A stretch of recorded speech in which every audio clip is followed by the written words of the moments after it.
bọ́lọ́jọ́ ò ṣe é gbé ṣeré. ọmọ ẹkún òní bọ́lọ́jọ́ ò ṣe é gbé ṣeré. ẹrù ìyá rẹ̀ bá ní. bọ́lọ́jọ́ ò ṣe é gbé ṣeré. ọmọ ẹkún òní bọ́lọ́jọ́ ò ṣe é gbé ṣeré. ẹrù ìyá rẹ̀ bá ní. Mandele yala na go on baila berefe. Mandele yala na go on fadoli yani. Mandele yala na go on baila toronkan. Mandele yala na go on fadoli yani. Ẹgbẹ́ mi wọ́n ẹ dúró. Ẹgbẹ́ mi wọ́n ẹ bẹ̀rẹ̀. Ẹgbẹ́ mi wọ́n ẹ dúró. Ẹgbẹ́ mi wọ́n ẹ bẹ̀rẹ̀. Ṣé ti ń bọ̀ dán? Ṣé ti ń bọ̀ dán? Ẹ sá máa tó mi. Ẹ bá wá obìnrin àlòkù. Ẹ̀ẹ́dẹ́kù tọ́nu. A máa yà sí mi sẹ́bọ̀. A máa làwọ̀ yóò bá dé. Tọ́pá ń kó kiri. Ẹ bá wá obìnrin àlòkù. Ẹ̀ẹ́dẹ́kù tọ́nu. A máa yà sí mi sẹ́bọ̀. A máa làwọ̀ yóò bá dé. Tọ́pá ń kó kiri. Àlè ìwọ̀n wò ìwọ̀n wò. Tọ́pá ń kó kiri. Ìkó wọ́n wò ìkó wọ́n wò. Tọ́pá ń kó kiri. Ìwọ̀n wọ́n lẹ̀ ìwọ̀n wọ́n lẹ̀. Tọ́pá ń kó kiri. Ìkó wọ́n wò ìkó wọ́n wò. Tọ́pá ń kó kiri. Àní tọpá ń kó wọn kiri ń kó wọn ní kó wọn ń kó wọn ń kó wọn ń kó wọn ń kó wọn. Ó máa kó wọn lọ ṣẹ́ṣẹ́ṣẹ́. Àní dada ṣìnàbù ní kọrin ní lùmìtì. Óyè! Sọ́lọ́jà yíyọ ẹ̀rọ sọ́lọ́jà. Àní mo ti tún lókè ọ̀rọ̀ kí lọ sọ lọ́jà o. Lè ṣe àbọ̀là kàràbánú ń fásìlà lórí. Sọ́lọ́jà yíyọ ẹ̀rọ sọ́lọ́jà. Ìtànkè alùgbé bàbá ń fọ òun òde. Ìdàgbà ń ṣeré gbogbo ìlú kan ń bì títì. Eléètì mọ̀ bàbá ológun ló sì yé eléèrí ògùn mọ̀. Òrìṣà lúwà là ń ṣe bí ń dọ́gba fáráyé. Ó ní ò bá dọ́gba fún ìyé ìgbọ́hùn òrò. Ó lè ṣe palẹ̀mọ́ fún lọ ìyẹn ò kan wá ó ẹ̀rọ sọ́lọ́jà. Àníkẹ́ lọ sọ lọ́jà. Lè ṣe àbọ̀là kàràbánú ń fásì lóyìnbó ń wí o. Àníkẹ́ máa lọ sọ lọ́jà. Ìyẹn ò kẹ́ mi o. Ṣíṣìṣì. Kó máa lọ. Sọ́lọ́jà yíyan ẹ̀rọ sọ́lọ́jà. Àníkẹ́ kóra ìjọ pọ̀ kẹ́ máa sọ ìyẹn ò kàn mí o. Sọ́lọ́jà yíyan ẹ̀rọ sọ́lọ́jà.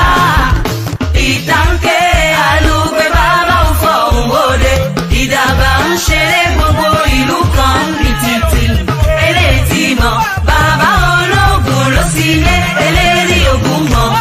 Òrìṣà lúwà là ń ṣe bí dọ́gba fáráyé. Ó ní ò bá dọ́gba fún ìyé ìgbọ́hùn òrò. Ó lè ṣe palẹ̀mọ́ fún lọ ilé òkan wá ó ẹ̀rọ sọ́lọ́jà.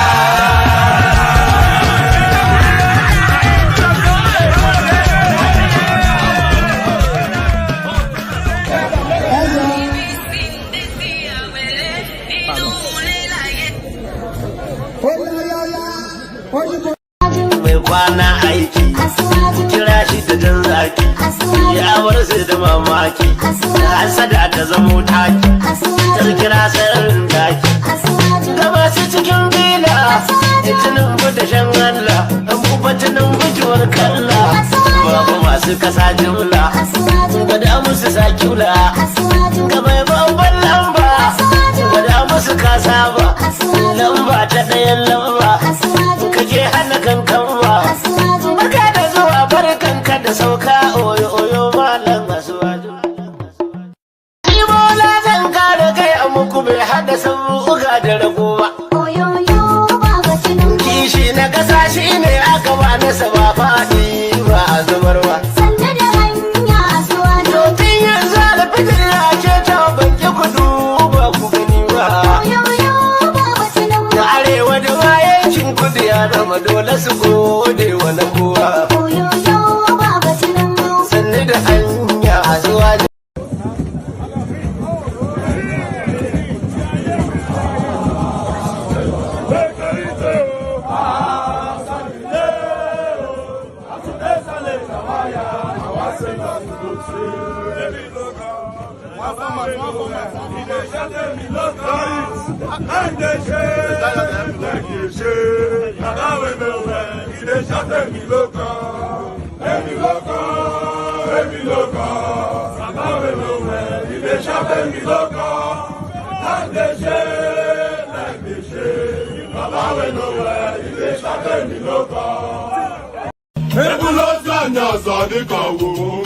Okay now.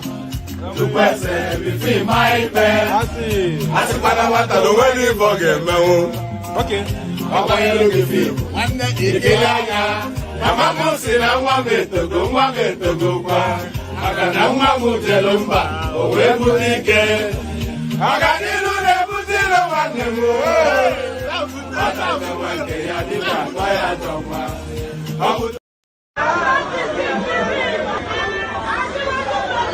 Oh yeah, arrangement for orin àyájọ́ ni, orin àyájọ́ ni, wọ́n dìde, wọ́n pínlẹ̀ ogun, oyin tí mo rí ká bá mi wá yẹn dà, ká ní kó bá mi wá.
Ladies and gentlemen, sometimes you just have to act like you are drunk, like you are crazy.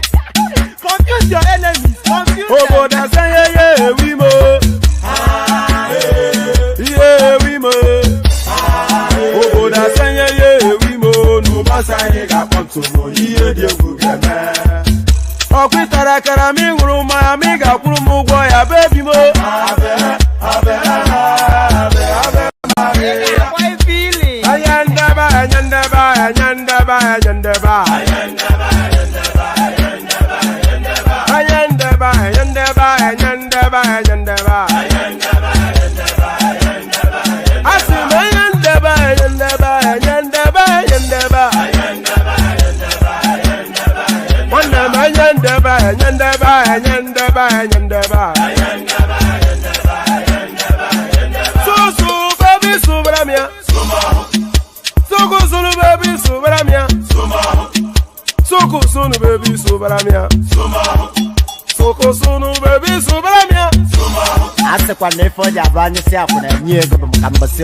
Since I was born, but now I am getting youth.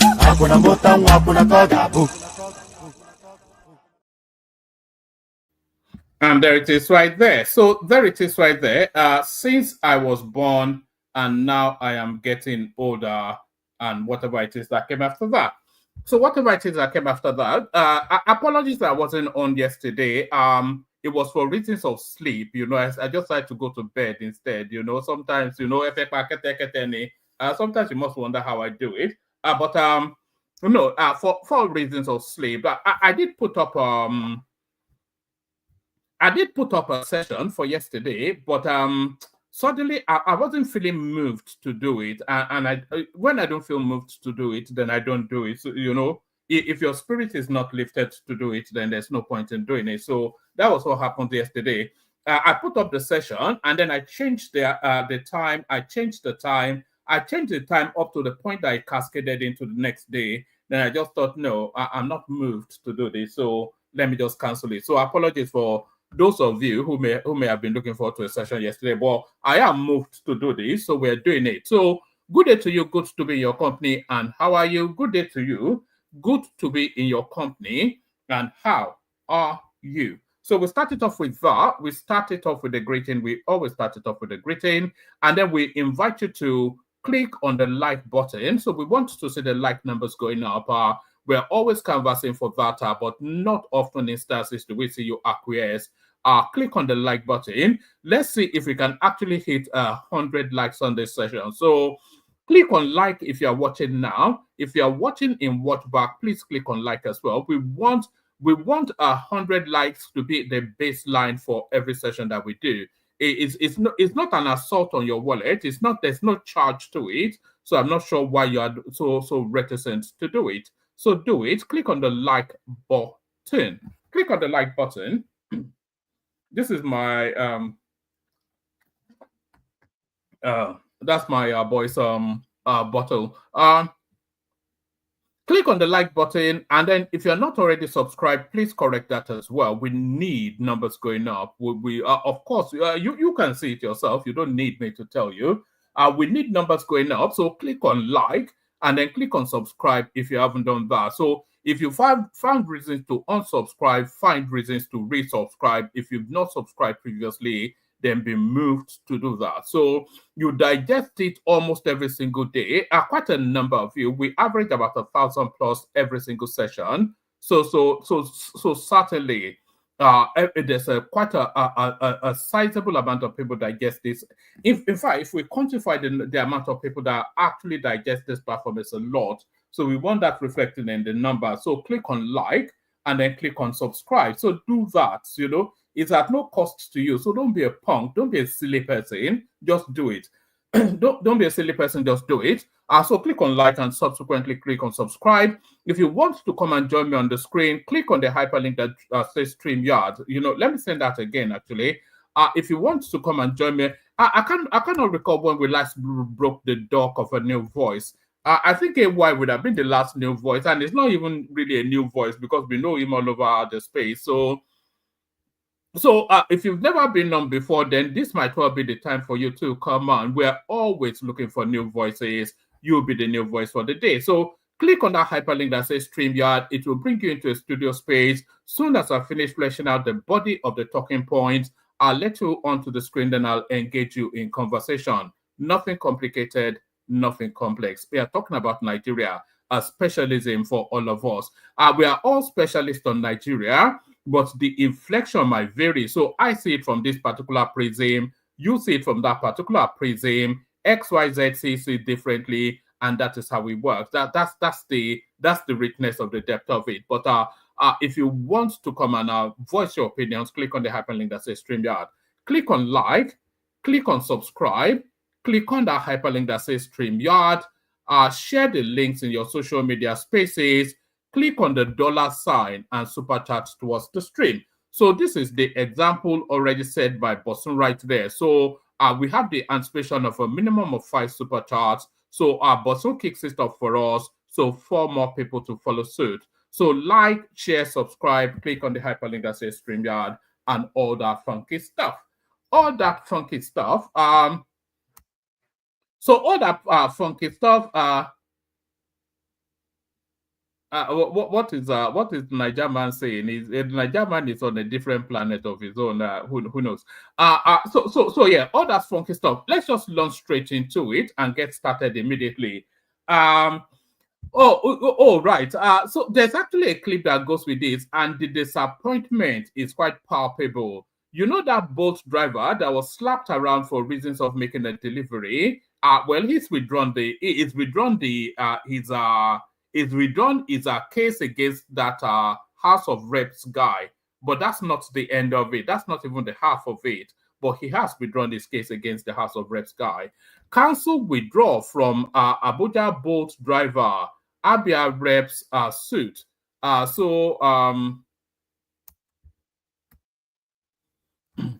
The law firm Deji, oh God, so it's even Deji Adenyoju.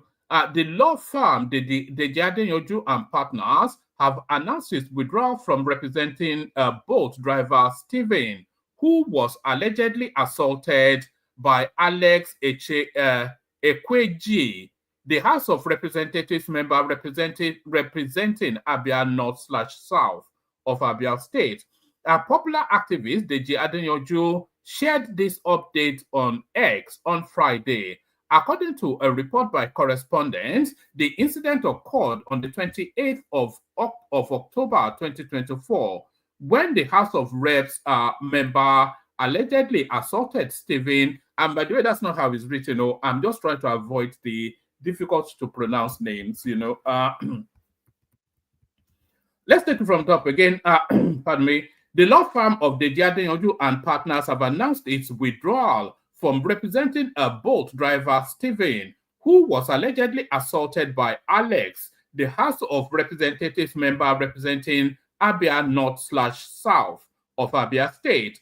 Popular activist Deji Adenyoju shared this update on X on Friday. According to a report by correspondents, the incident occurred on October the 28th, 2024, when the House of Representatives member allegedly assaulted Stephen, who had arrived to deliver a package to him.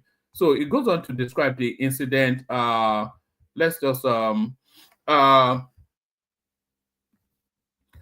carry on. After an interrogation at the Federal Capital Territory Police Command, a Kuje Magistrate Court granted the House of Representatives member bail of 500,000 naira. He was arraigned on 3 counts: abuse of office, assault, and threats to life. The case was adjourned until November the 8th, 2024 for airing. So that would have been today. However, in a video released to the press on Thursday, November the 7th, Stephen apologized to the House of Representatives member, expressing regret for provoking the lawmaker and asking Nigerians for forgiveness. In a statement dated November the 8th, 2024, signed by Zainab Ortega, Adenyoju and partners confirmed its withdrawal in a document titled Public Statement on the Alleged Assault of Mr. Stephen, Withdrawal of Legal Representation, explaining the decision as necessary to protect the firm's integrity. So I think Deji Adenyoju is slowly trying to pull out of the anarchical space that he made his name from and trying to go up to the elevated space of being actually an actual real lawyer. He's not an actual real lawyer, by the way. He's trading his name off the back of some legal education that he's recently acquired to build a new inflection for himself. But Deji Adenyoju is not a real lawyer. he only just finished law, what 2-3 years ago. So it's not, it's not sufficient enough to be representing people like Very Dark Man or this sort of. It's essentially the celebrity or not celebrity. It's the notoriety status that he has acquired for himself through that Aluta space that is now trading under a new inflection. But the Badenoch is no lawyer. It's still an Agbero anyway. That's just the long and short of it. All right, the statement reads, we wish to formally announce the withdrawal of our legal representation in the case involving the alleged assault of Mr. Stephen, whatever his last name is. On October the 28th, 2024, Stephen approached our law firm, visibly distressed, and sought redress over an alleged assault. Following his complaint and after verifying his claim, we took steps to protect Mr. Stephen's right on a pro bono basis. So a pro bono is a free of charge. Resulting in the arraignment of the alleged assailant. However, and by the way, this English is not the Badenoch's English, because the Badenoch's English is somewhat, it's a low medium. It doesn't have the English level for this sort of expression. So these are maybe functionaries within it. It doesn't, we all know him. It's just an Agbero guy. On October the 28th, Mr. Stephen approached our law firm, visibly distressed, and sought redress over an alleged assault. Following his complaint and after verifying his claim, we took steps to protect Mr. Stephen's right on a pro bono basis, resulting in the arraignment of the alleged assailant. However, in view of recent developments and after careful consideration, we have decided to withdraw our legal representation to protect our professional integrity and uphold the highest ethical standards in the legal profession. This is the person upholding the highest ethical standards. So just 2 weeks ago, he was on the street with Showore, disturbing the peace and constituting a nuisance. And this is the guy upholding the highest ethics of the legal profession. We wish Mr. Stephen the very best and assure the general public of our continued commitment to protecting the rights of the oppressed and indigent members of society. Following the incident, the House of Reps member issued a public apology expressing regret over his. I want you to pay particular attention to this paragraph because there's somewhat of a conflation that is about to come. So pay particular attention to this paragraph. Following the incident, the House of Representatives member, and by the way, he does give his name. Let me see, Ikwecheg. I won't attempt his name because I could never pronounce it. So I'll call him the House of Representatives member to substitute for his name. Following the incident, the House of Representatives member issued a public apology expressing regret over his behavior during the altercation. So hold that as a statement. In a post on Instagram, he apologized to the boat driver, the Nigerian police force, and the National Assembly, acknowledging that his actions fell short of the standards expected of a public official, regardless of any provocation involved. The House of Representatives member also shared that he and the boat driver had engaged in alternative dispute resolution, reaching a mutual and respectful agreement. So mutual and respectful agreement is usually 5 to 7 million naira. So 5 to 7 million naira has changed hands. So that's the latest inflection there. So what's led to all this? You are wondering what's led to all this? Well, I will tell you exactly what has led to all this. Just give me 1 second. You know, the way things play out in Nigeria is just quite pathetic, really. As much as I've just lampooned the Badenoch, I cannot blame him for withdrawing himself. Okay, this is what happened. Nigerians, my name is Steven Abuashiri, the boat driver that had a misunderstanding with Right Honorable Mascot Igwechi some days ago. I still actually want to apologize to him that I'm sorry for whatever I must have said or must have done to have provoked him to that level of anger. I am very, very sorry. This is actually a medium where I would like to tell all Nigerians that it is not time for us to start dividing ourselves based on religions or tribe or region or anything. That we should actually come together and try to see how we can unite this nation and move the nation forward. Please, Nigerians, let's forgive and forget. As even contained in our Lord's Prayer, that Lord, please forgive us as we forgive those who trespass against us. For there is no justice without forgiveness. Thank you very much. And I still want to use this medium to thank my family members, my parents, my brothers, my uncles, and everybody that stood by me. I want to appreciate all of you. I love you all. I love you all. Thank you. God bless Nigeria.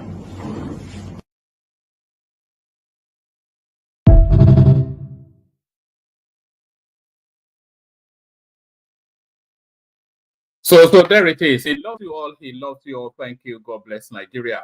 He loves you all. He loves you all. God, thank you. God bless Nigeria. And he's apologizing to the House of Representatives member, Mascot, whatever his name is, Itegwe, you know. So now, Mascot apologized for his conduct, but then the victim also now apologizing to Mascot. So what's the apology for?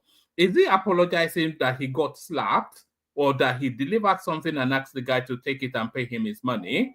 So what's his apology for? So these are the things. These are the things that just diminishes us as human beings, you know, as Nigerians.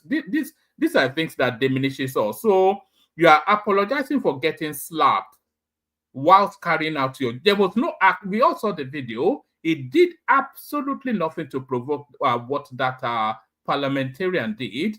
But then, of course, palms have been greased, lawyers have withdrawn, and the guy now apologizing that he got assaulted.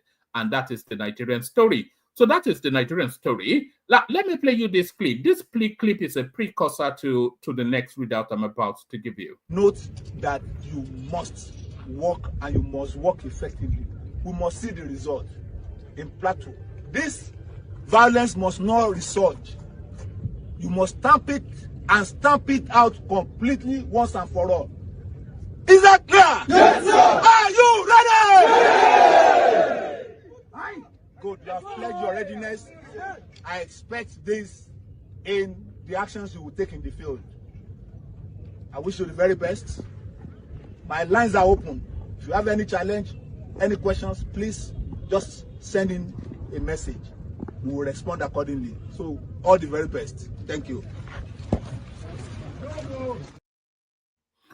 So that's Lieutenant General Taoreed Lagbaja right there, just about 8 weeks ago, rallying up the troops, geeing them up, and then it subsequently goes on to do about 30 to 40 press-ups with them. So that was him in the fullness of health right there.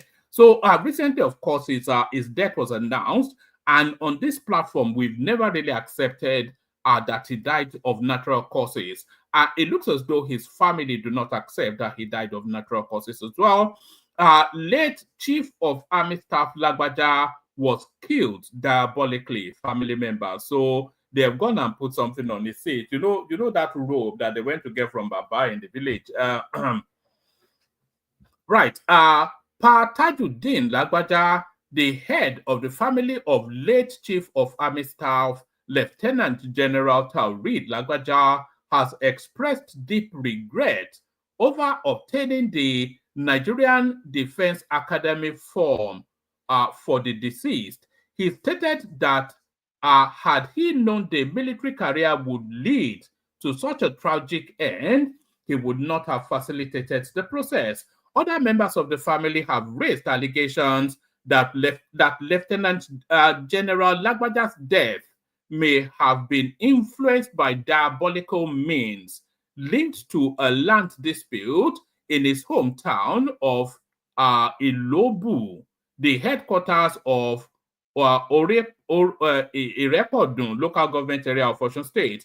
The dispute reportedly began in 2023 when a delegation of the Nigerian Army proposed establishing an hospital in the community. While speaking with correspondents, he stated that had he known the military career would lead to such a tragic end, he would not have facilitated the process. If I knew his life would be cut short, I would not have obtained the NDA form for him, Pa Tajuddin lamented, reflecting on the untimely death of the late Chief of Army Staff. The distraught family head said, everyone the distraught family head said, everyone who is born must die. We give glory to God. The year that I obtained NDA form for him, if I had known he would die before me, I would not have done so. I regret obtaining the form for him, but it is destiny. The death that killed Taurid ought to have taken me, his father's younger brother. I took him as one of my children. We are greatly bereaved. We are sad. He constructed borehole in his father's compound and other places in the community. We can never forget him. His death is so shocking to us. I have accepted faith.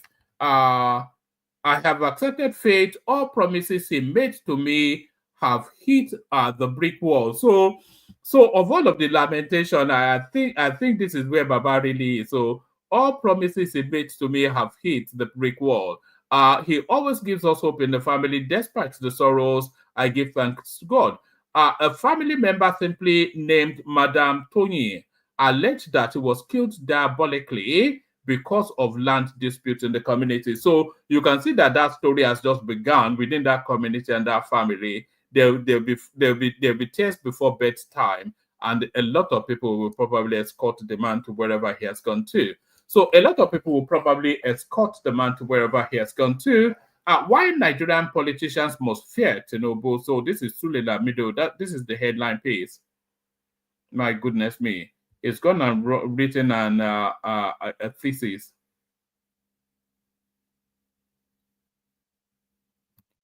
Alrighty, why Nigerian politicians must fear Tinubu. This is Sule Lamido, ex-governor of I think was it Jigawa State. Alhaji Sule Lamido, a former Minister of Foreign Affairs and two-term governor of Jigawa State, in an interview with our correspondents, let's take it. Okay, let's take it from there. Actually, Alhaji Sule Lamido, a former Minister of Foreign Affairs and two-term governor of Jigawa State, in an interview with correspondents, traced the current crisis bedeviling his party, the People's Democratic Party, to the fallout amongst northern leaders in 2007, and explained why the current crop of political leaders in Nigeria must fear President Bola Ahmed Tinubu, amongst others. So I wish I had a clip of this. Actually, it would save me having to read it. Starting with the PDP, you are one of the few politicians who have been with the party since its founding, remaining steadfast without switching allegiance.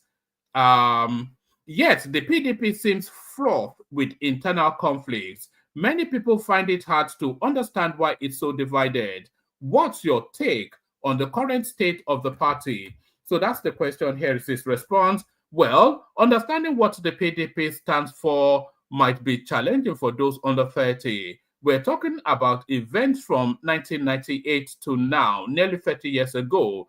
Anyone who is around 10 years old back then will be in their early 30s now. So explaining the PDP's philosophy is complex, which is why history matters. You can't judge today's party without looking at where it started and its journey. Back in 1998, Nigeria was in serious crisis of trust and unity. As a federation, we had lost hope in one another, and the country was heavily divided. This rift was largely due to the annulment of the June 12 election. Let me just get to the... I'm going to skim through quite a bit because it's taking us on a long history lesson. Let me, sorry, I'm just reticent to read. All right. Let's pick it up from here. How does it goes through the history of the PDP, which I think we all already know anyway. How does that history relate to the PDP's current state, which is so divided? To understand today, you have to look back at yesterday's events. Obasanjo ultimately secured the ticket, but under humiliating circumstances. This was a former general, the past head of state, yet he was subjected to this. Given his sacrifices for Nigeria, he felt he should be allowed to complete his 2 terms and exit on his own terms. But by his second term, he might have thought, if I almost didn't go through my first term, what happens when I leave? The human instincts to secure his legacy kicked in. Did you encourage him to pursue a third term? No. I am speculating here, just trying to put myself in his shoes. I believe that after all he did for Nigeria, from stabilizing the country to resolving our debt crisis in Europe, he deserved recognition. But Obasanjo has since distanced himself from PDP, whilst you remained, despite the party not measuring up. Yes, he did attempt a third term. I heard he justified it by saying, if I leave now with just 4 months left, I'll be betrayed by those I consider allies. Maybe that is why he tried for a third term, but it collapsed and he brought Yar'Adua. Yar'Adua had strong leadership qualities and he came from a respected family. And those who contested against him were Northerners, allies of his older brother. In 2007, the PDP was powerful, controlling over 25 states, while Buhari had no stronghold. Yet, Buhari claimed he won against the PDP and challenged the results up to the Supreme Court. We started seeing cracks in the North from that point. Are you saying these cracks in the North are behind the PDP's current weakness? That's part of it. Yar'Adua won but passed away. And then we saw crisis after crisis, much of it from within. By 2014, prominent PDP members had defected to APC, attacking the PDP as corrupt and divisive. They were former governors, ambassadors, and even past presidents. If you look at the election results from 1999, 2003, 7, and 11, PDP outperformed all other parties combined.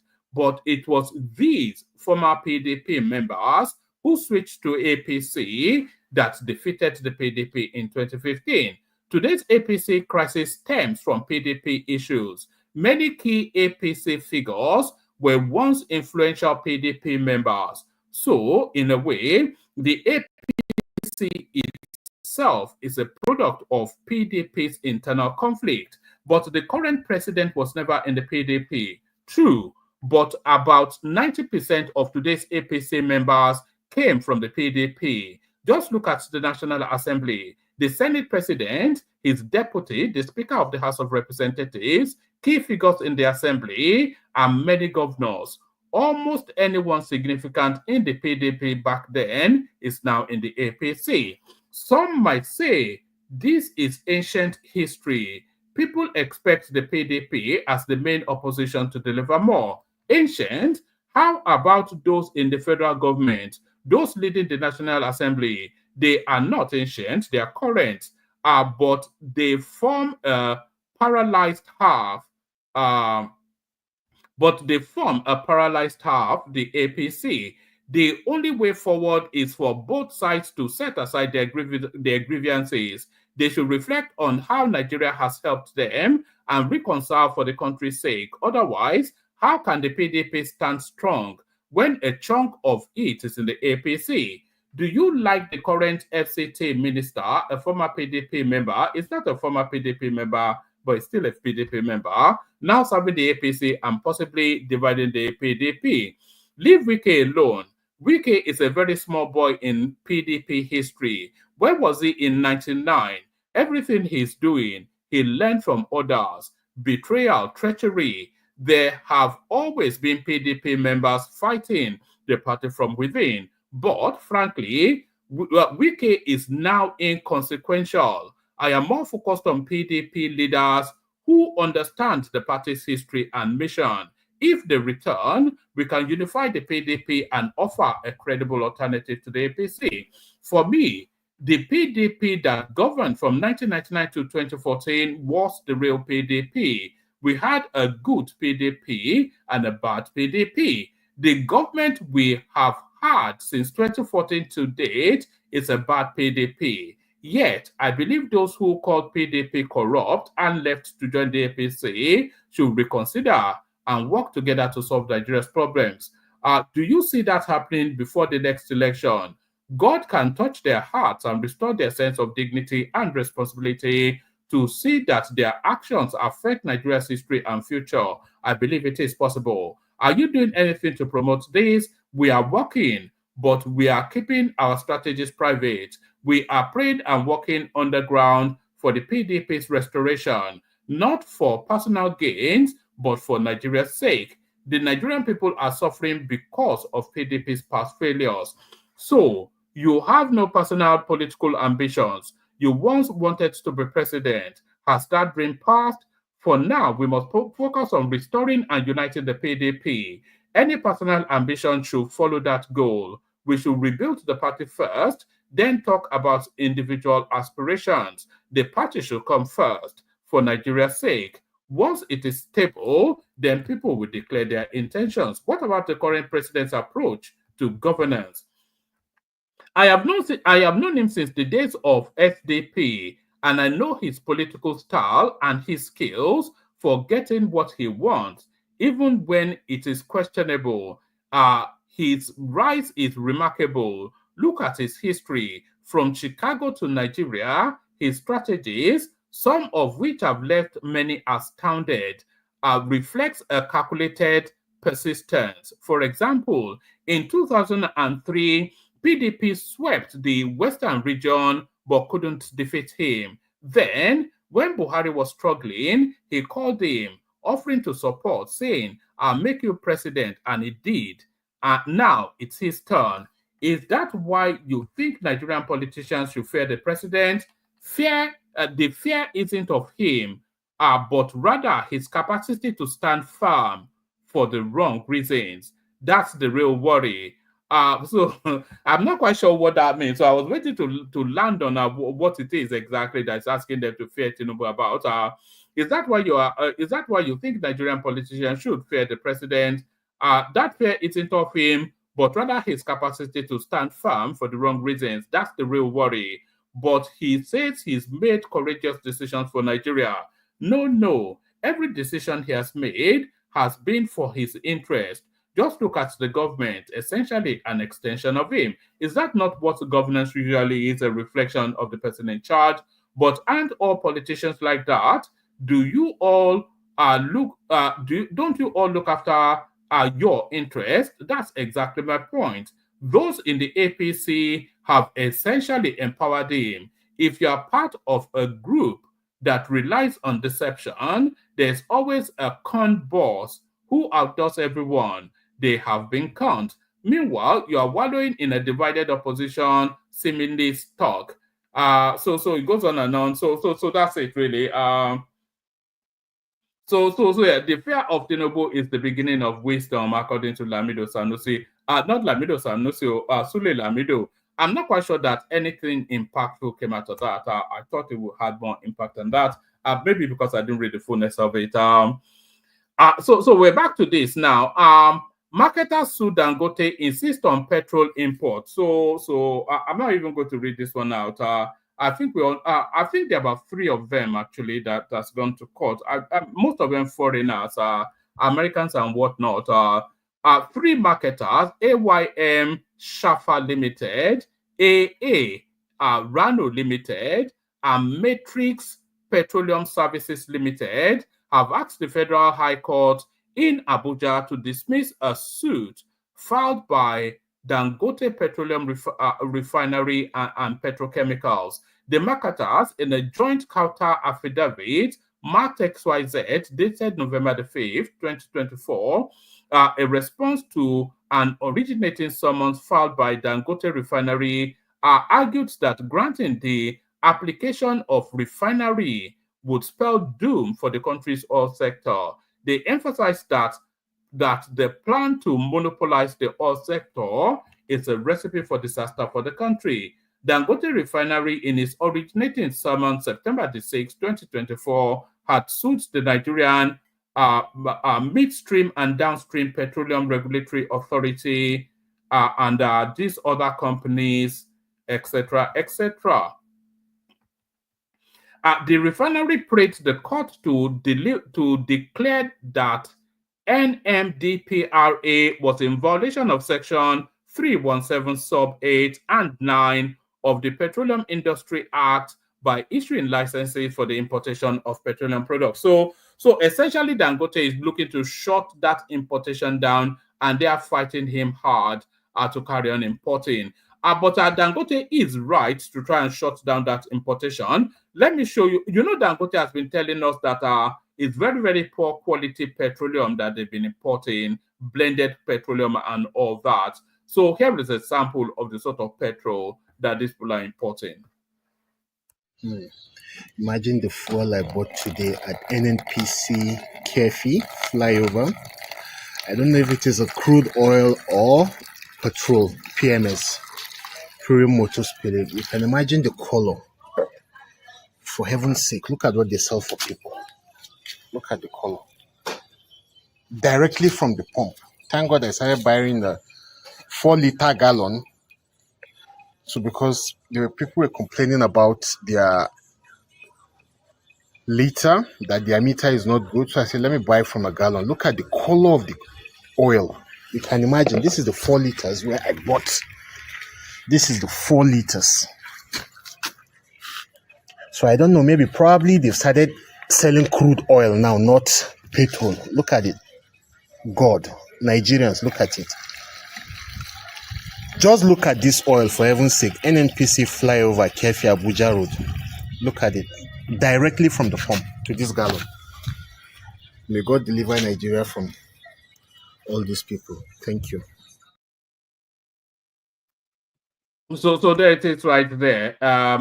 In between all of them, they will see the end of us. In between all of them, they will see the end of us. So that's Dangote versus the oil marketers and never-ending saga. Taiwo Oyedele, Nigeria's tax reforms will double revenue in 3 years. So they have to force this one through. Ultimately, they have to force it through. Taiwo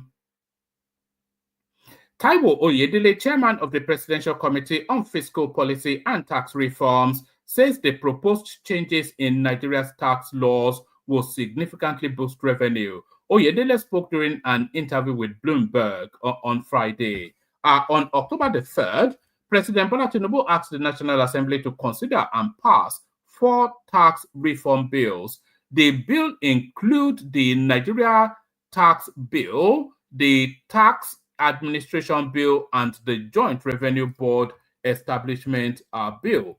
Also, the bill seeks to increase value-added tax to 10% by 2025 and reduce company income tax by 27.5% from an average of 30% over the same period. According to the bill, personal income tax will I didn't actually know they were going to increase personal income tax. According to the bill, personal income tax will be increased by 25% for the highest earners for next year and from about 20%. So it just goes up about 5%.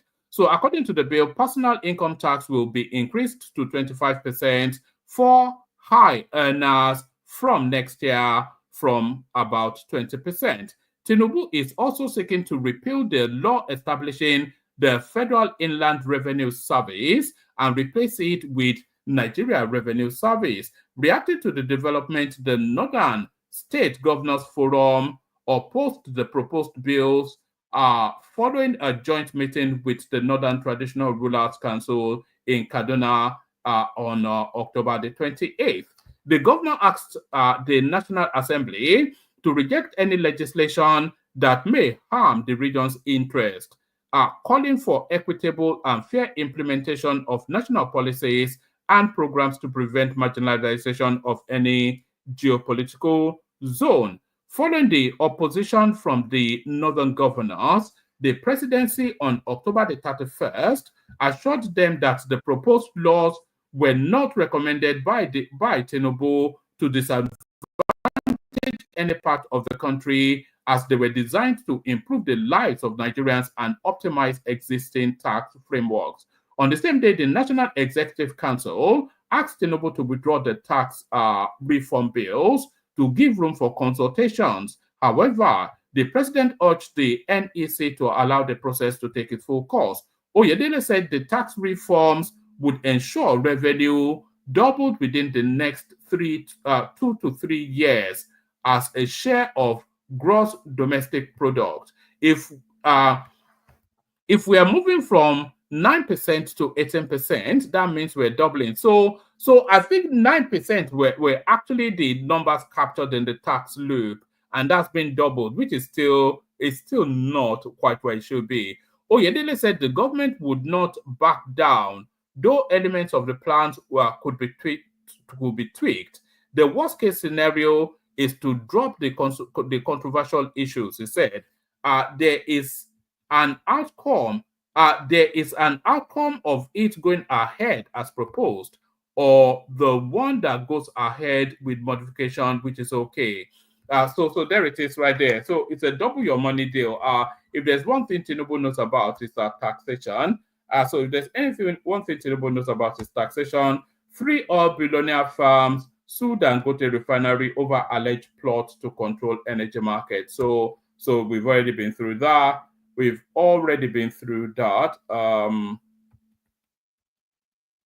All right. Let's do the clips, and then I'll send the link. If anybody wants to come in. Let's do the clips, and then we'll see what happens. We'll see what happens next.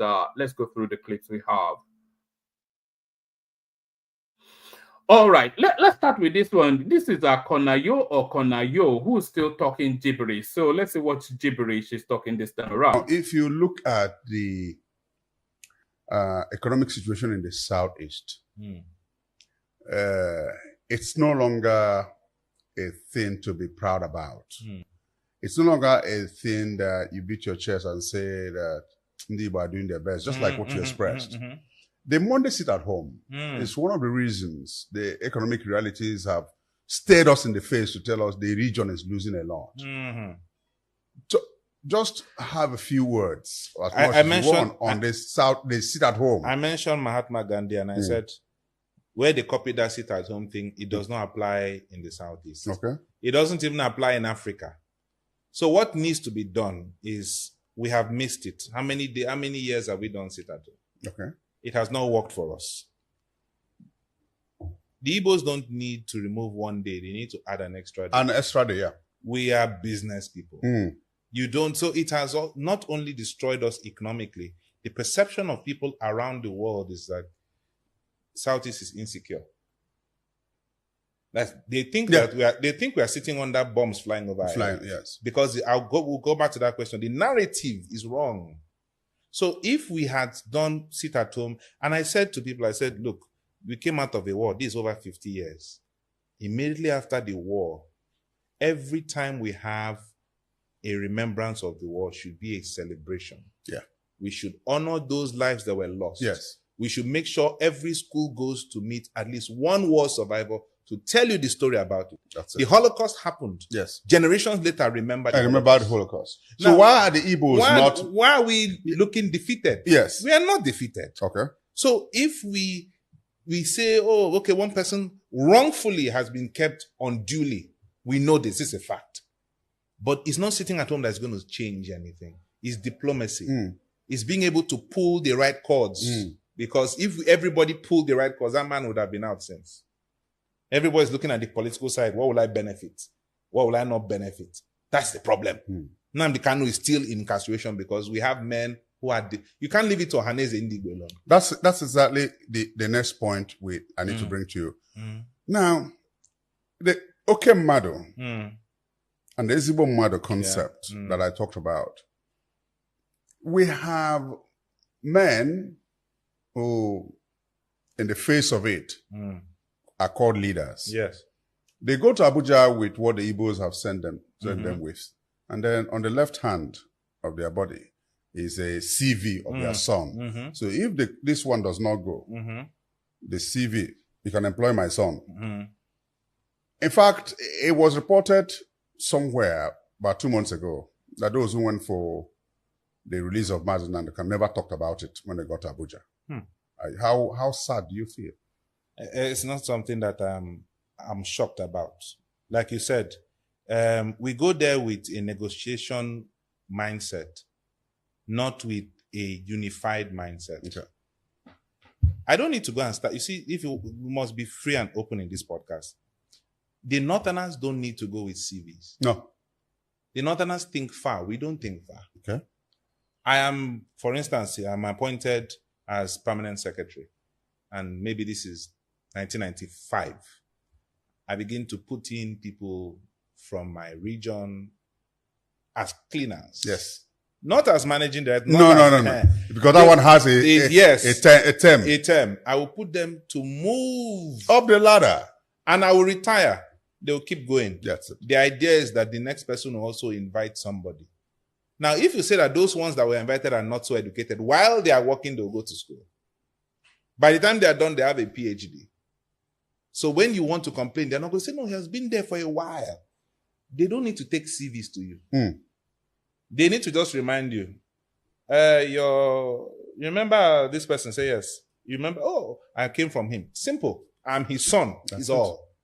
So if we are still doing that mentality of, at least let me carry this one. If this one does not work, if I go to and say, let's discuss Nnamdi Kanu, and somebody says, you know, you have EFCC case. How can I talk? Exactly. So I should just excuse myself. There are men who will go and meet this president and he will listen. He's not necessarily from our region. Okay. Because we know how to play networks, but we don't always play networks to our advantage. When you looked at when Peter Obi was contesting for president, you had people from outside the Southeast who were supporting, not just because Peter Obi was competent, but because they just believed that it's true. At this point in time, we need an Igbo man to be a leader. So there it is right there. That's Kanayo speaking gibberish with one other person. The problem with the Southeast, there's a lot of things that the Southeast is grappling with, a lot of things, but at the topmost of that is a lack of understanding of politics. They want to play politics on their own terms, which has never happened before. Politics is a negotiation industry. That's how it happens. And you have to give up something, you have to give up pain in order to get pleasure. That's how politics works. Tinubu is a prime example. This guy has been aspiring to be the Nigerian president since 1999. Since the birthing of the Second Republic, this guy has been aspiring to be the Nigerian president. How many times has he contested? He's only contested one, and he won. But what was he doing? He was installing. Do you know that the Sultan of Sokoto is beholden to Tinubu because he has helped him severally in the past? Who has he not helped in the past?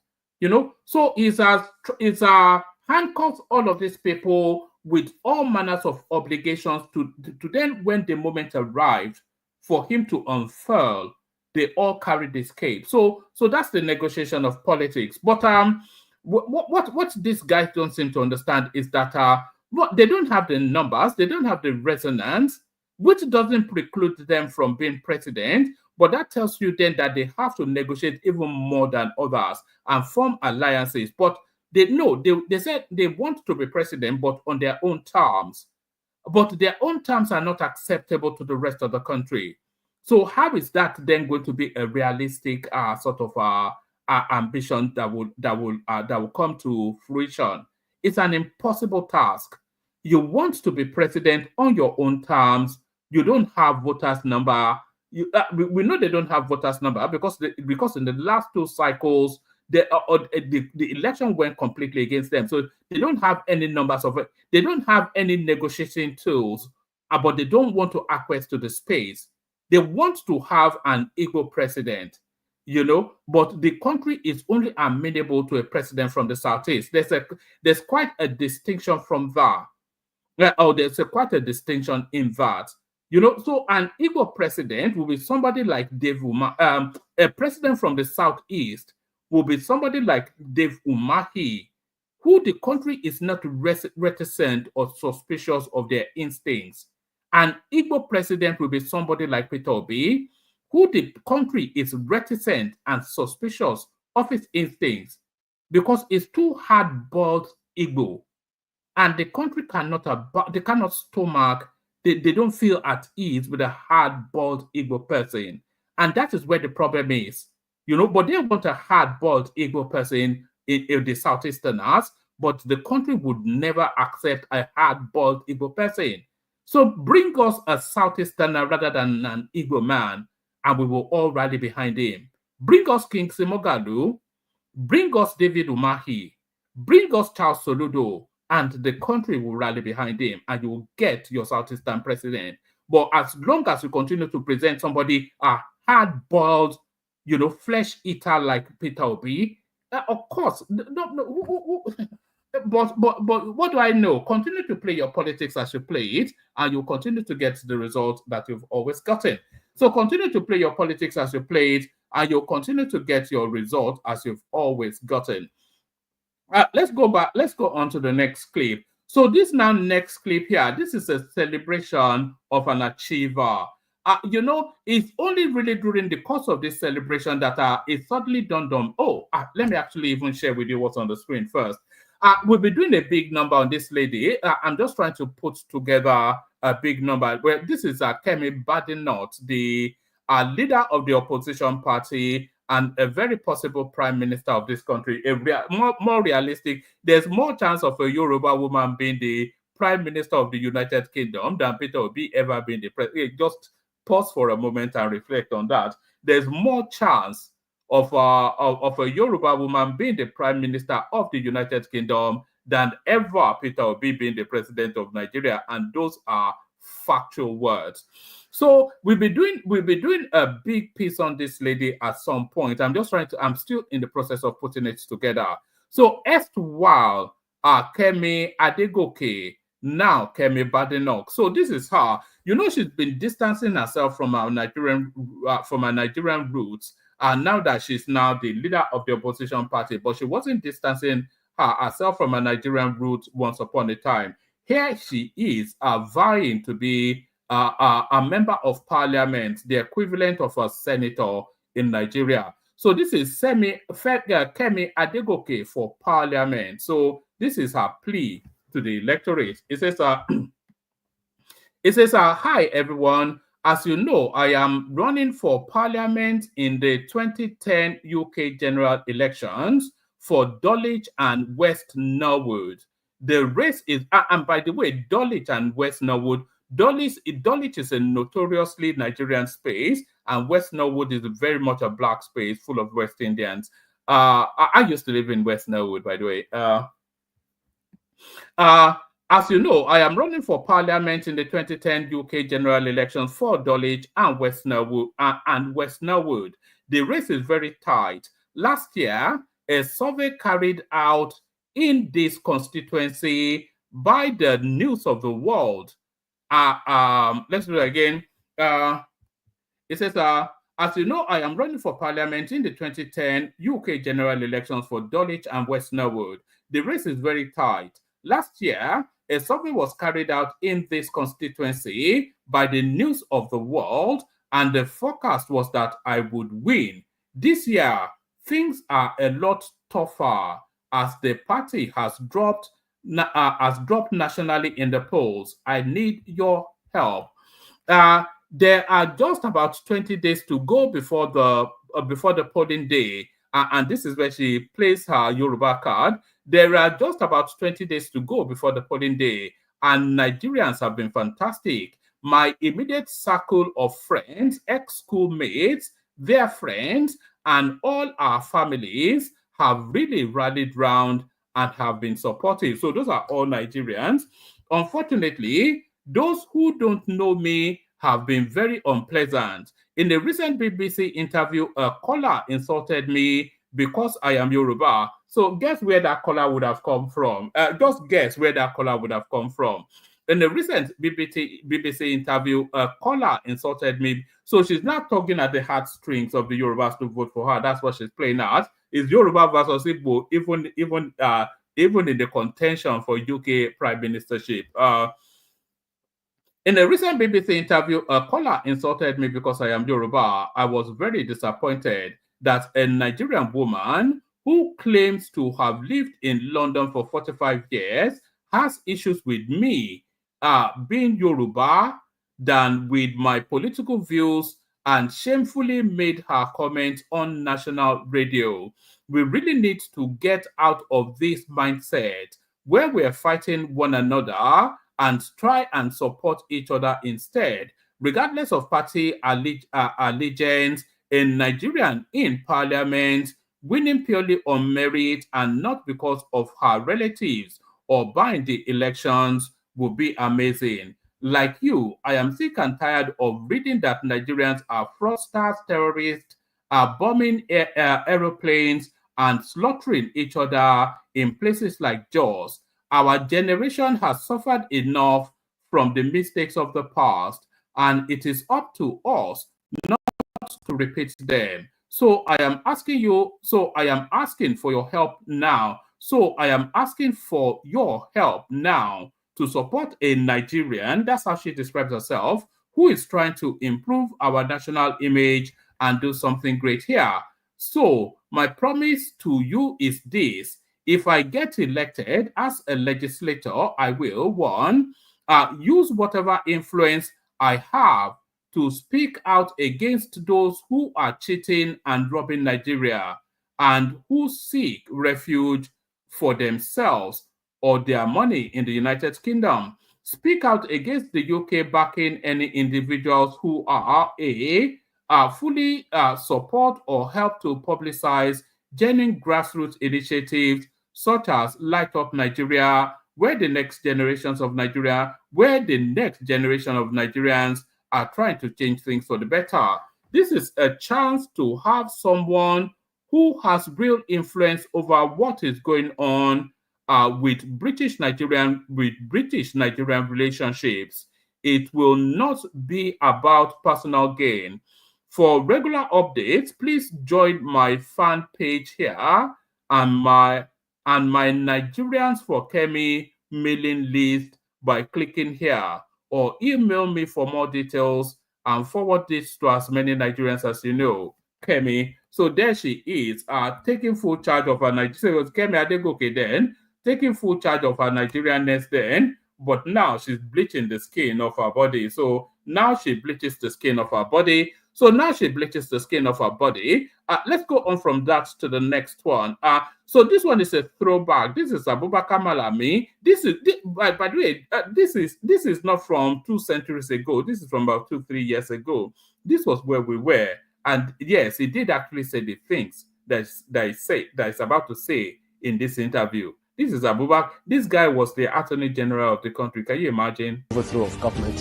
He just termed his protest revolution now. A change of government by revolution, through revolution, what does it entail? He did not call for a revolution, Mr. Attorney General. The title, the hashtag for his protest was Revolution Now. He was not calling for a revolution. And then you now call on change of government through means other than democratic process. One of the charges against him is also for insulting the president. Come on, Mr. Attorney General. Well, as far as I'm concerned, treason is treason, and then if there is a case for treason, you are entitled, we have as a matter of obligation and right to present a case before the court. And for your information, we operate a kind of a system of government that recognizes the independence of the judiciary through 3 arms of government. So what we have done is to present our case before the judiciary, which enjoys independence and freedom to determine one way or the other. Not that we have taken the law in our hands by way of adjudging him guilty, but presenting him before judicial process so that he could be accorded an opportunity to present a counter case for the consideration and determination of the court. Well, but do you agree that cases like this mean that the government's human rights record is coming increasingly under scrutiny and being criticized. I mean, Showore is not the only one. The treatment of the Shia population in the country, for instance, Dadiat Abubakar Idris, who is a well-known government critic who is in detention, and then there's also the case of another journalist, Abba Jalingo, who has also been in detention for over 30 days. Well, what is the government scared of? I mean, what are you afraid of? Well, when we talk of rule of law, it's rooted in constitutionality. So, provided you are called, or you are making an attempt to call for the change of government through means other than means that are constitutionally recognized, you are entitled to be arraigned, and then in arraignment, you are equally entitled to put in your defense. If indeed the court finds otherwise, the government naturally recognizes it.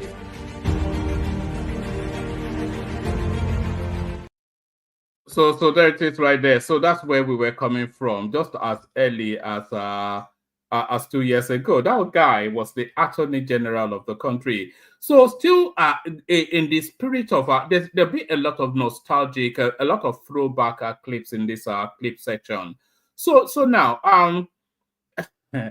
you know, they say somebody does a 360 degrees turn. So that phraseology has never really made sense, because if they do a 360, then they are still in that position that they were before. But in this particular instance, it does make sense.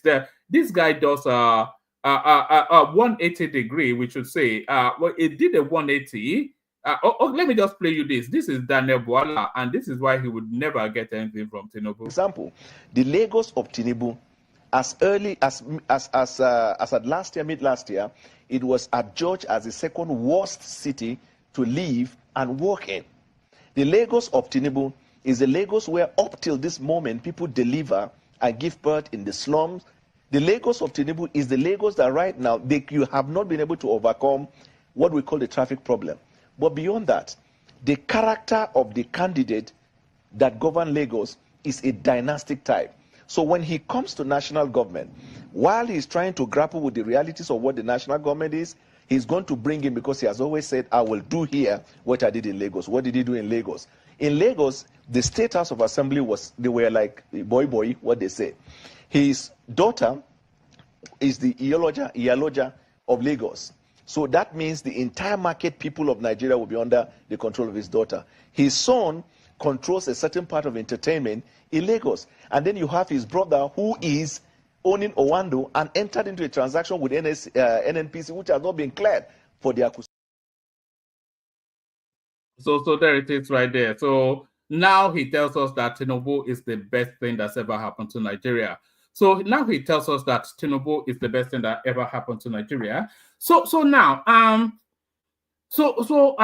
in February 2023, the country had to make a choice. So we were presented a menu of possibility, and the country opted for Tinubu. So why did the country opt for Tinubu is the question. So a lot of arguments were presented. People say, oh, he rigged himself in. People say that the people who support him for reasons of ethnicity. But that could be right to whatever degree that it applies to wherever it does apply. But in the overarch of it all, you can't really argue that that does apply. That he rigged himself in, that he bought himself in, that it was an ethnic agenda, all of that. In the broad arch of it, the menu left no choice but to defer to Tinubu. The menu had left no choice because all of the candidates traversed all of the speaking platforms to present what their agenda is and how they are going to action those plans, you know. And when you listen to all of them, none of them present anything that Showore told us that, oh, it will turn the whole place to a construction site and it will be chasing Black Maria.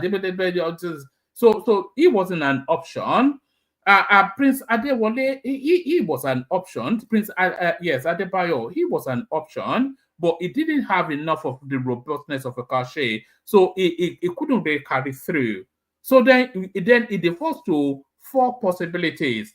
Rabiu Kwakwanso, Peter Obi, Atiku Abubakar, and Tinubu. So those were the 4 spaces that it defaulted to. So Rabiu Kwakwanso was a single-story man. Nobody knew him in the South. Nobody knew him in the South. And there was a period that people were speculating that he might well be the inheritor of Buhari's Talakawas that followed him throughout his political journey. But he did not inherit that. The more politically astute assessment just narrowed Rabiu Kwakwanso down to a single state politician. And that was ultimately how we panned out for him. And he never really gave us anything to chew on. Do you remember the guy he presented as his running mate? It was some pastor Idahosa or something, one of these lane of hand pastors. Very ridiculous man that dresses like Liberace. So Rabiu Kwakwanso never presented any quantity. So it narrows then to Peter Obi, Atiku Abubakar, and Tinubu. So Atiku Abubakar did present somewhat of a storyline. He presented a decent enough of a manifesto, but Atiku Abubakar came with so many baggages. One, even his own boss told us that is the worst thing that he knows in terms of corruption. They go and read Tinubu, Obasanjo's memoirs. Just total condemnation of Atiku as a human being. It relies on money, and Babalawo was essentially how Obasanjo put the death nail on his coffin. But what also put the death nail on Atiku Abubakar's coffin were the 8 years of Buhari. The country could not abide it anymore. The brutality, the rudderlessness, the lack of cohesion, the ethnic, just ethnic prejudice. It's not even bias.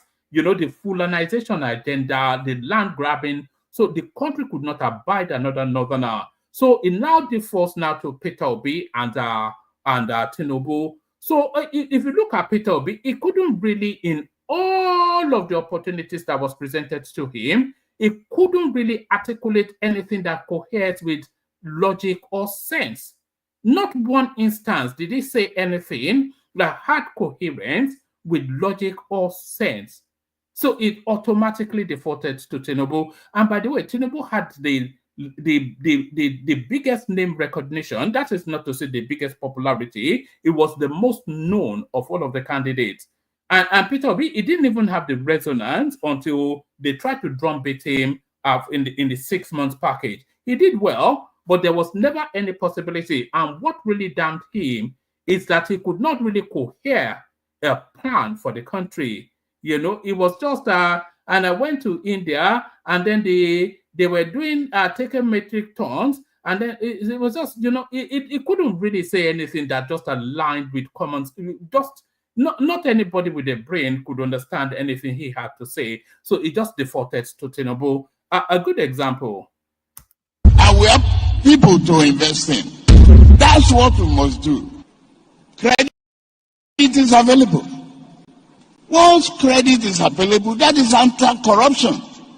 If our credits are open and people need a car, they don't have to pay 4 million cash at the same time. Jimovia, you better think about this. And promoting more credits for this economy. Extend loans that will stimulate this economy. We don't have to pay for a house of 10 million same day, same month with cash.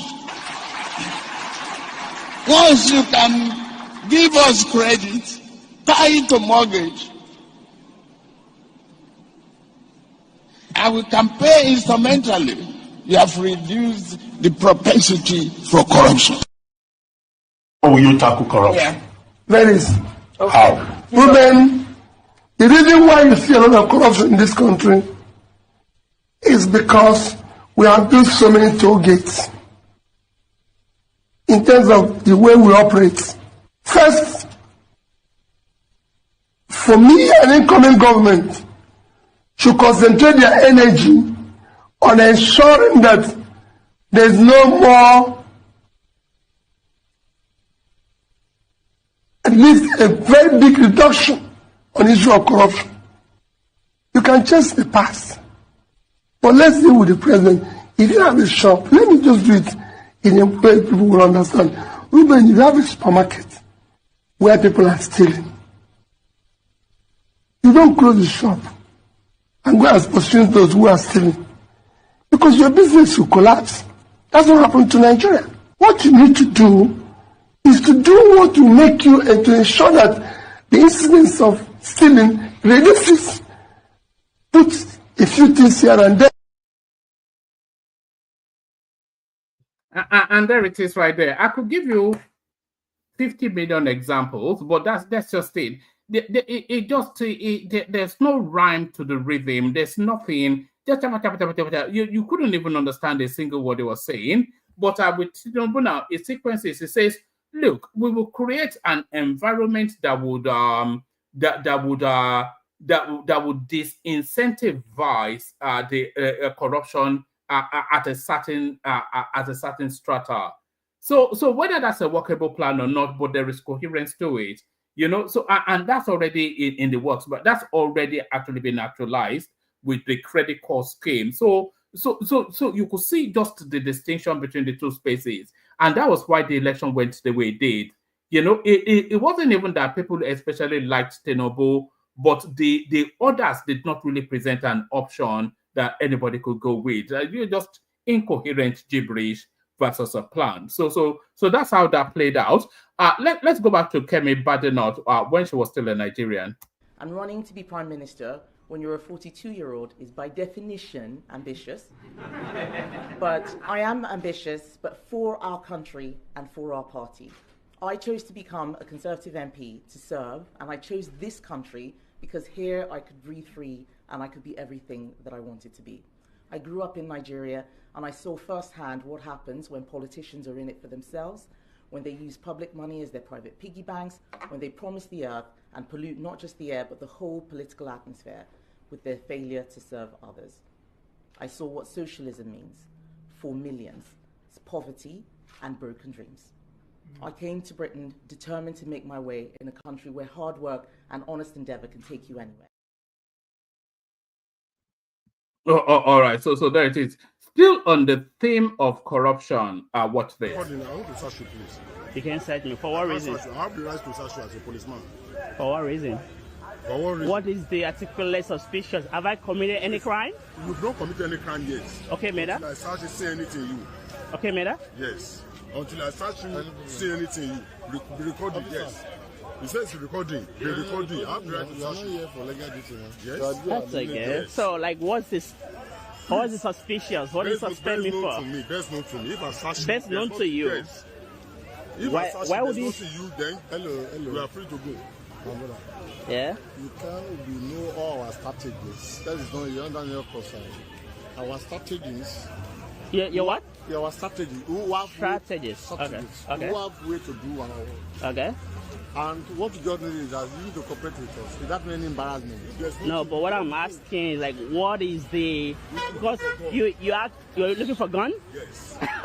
Like. Yes. And there it is right there. So there it is right. Everything that is wrong with our country is just wrapped in that little clip right there. So search you with our cause, you know, no reason at all. Just put your hands up. We'll search you if you find something.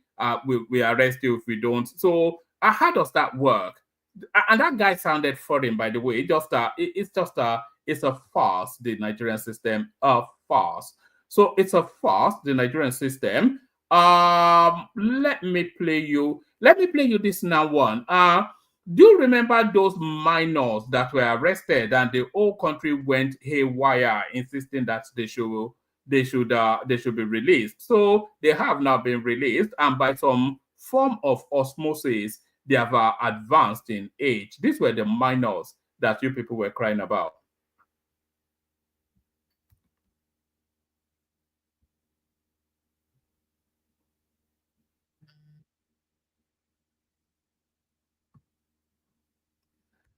All right. So there they are. They look like mid-20s, early 30s to me. Mid-20s, early 30s to me. Let me play you this clip. This clip is a throwback, and I wonder if this was a missed opportunity for the country. This was El Rufai, who had a plan. The electricity supply situation in Nigeria has defied every government for 60 years.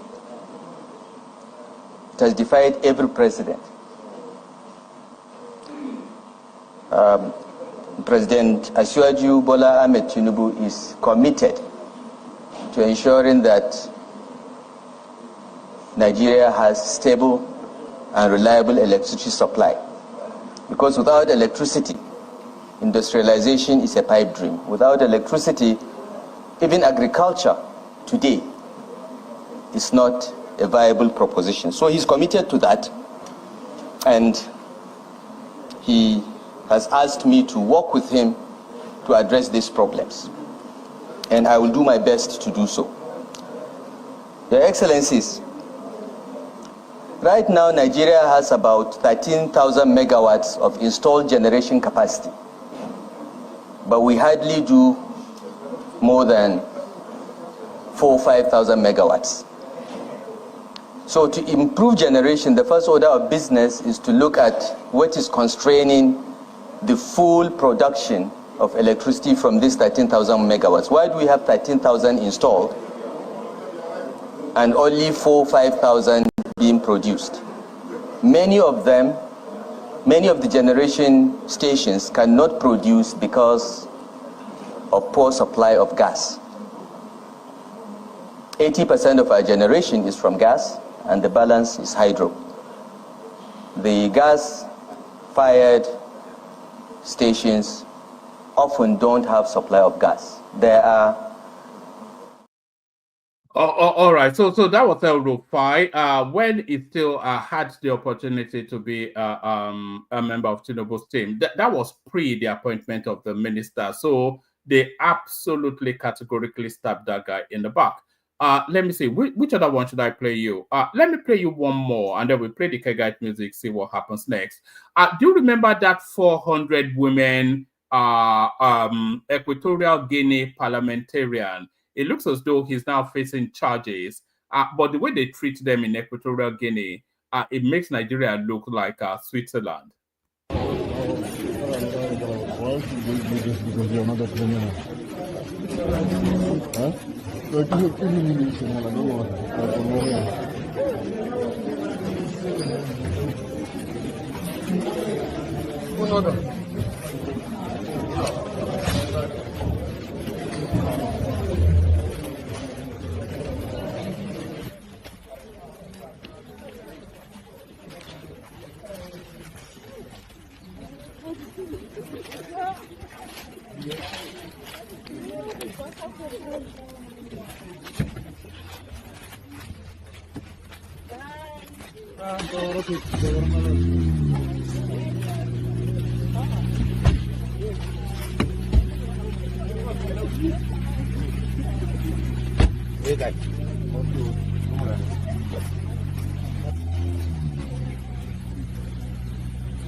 All right, so that was the 400 women Equatorial Guinea guy. You know, that guy is a bit of a cult hero of some sort. A lot of people seem to place a lot of stock by him, but he's somewhat of a cult hero. I'm not quite sure how. I applaud him.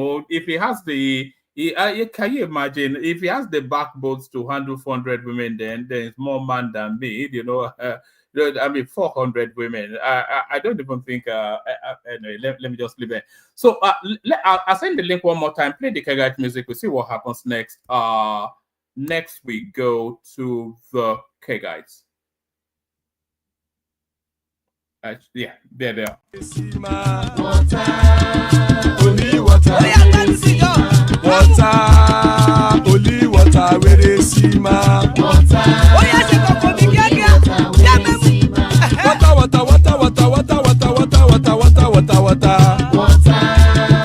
only water, where they see my Hapa oh naido, Hapa oh naido,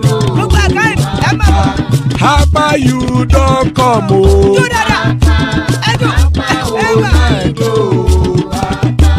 Hapa oh naido,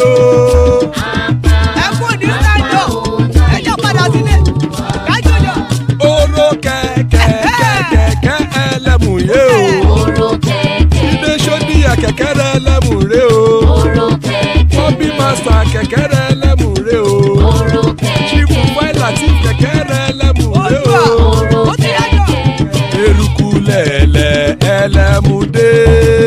Eruku lẹ̀lẹ̀ ẹlẹ́mùdóde. Eruku lẹ̀lẹ̀ ẹgbẹ́ ẹlẹ́mùdóde ó jàre o. Eruku lẹ̀lẹ̀ Ghana ti dé ẹgbẹ́ bọ́dì o. Ọmọ ẹlẹ́yẹ ẹ̀yẹ ẹ̀yẹ o ó dìle o. Odúyẹ̀lá ẹ̀yẹ o ó dìle o.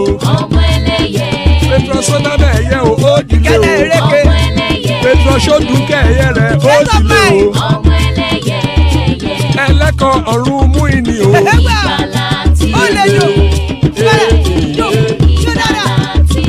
Àkùkọ ọ̀run mẹ́kọ̀.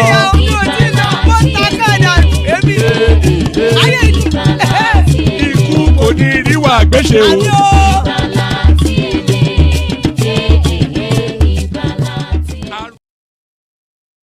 And it is right there. Ikuko Niru Agweshime does have nothing to do with us. Joining us, Tony Africa. So there's Tony right there. So you already know the sort of session we'll have. Thomas is in the house. Good to have Thomas. Pansat makes up the list. There's Pansat right there. So good to have you, gentlemen. Good to be in your company. Let's kick it off with you, Tony. You were in first. Tony. You don't go smoke that thing, Tony. All right. Hopefully, I'm being heard. Let's default then to Pansat. Pansat, are you ready?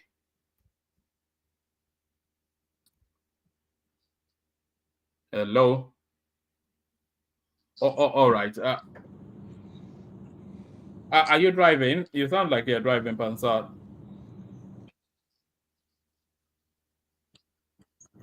We can't hear you. You can't hear me, or you can? Oh, we can now. We couldn't before. Okay, very good. Sorry about that. I'm going through the mountains. So let me begin it with... all right. You have a property there, don't you? Well, I'm going home for the weekend. It's Friday evening here. And normally I have a problem with the video, but I got some equipment to try to upgrade that when I get over there. Let's see what happens. So, one man, you got to line up. What we should do is to kind of take it easy on your trolling parts of the show and make it a serious show. How do you mean?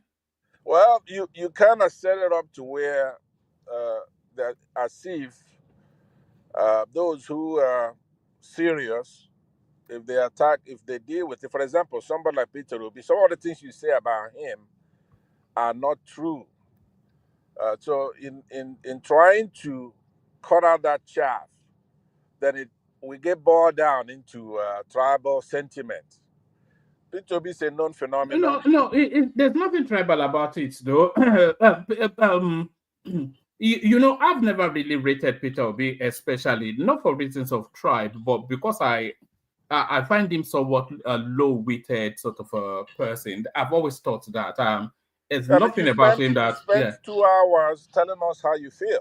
In essence, if you're going to debate me now, then you should start the show much earlier, because you don't know how long you spend talking about Peter Obi.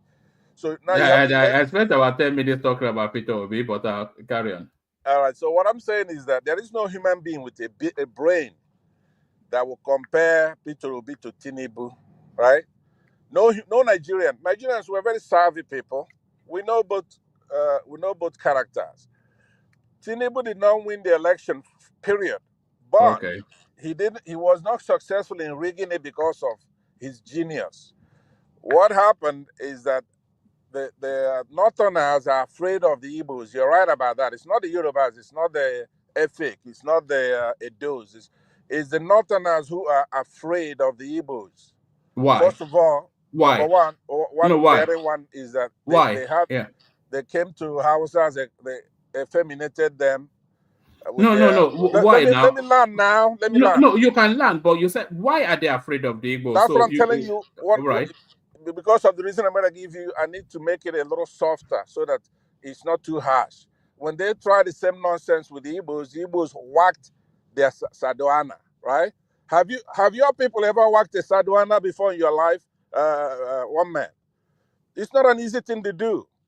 So they did it to our Hausa brothers. And I know the Yorubas have been presidents 4 times, but okay. You know. Well, let me land. We're gonna cover all that. If you like, for instance, if we're gonna debate me, then don't spend 2 hours. I'm responding to you. I have more important things to say, but let's take care of this. How did Tinubu become? Why did Tinubu become president? He didn't win the election. He didn't win his state. He didn't win anything in the South, right? We can rig that for him over there, but it's because Buhari and the 5 northern governors made it conducive for that election to be rigged, which is Mahmoud, the terrorist EFCC, INEC chairman we have. Do you know his background? Have you ever Googled INEC chairman's background? He studied, what do you call it? Jihad, urban jihad. That's what he has a degree in. So Nigerians put a jihadist in charge of INEC. So now Buhari is the culprit that rigged that election. It's not Tinubu, right? So it takes some kind of thinking for you to be able to figure that out. He could not rig it in the South. But comparing him to Peter Obi is like I don't know what kind of comparison that is. You can't contrast the two. Nigerians know that it's time for somebody smart to head the country. So these are northern Muslims. They're not too bright. You know that. They cannot run anything. They don't want to progress. They're afraid. They're scared to death. But most Nigerians understand. So we're patient. It's not like we're stupid. We're patient. We're not afraid of them. Like I said before, we whacked their big mouth Saduana in the past. And they haven't forgiven us for that. That's true. So now we'll get this Tinubu now. Now, where the onus goes on your head is that you've seen the result. Now, what the hell are you doing? He is no good. He doesn't know his ass from his mouth. He cannot do the job. As a matter of fact, the Hausa Fulanis are saying, you see, you thought you're smarter than us in the north. Even Buhari is better than this southerner that we put in there. That's what they say. So don't make the mistake of always ridiculing Peter Obi. Peter Obi is the best the Africa has produced. All right, just give me 2 minutes. So this is Mahmoud Yakubu CV. Yeah, he was born in Bauchi. He went to Kobe Primary School and Government Teachers College, Toro, respectively. He proceeded to University of Sokoto, now Usman Danfodio University, where he became the first, and as of 2015, the only Nigerian from the north to obtain a first-class degree in history. He went on to University of Cambridge, studied international relations there at Cambridge, graduating in 1987, and then he went on to Oxford, where he did his doctorate degree. So I'm not quite sure. In what? In what? In what do you mean in what? Well, the doctorate degree in what?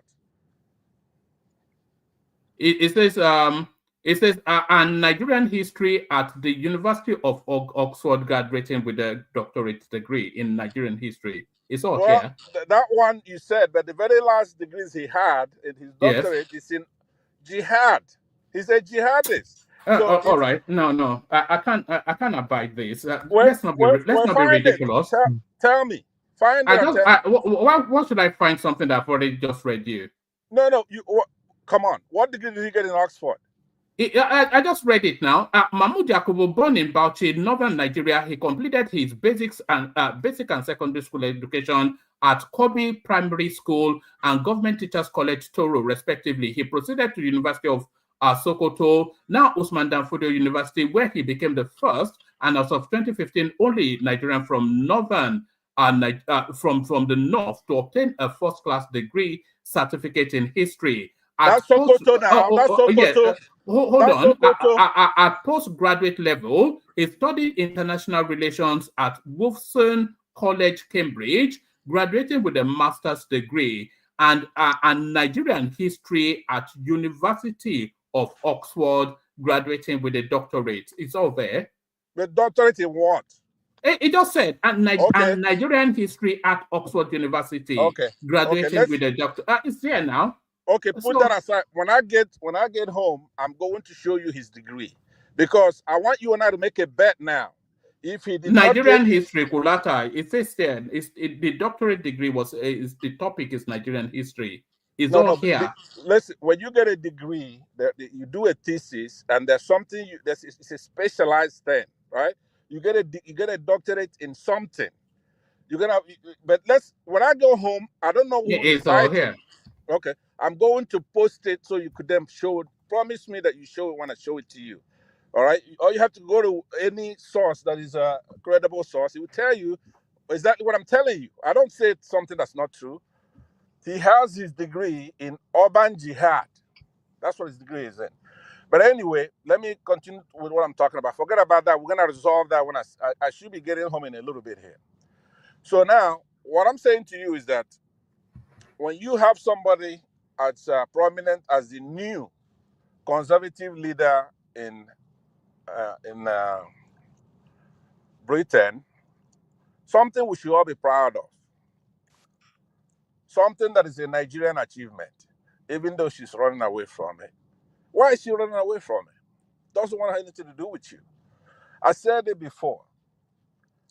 Nobody who has any common sense will come out from, for example, the Southwest and embrace what you're doing over there. Nobody's going to do that. The stuff you do here with the half a dozen people or maybe a dozen on this platform, trying to spin things on their head, thinking that it's propaganda. Who are you fooling? Every Nigerian is smart. All they don't want to do is to do it by violence. Else, who has time to be arguing with you and all that nonsense you're talking about? You're going to see something that is good, you say it's bad. So we have this woman that's married to a foreigner, and she's trying to run away from the madness we have in Nigeria. And we should do everything to court people like that so they don't run away from us. That is not a Yoruba achievement. That's an African achievement. Do you know what it is to be the leader of a conservative party? I do, because I live in this country. Imagine if she was an Igbo person.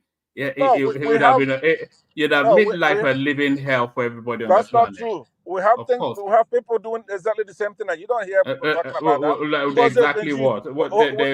Would you let me land here? No, we're in a conversation, so just settle yourself down. What I'm saying is that you cannot make that statement because we have Igbos doing just about the same thing. All right? We have Ngozi Okonjo-Iweala. She's up there. But nobody comes to you and say it's a tribal thing. That is an African achievement, what that woman is doing. Now, in Nigeria, we do mention her activities. In the Nigerian government, it's the last time we had a balanced budget. If you plot a graph, the moment she was gone, everybody was shouting a beam power over there. So that's what we're talking about. She has activities that are local in the finance, and she did a fantastic job. And then your people, the Southwesterners, were there making noise as if they could govern, insulting all these people. Jonathan, who is from the South, he's not good enough for you. You want a Jeffersonian Democrat. Okay, now govern. Everybody's cleaning their hands for you and say, okay, go ahead. Rig it, go there and govern. You can't, people are starving. You have no class. Now, I gotta be honest with you, if I'm a Yoruba guy, I won't open my mouth. Plus, I won't admit it. I'm gonna deny that I'm a Yoruba guy because that's your guy. That's your president.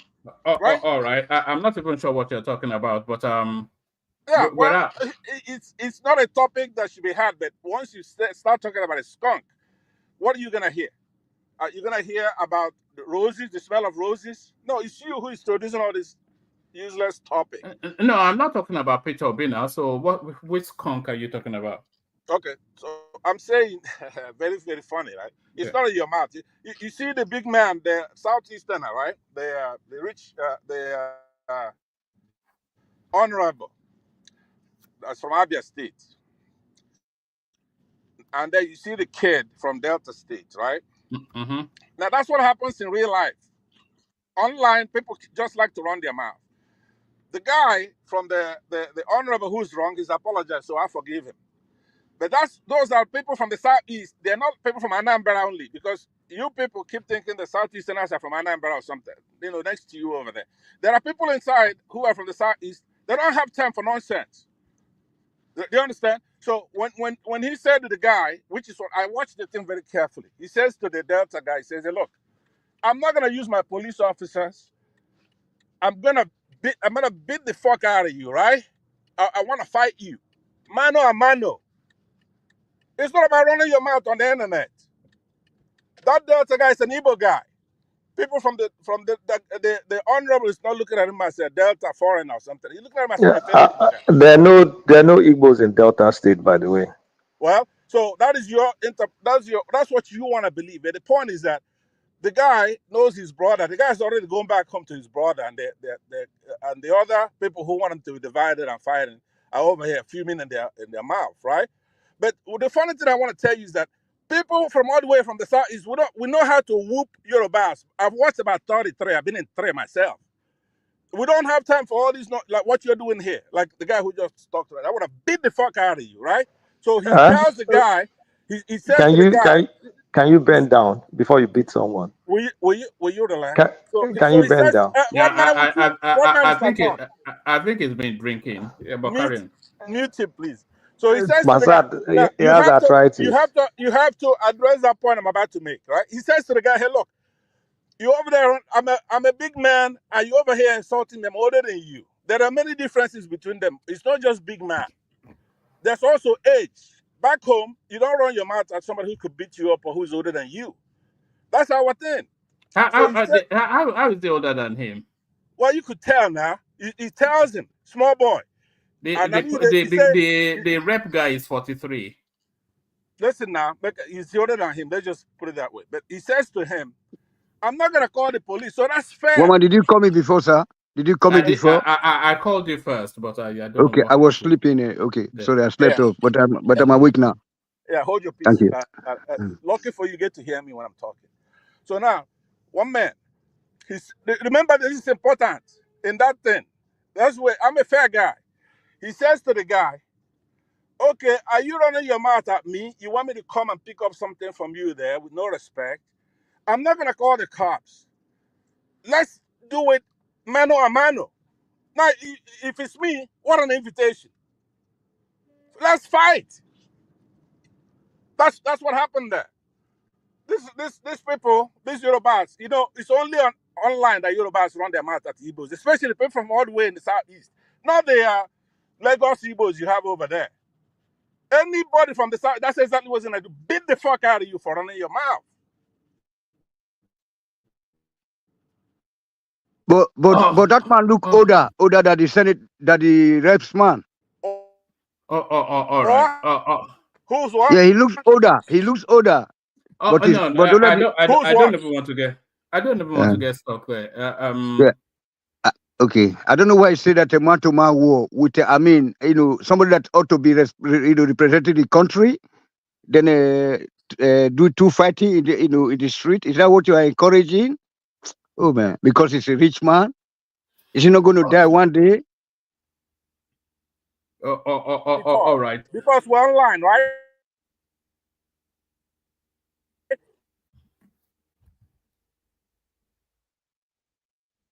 All right. Let's just move on. I think we've had enough of this drunken now, whatever. If we're in real life, no, this is too much. Pansat, do you want to have a conversation, or is this? Are you just going to shout? Because I'm not in the mood for it. All right, come back to me. Yes, all right, I'll come back to you. I'll come back to you. Maybe when you sobered up a bit. All right. Let's go with you, Tony. So Tony, bring us up to speed with where you are in politics today. Yeah. So speak to us. Yeah. Good evening, sir. Good evening, everybody. Thank you. I just slept. I was listening to your readouts, and they were so interesting. Then I just slept up all of a sudden. Yeah. Yeah, really. Yeah, really. It was so interesting. It was so interesting. If I fell asleep. No. You know that I'm not a normal human being. If I don't listen to noise, I can't sleep.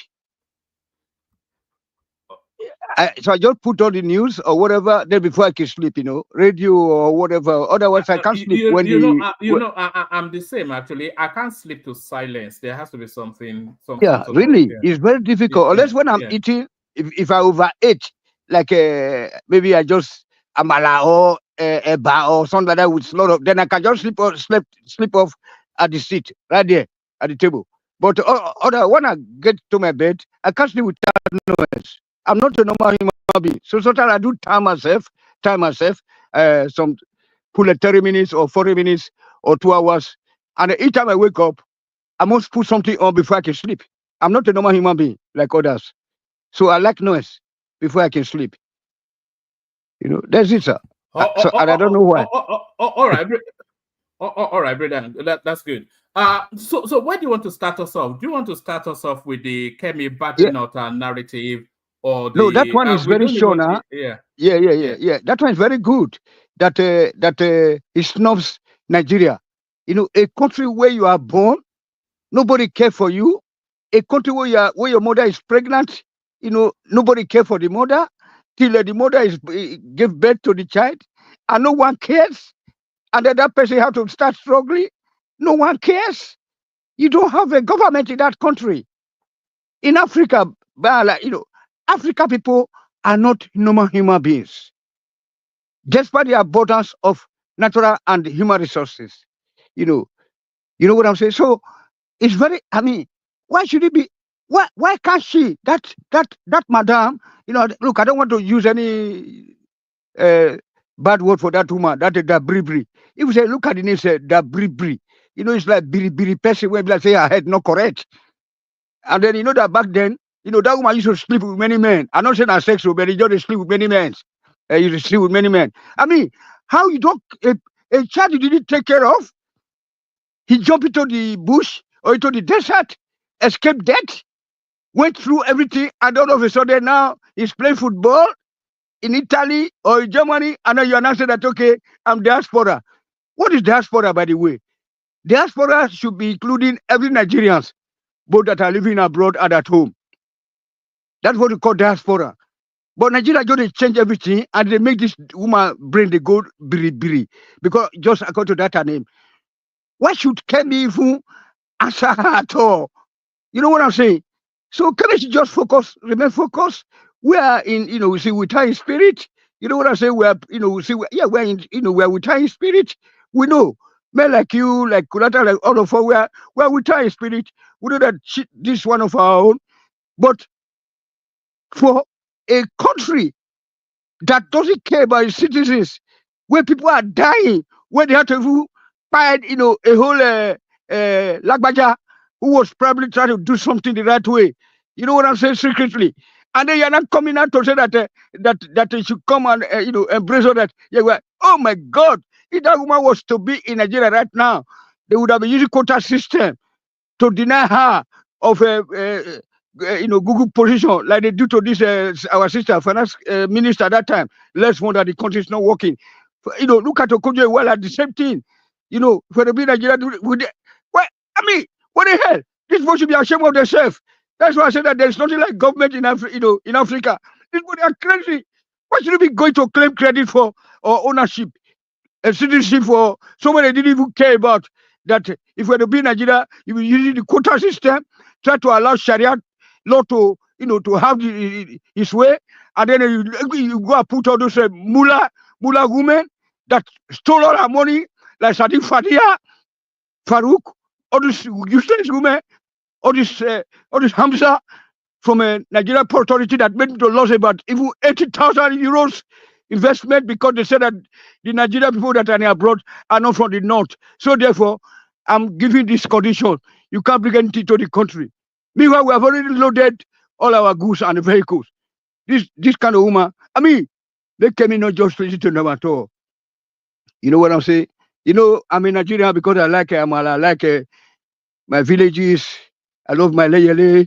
I love my Agodi. I love my Lagos. I even love Ajegule, all those places. So that's why we care about Nigeria. But for this, there's no government in Nigeria to be laid claim to be working collaboration That woman should go and look for the people that are stranded in, you see, that woman should go to Libya and rescue the Nigeria that are stranded, that are being used as whatever in Libya.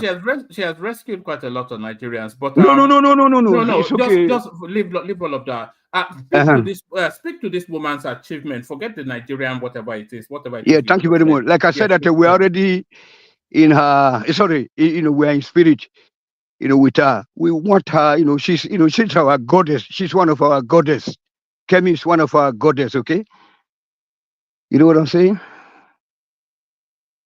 All right. All right. Thank you, Tony. So thank you, Tony. No. I go to the senator. This man, this reps.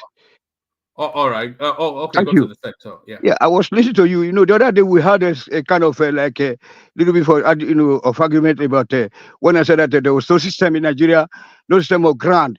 Governmental institutions are not a grant. Permanent one for that matter. The governmental institutions that have been established since the past 100 years, or let us say since 1960, it's not on grant to do anything for Africa people. That's why I see that in Kenya, the president can just wake up and go and set fire on in the market. Go look at Bini, somebody go to Ibadan and kidnap people. Many things that are just going on. What the hell? What do they know about apology when you have committed a crime? Like this guy just talked just now, Mr. Passat, whom I respect so much here, with due respect. What the hell was he talking about? So defend this useless man. That this guy that is going with how many soldiers, military men that are guiding this guy. One man, you need to check some of the video that I've been watching this evening about this guy. That is just one of the so-called senators that I love to call legislators, criminals, soldiers of the country. Then you share it among the private people or the Senate or this. What kind of country is that, one man? Is that what you were saying that I should be patient and let's see how the thing turns out? How it spends out the way they are going to prosecute this guy? That I said that this guy should have been responding to the government authority, not the guy. If that guy should try what he did right now, here, because I know that his life must have been threatened. Definitely, I'll be threatened that if you don't go out with that case, I will really make you disappear. You know what I'm saying? That's what we're talking about, one man. That's that the social system of grant, a country where the president can just wake up and say, okay, let Tinubu now try to divide the country so that we can be able to reset our respective regions. As I always say, that guy, for to be Germany, he has no way for him, no way out. And that guy that said that he's apologizing, he has got also a very big case to answer. Let me just give paint you a very short scenario before I stop, sir. Assuming that you are driving, or you just left your car in a park lot, other driver came and come and hit you. You have no right to say, please, just give me $500 to repair my car and go away. No. You see, the due process must have to be followed. Like, police have to come, then the insurance people, whatever, have to be involved, sir. That's how we do this. Not be say, I apologize. What is the apology? You don't try to Bobo say you buy him. And the Bobo don't say get any government agency when you run to in Nigeria. Day. Although you say that, what about this, what about... Forget all of them. They are all criminals. They are criminals. They are mafias in Nigeria. The mafia bandits. They are not different from... Tony Kabaka and the MC Olumo, they are even more better organized than the Nigeria state. Thank you, sir. All right, thank you, Tony. So thank you, Tony. So that's Tony right there. Of course, it's Tony. So thank you, Tony. Let's go on from you, Tony, to Baba. So Baba, you're up next. We're still on Kemi Badenoch, Badenoch, who once upon a time a Nigerian, now a Nigerian no more. So we're on her, and then also we're on the narrative of Malaysia abandoning the CNG thing. They're somewhat trying to wipe it off their streets. This CNG policy that Tinubu has adopted as his marquee policy. So we're on that as well. And as Tony was just speaking to us, then we're on that senator or that House of Reps guy who by some funny reason, the guy that he slapped is now apologizing to him. The oil marketers are now suing Dangote. So a whole raft of stuff. Floyd, yours, Baba. Yeah, thank you, one man. A very good evening and a happy weekend to all panelists, your good self, and the people in comment section. And our listeners, watchers, viewers, I salute you all. Happy weekend too. Please have you click the like button if you haven't done so. Do so right now before you forget again. And don't forget to subscribe and super chat.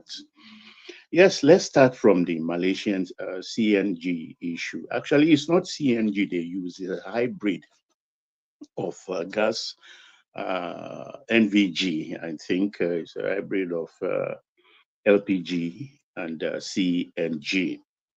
Apparently, when they started that scheme some 16, 17 years ago, they did not also develop infrastructure enough to manufacture the cylinders because those cylinders are special cylinders. They are just not welded anywhere. And the metal has to be at a certain measurement to hold the gas relatively enough. So I think basically the lifespan of the cylinder canister is just about 15 years, which has expired, and they don't have avenue for renewal since they didn't prepare for that. So it's like looking at options. They prefer to go with electric cars. That's what they've opted for because the about 42,000 cars run in Malaysia with the NVG gas. They are not even sufficient, economically viable for the government to invest in that. So they are using the channels which they dispense the gas for those vehicles, now turning them into electricity charging points in Malaysia. So it is not because it is dangerous or not viable, but they just because we have three options at the moment: the fossil fuel, the CNG gases, and the electric. So they've opted maybe abandon that since a lot of people didn't embrace it. Malaysia is a large country, so they've opted to go electric. So that is the reason why nobody should come here and start to spin and says it's because it is dangerous or otherwise. So quickly, let's go to Ikweche, our mascot. I said it here repeatedly when this news broke that the intelligent team, knowing my country very well, I didn't exist. It's a living experience. I know my country like the back of my hands. And I said it here, not on day one or day two, that the best option for the gentleman who is the victim is just for alternate dispute resolution, where if he's not the owner of his car, it's like slap me, make I get money. I think there was a fella's song like that, Bamileti Kindolo. Yeah, there was a fella's track like that.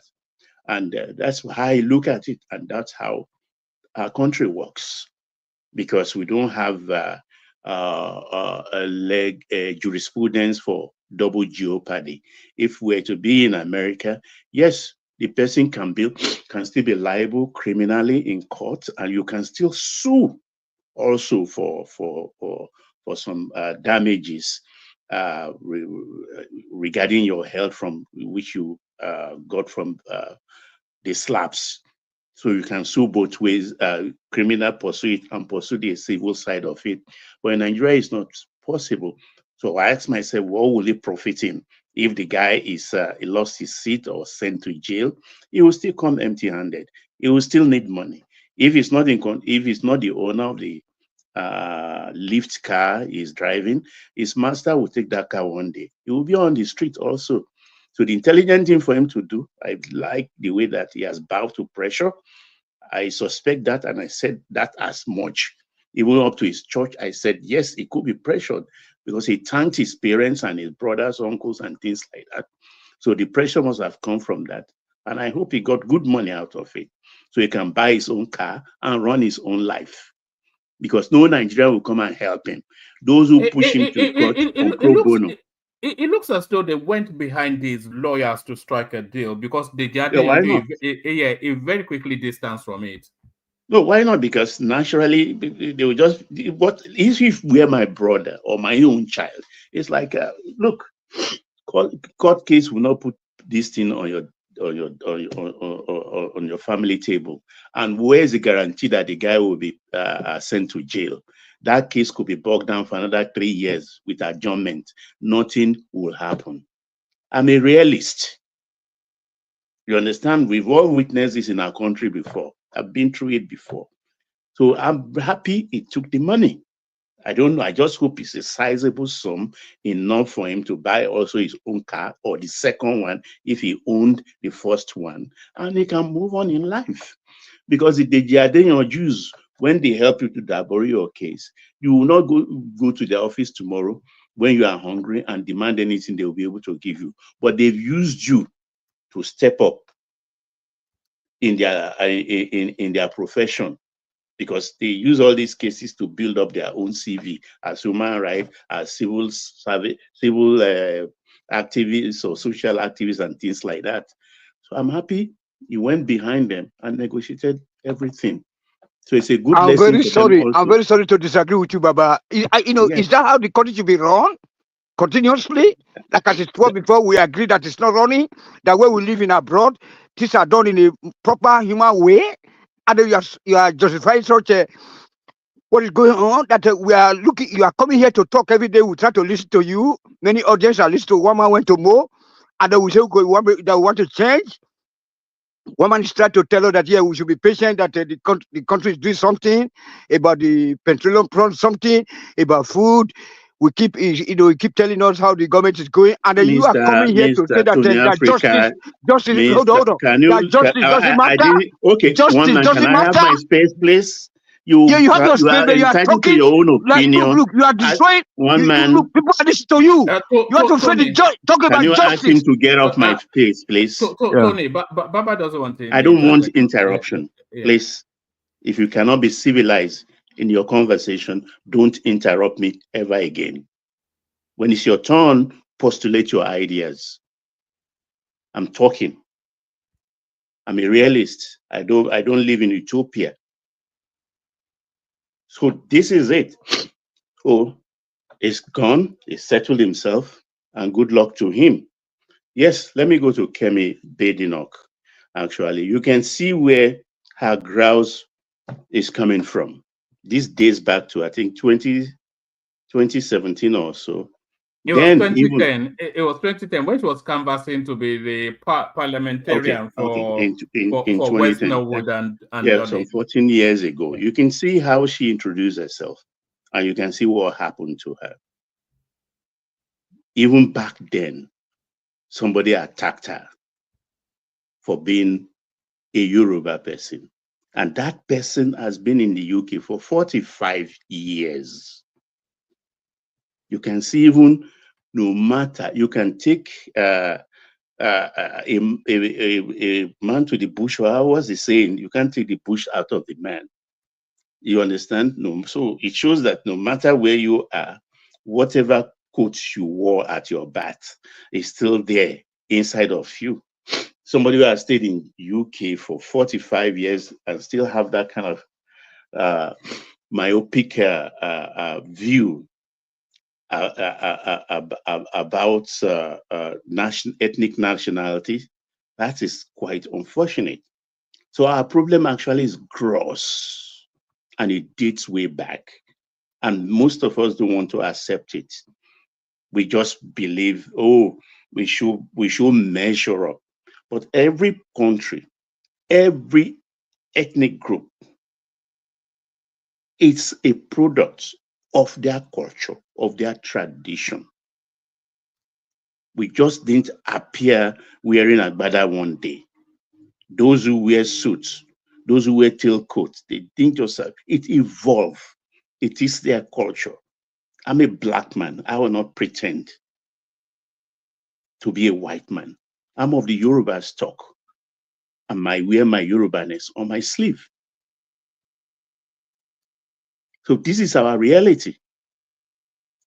Because if she's there and running in 2010 and talking this way and pleading, and they disappointed her, and more so when it boils down to whatever poison we prepare in Nigeria and swallow, we transported it now to the politics of United Kingdom, even in 2010.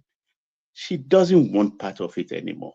So I can understand why she rejected totally, wholly, solely, bodily. Doesn't want anything to do with that kind of politics. Is it not more the case that she's disadvantaged? That she's already having to huddle through a racial hump, and then if she wants to celebrate her Nigerianness as well, Nigeria. I think we're starting to evolve out of the reputation we used to have, but I think she will, under normal circumstances, want to distance herself from even being black as much as possible. No, look, woman, it's like you are where you are right now. You have a very plain mind, and you are speaking, and somebody just maybe in Hyde Park, for instance, and somebody says, "Shut up there, you Yoruba man." Maybe he speaks with another intonation or accent, and you realize where that is coming from. How would you feel? That very moment, you just don't want anything to do with Nigeria. That even here, 6,000 miles away, it still happen here. This is 2010. People think our ethnic jingoism from every region started from 2023. No, this is 2010, 14 years ago. And it dates way back. So if I were she too, I don't want anything to do. I mean, UK politics right now, please don't carry your Nigeria go with una wahala. Just leave me alone. Let me be my United Kingdom person. Let me be British, and let me face my politics. She said as much in one of her interviews I watched on, I think, either Independent or in Telegraph or BBC. She speaks Yoruba fluently. Oh, fluently, of course. He said, if you don't want, don't vote for me. One of the reporters asked her about the catchment area of the vote she may be targeting. He said, no, that's not what I'm targeting. If they like, they vote for me. If they like, they don't vote for me. That's how we've driven her into. So I wouldn't blame her. Honestly. But she was hustling the Nigerian vote in this piece, though. Did you read that? What happened to her when somebody said, "Shut up your mouth, you this Yoruba girl"? Read that line, and that came from a 45-year resident British. Nigerian British. Listen to this. It says, so my promise to you is this: if I am elected as a legislator, I will use whatever influence I have to speak out against those who are cheating or robbing Nigeria and who seek who seek refuge for themselves or their money in the United Kingdom. Speak out against the UK, backing any individuals who are fully support and help to publicize genuine grassroots initiatives such as Light Up Nigeria, where the next generation of Nigerians are trying to change things for the better. This is a chance for someone who has real influence over what is going on with British-Nigerian relationships. It will not be about personal gains. For regular updates, please join me. Please join my fan page here and my Nigerians for Kemi mailing list by clicking here, etc., etc. Email me for more details and forward this to as many Nigerians as you can. So she knew where the Nigerians were, where she needed them to leverage herself up. But and now she's at the top of the food chain. No, woman, don't skip. Read that paragraph where that woman, 45-year-old resident, went after her, shut the door in her face. Read that paragraph. Yeah, yes, but that's just one. Read incident, it, woman. Read it. That's just one incident. Why are you reluctant to read that? Yeah, it says Nigerians have been fantastic. My immediate circle of friends, ex-schoolmates, and their friends, and all our families have all really rallied around and been very supportive. Unfortunately, those that don't know me have been very unpleasant. In a recent BBC interview, the caller insulted me because I am Yoruba. I was very disappointed that a Nigerian woman who claims to have lived in London for 45 years has issues with me being Yoruba than with my political views, and shamefully made her comments on national radio. You see that? Were you to be Kemi Badenoch, what will you do? You just have to wash your hands and legs off anything Nigerian so that they do not pollute you with their brand of politics, which is raw, ethnical, tribal, regional. So I don't blame her. I have an understanding now of where she's coming from. I may back her to the hilt. She should have nothing to do. She should just focus on what she's doing. And I wish her all the best. Godspeed. So I go to the legal wrangling going on in the Dangote territory. You know, at the heart of all of this is that those who have their knees on the neck of Nigeria do not want the secrets of how many liters we use every day to leak to the public. I bought into the fact that 30, 33, 35 million liters every day.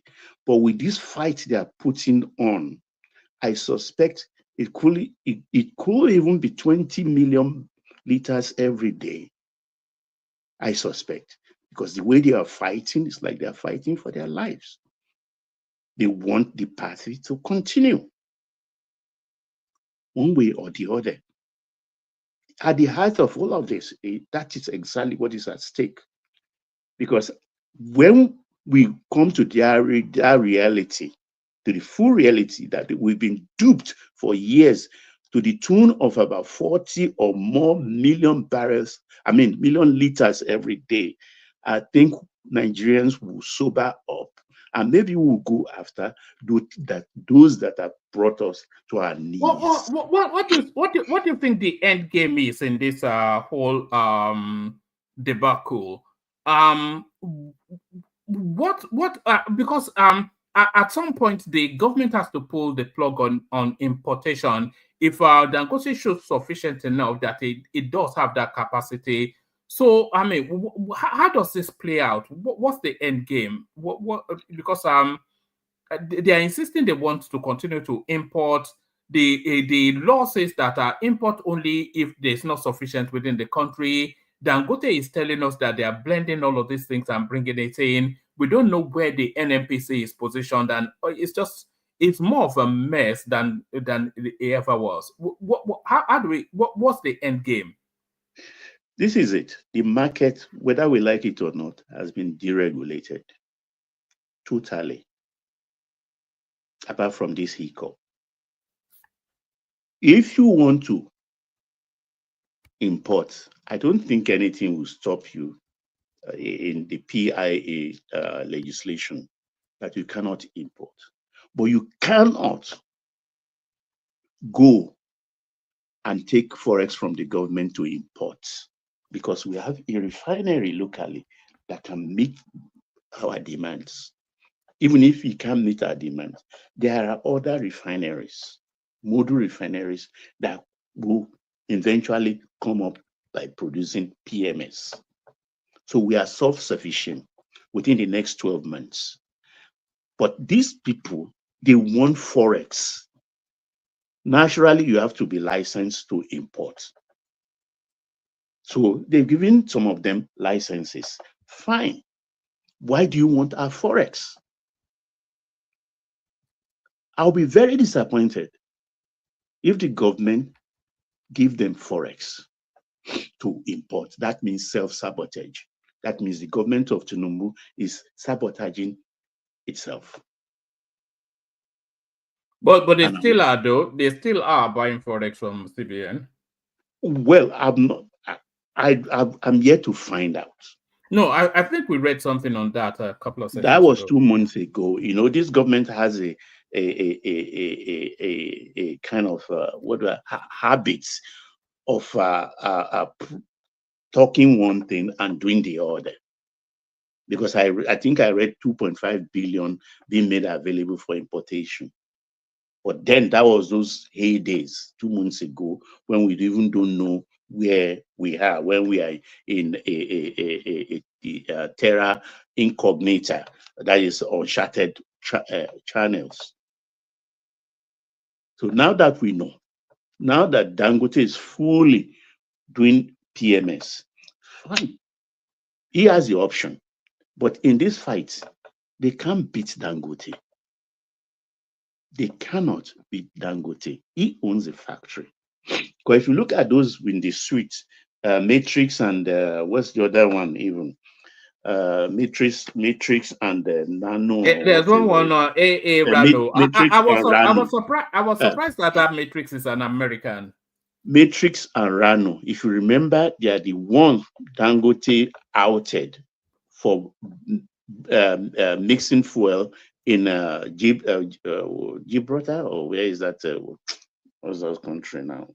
Malta. In Malta. Matrix Those is are not the companies. American. Matrix is a Nigerian guy. Those are the companies. Are you Rano, sure? Yeah, The guy went to my school now. It's Pinnacle. It's Pinnacle that's American. Oh, all right. Dickerman. Okay, yes. It's Dickerman, Pinnacle. yeah. Dickerman, yeah. So Rano is even a Northerner. It's Dangote's brother. MRS, all of them. You get my point? They are ganging up. I know when you are it's like somebody at the throes of death. They are taking everything from you. Naturally they will fight. But in this fight, there will be only a one man standing at the end of the day, and that will be Dangote Refinery. They cannot beat him because he has a product, he has the factory, he has the option also to sell wherever he wants to sell to. He has the facilities. It is you people who want to import. But then I think the president has to step in. I don't know why he's playing coy in this thing. I'm not saying the president should protect Dangote. No. But the thing is, okay, if you are going to import, we will give you license, but it has to be the same standard Dangote is producing, which is the highest, Euro 5. Do you think if Buhari was president, we'll be having all of this mess? He would, because he created it. I think he would have made a decision. I think there's an indecisive. Has he never made any decision? It can be decisive when it wants to be, but there's an indecisiveness on the part of the presidency that is somewhat still holding that place in abeyance in terms of the confusion. I don't know, but he did some good things actually, even at the detriment of our country. At least they helped Dangote to build the refinery. You understand? One way or the other, they helped him. And I don't think that's the only government that could have done that for him.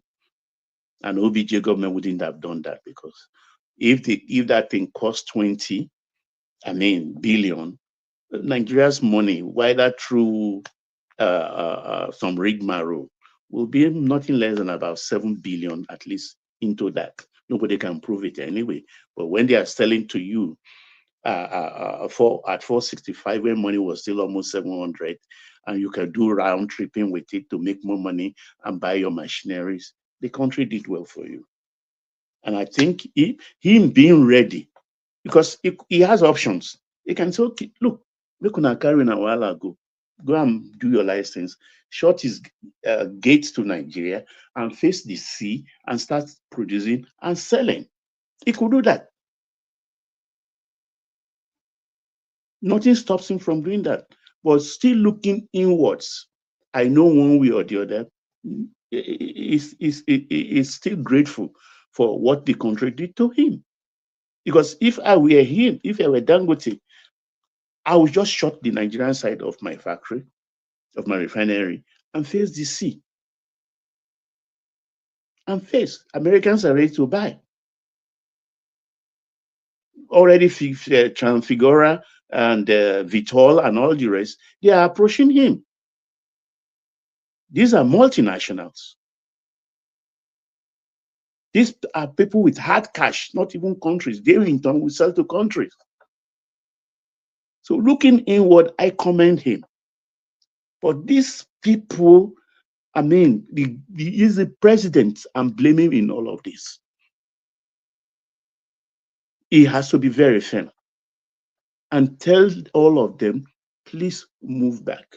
I'm not stopping you. If you want to import, import, but it must be the same standard with Dangote. If you bring in anything short of that, we will reject it. Go use it, drink Gary in your house. Because that product the man in Abuja showed, I think it's a skit. Nobody can brazenly pump that kind of thing into another man's car. I don't think Nigerians are devilish up to that point. That's not petrol. That's like when you use kerosene to wash a car engine. Yes, that's what I was going to say. It looks like what was flushed out of a car rather than air. Exactly. So I don't buy, because I don't buy anything I just see like that. I don't buy who or swallow it hook, line, and sinker. I have gumption. I know that's a skit. But I know definitely whatever they're importing is not up to Euro 5 standard. It's not up to, because now I think they are selling 80 naira below Dangote's price. How long can they sustain that? They should go ask Coca-Cola. They should ask Daikon Salt of the days of yore and several other industry that have dared Dangote. They all fell. Even the cement people. How many? If Bua had not been old money, Bua will not be standing today. Dangote will undersell you. It could take a hit even up to $1 billion naira, or $1 billion. Nothing will shake him. He knows that when he is fully in charge, he can make that money within months again. So in this game, it's only the president that is disturbing him. And I don't know the game the president is playing. He has to put his foot down. He has to be very firm. But I beg the president, I beg him not to give these people Forex, because it will be self-sabotaging, self-inflicted wounds when the consequences appear. He should have nothing to do with them. Should not soil his hands. Honestly, as far as I'm concerned, they can't beat Dangote. So for Sule Lamido, I don't know why he's waking up now. I'm blaming Tinubu for the woes of the PDP. Is it today? But he said so many things that are right, that are very correct. You understand? 90% or a little below that of APC of today, they are all PDP people. No doubt about that. So in APC, there is PDP. I'm of it. But the president also is aware. He knows them. They know themselves. These are politicians. Politics is what they do. Politics is their game, is their bread and butter. So, but for PDP to rise again, it's not going to be easy at all. The best thing that can happen to PDP, because there are about 4 PDP as far as I'm concerned, and you cannot go into election or preparing for an election, because politicking for 2027 will start earnestly in the next few months. We're in November already. It's only December that covers 2024, 5 from not happening on us. And when we get to 2025, we are still in disarray as a political party. Then forget 2027, for God's sake. So I can see a new political party coming up. There will be realignment of forces, political forces. Half of the present PDP will go into that political party, and because it's not easy for these people. There are only few of them that can actually stay 8 years out of power and still have their resources, their financial resources or their relevance still intact. 8 years is a long time. Even if you've taken so much billion and hide it somewhere on productive money and you're still maintaining your lifestyle and also answering and pandering to your base, you're going to lose a lot of money and a lot of ground. So that's why a lot of them are running helter-skelter in political cycles, acting like political prostitutes. But PDP and part of the labor, because we've seen OT now gravitate through ZLP, that is Danny Wanyanwu's party. I suspect there was going to be some alignments in that realm. So we are in for an interesting time come 2025. I yield, one man. One man. Sorry, I am here. I was muted. I'm here. Thank you, Baba. Let me say sorry to Baba, woman, for interjecting him that time, and then for shouting at him. I'm sorry, Baba. Okay. Yeah, no problem to Nekbe. I know you. I understand you. Yeah, that the situation. I'll just say, care about the people that are suffering in our country, and then a lack of the established system that were left for us by the British people under the Mawolowo Inahuru government, let's say Tony. That is why, it's very painful. I can take it. Yeah, that's why I came to so assuming that those institutions are there, those state prosecutors could have been taken care of the case right now. You know what I'm talking about? I promised to give you a link. I did give you the link on that I'm interjecting. No, let me finish now. You are the minority here. You are a minority. Because this not no. You are the minority here. Okay, this is my space. This is a Western Nigeria. This is a Western Nigeria platform. Let me finish. I was interacting with Baba. Hold on. You take that private. Take it to the private section if you want. No. You don't do that. So Baba. So like the state prosecutors ought to be engaged right now or do their things without the influence of the government or whatever. That's what I'm talking about, Baba. That's how we do I things here. understand, Tony. Just temper that a little, you understand, so that I can tolerate your view and you can tolerate mine. That way, the people in government who listens to us can be able to navigate between the two. So which we are supplying them, I'm supplying them.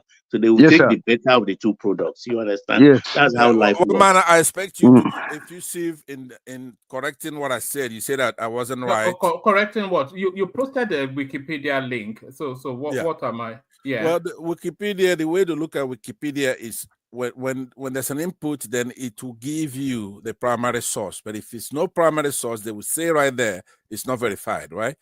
So Wikipedia is not all wrong. It's like it has to be verified. That's the way to look at it. Yes, but what am I meant to glean from it? Okay, glean from the career. Let's just start from it. You don't have to go with the beginning. It starts with his early life and education, of which it was incongruence, some of it with what you said.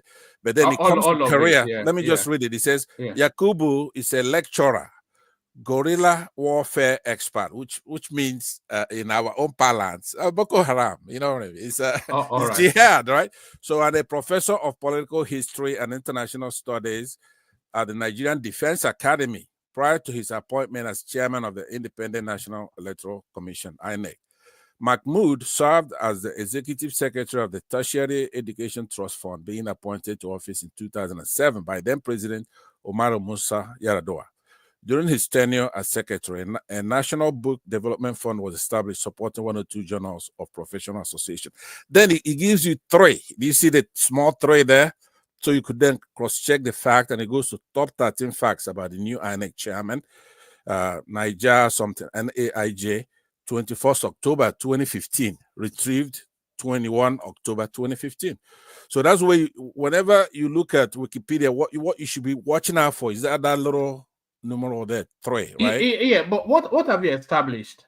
Now, what I've established is that Yakubu is a guerrilla warfare, a Boko Haramite type of thing, My like a God. jihadist, Well, right? all right, The all right. jihadist expert. That's who's our No, INEC chairman. nobody is an illiterate here. Everybody knows what guerrilla Okay, warfare well, is. It's collateral there. apologize Yeah. to me then. Apologize to me because I was Oh, right. For what?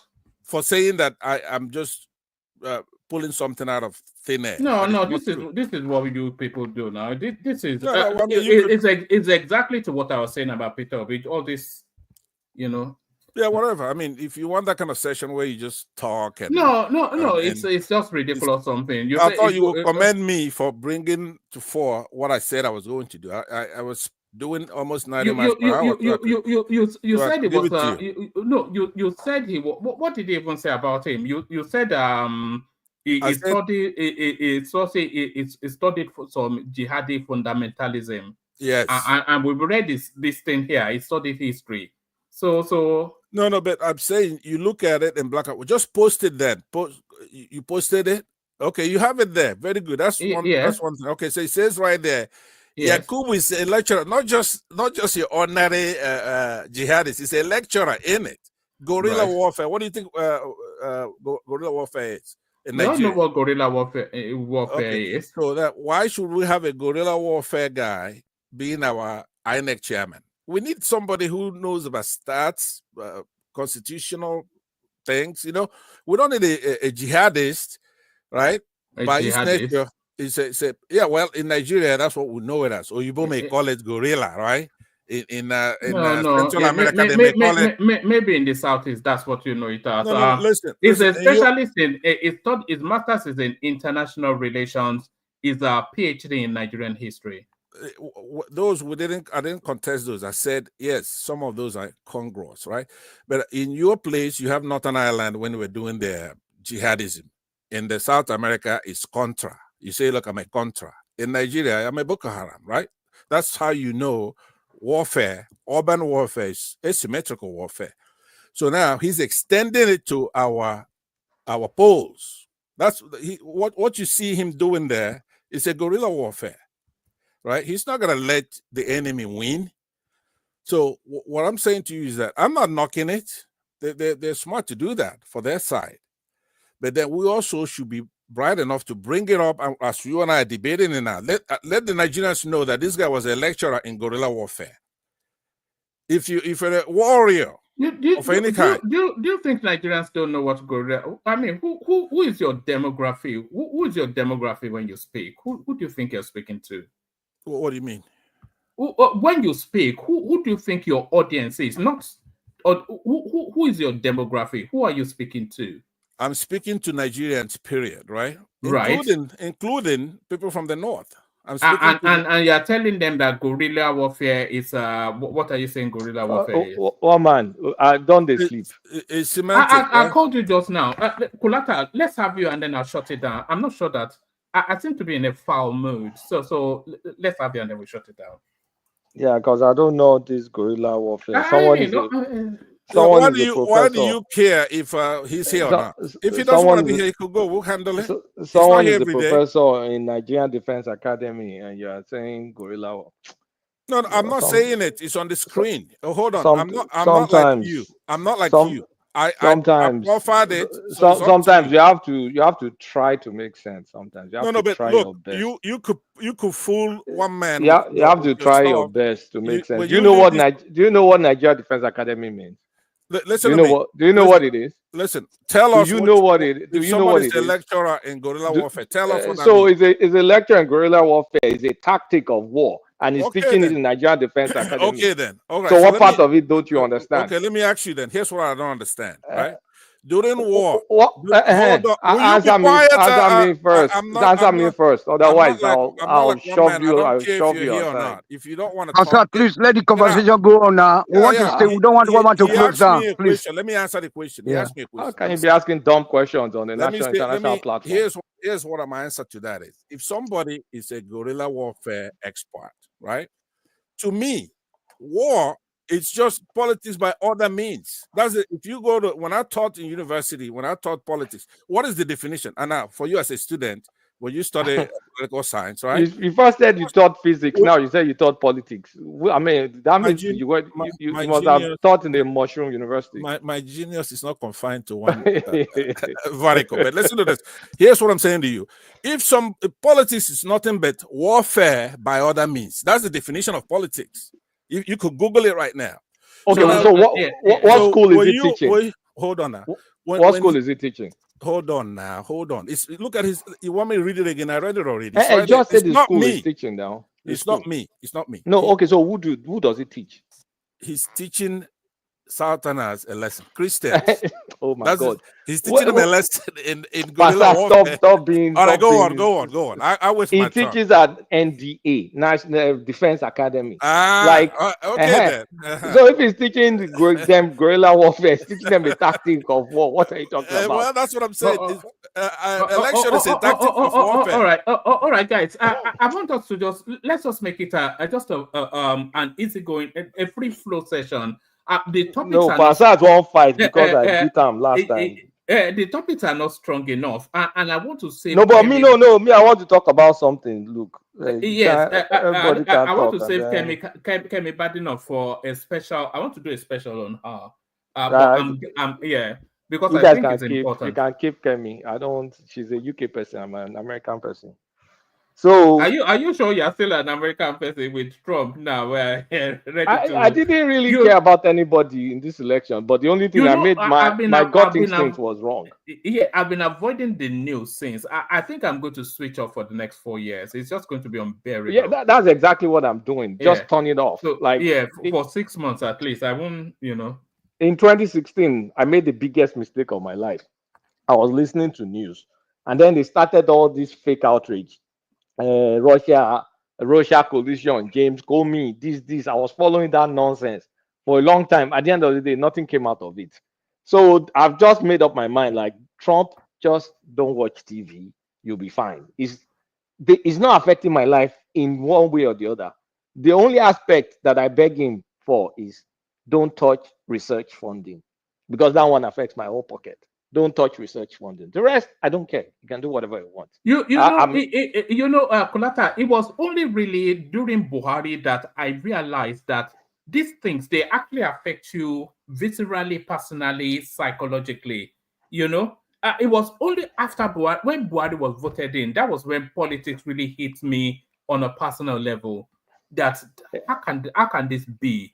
And then Trump after that, if you get into it, like emotionally, you're going to be. I mean, look at all these obedience now. Yes. Look at all of them. They've still not recovered. Look at Passat now, still saying Obi won election since like 2 years now. Look, it's hard. It's hard for people that fall into all these political. I mean, put your emotions into it. So thank God I voted Ashake. So when Trump won like this, I didn't care. Did you play an Ashake track just to cap it off? Okay, you should have done that. And then open a glass of wine and prepare yourself for the next 4 years. My wife was vexed at me, but he wanted, because I said I'm not voting Kamala. Like, I mean, why would I? I wanted Trump to win. I said I don't care. I really don't care. But the bottom line, okay, I predicted like 70-75% of black men will support him. That was true. But Kolata. Eh? Kolata. Eh? Kolata. Yeah, sorry. But you don't vote for Trump, but you don't vote for Kamala as well. So what do you really want? Me, because I can't stomach both of them, Thomas. I can't. Like I don't. Both of them will not affect my life. That's just what happened. Because at some point in time, I was chatting with Prince Daddy. I was like, wait, this Kamala, are we saying that people are going to vote abortion over foreign policy? That this doesn't make any sense, because people that are going to vote Kamala is all about abortion. Is there any other compelling reason? Like, that sounds crazy. But I just said, okay. At the end of the day, Kulata, didn't she fail? 63% of white female voted Republican. The matter weak me, because I thought at least you win popular vote. She lost the popular vote to like big time. So and didn't improve on Biden's numbers. And so the bottom line is, if you want to chaos, follow CNN, follow MSNBC. They'll just be shouting. Kulata, I saw a headline earlier on today that Elon Musk had made a hostile bid for CNN, $3 billion. Last song, just 3 billion. Yes. Did you see it? He will No, I leak didn't it see it, and destroy it. I'm avoiding the news. Yeah, I've tuned the news out. If I'm going to read anything news, it has to be Nigeria related. For the next 4 years, I'm not watching CNN. I'm not watching Fox. I'm just cutting it out. I'm not doing any of those stuff. Don't be emotional now. No, it's not emotion. About With Biden Trump in is my friend. 2020, since 2020, I've not watched CNN. When Biden entered, I cut the news off. I just decided I'm not following this nonsense anymore. So I'm going to follow this. That's why I didn't care when I went to vote for Shake. Like, who cares? I really don't care. Because when you look at it, at the long shot of it, it does not affect your life. It has zero to do. It's not going to affect you in any way or the other at all. So what's the point? So since I cut TV off in 2020, I'm cutting it off again for the next 4 years. Whatever they like, they do. But the only I beg him, don't cut. There's some good things that I think will come from Trump. The vegan agenda. Remember, when if you cut off TV, you're gonna be dumb as a doorknob when you come That's back fine. in. I read books.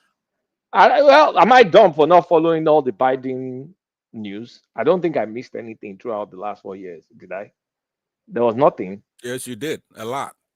Okay, then I'm fine. I'm doing well. I'm doing well personally. No, but you're not. One man commissioned you here to go and do something on Lagos. Who's gonna win Lagos, for example?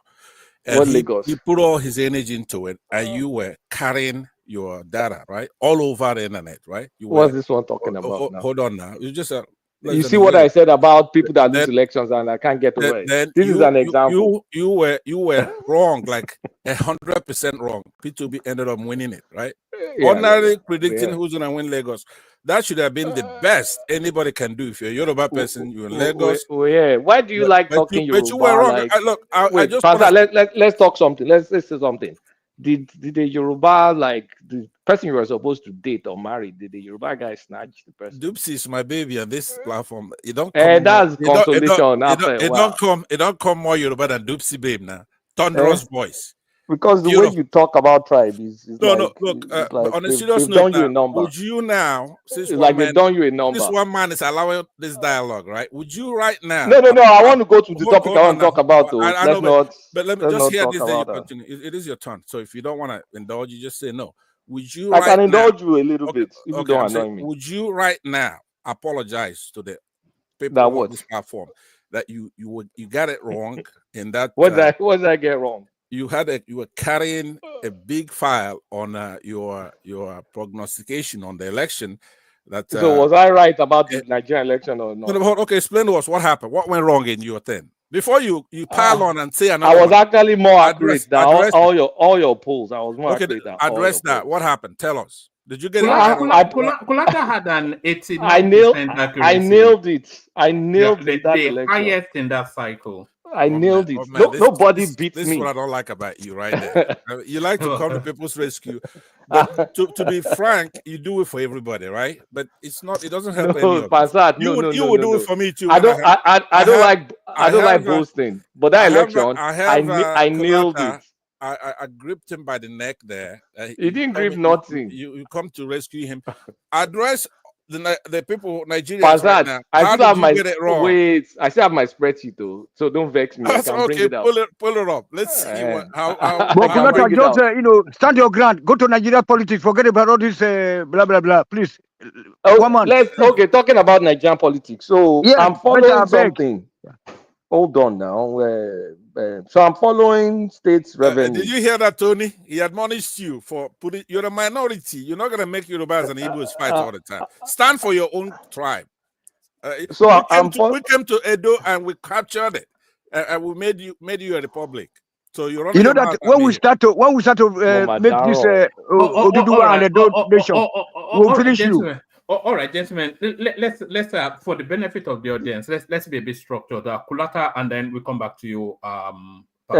So I've been following. I mean, right now my fight is we need restructuring. So I'm looking at state sustainability, states that they can sustain themselves, states that rely the least on FAC allocation. Those are the states, in my opinion. I mean, what do you mean now? It's not my opinion. Those are the states that empirically will be able to do okay if we cut the feeding bottle. So based on that, I looked at the list. The number one state, of course, is not surprising. The number one state that can stand on its own is Lagos State. The next one is Ogun State, followed by Zamfara State, followed by Oyo State, followed by Ondo State, Sokoto State, Plateau, Ebonyi, Kwara, Kebbi, Kaduna, Osun, Rivers, Kogi, Jigawa, Ekiti, Katsina, and Yobe. So those are the ones. The rest, and I think Imo. What can Sokoto self-sustain on?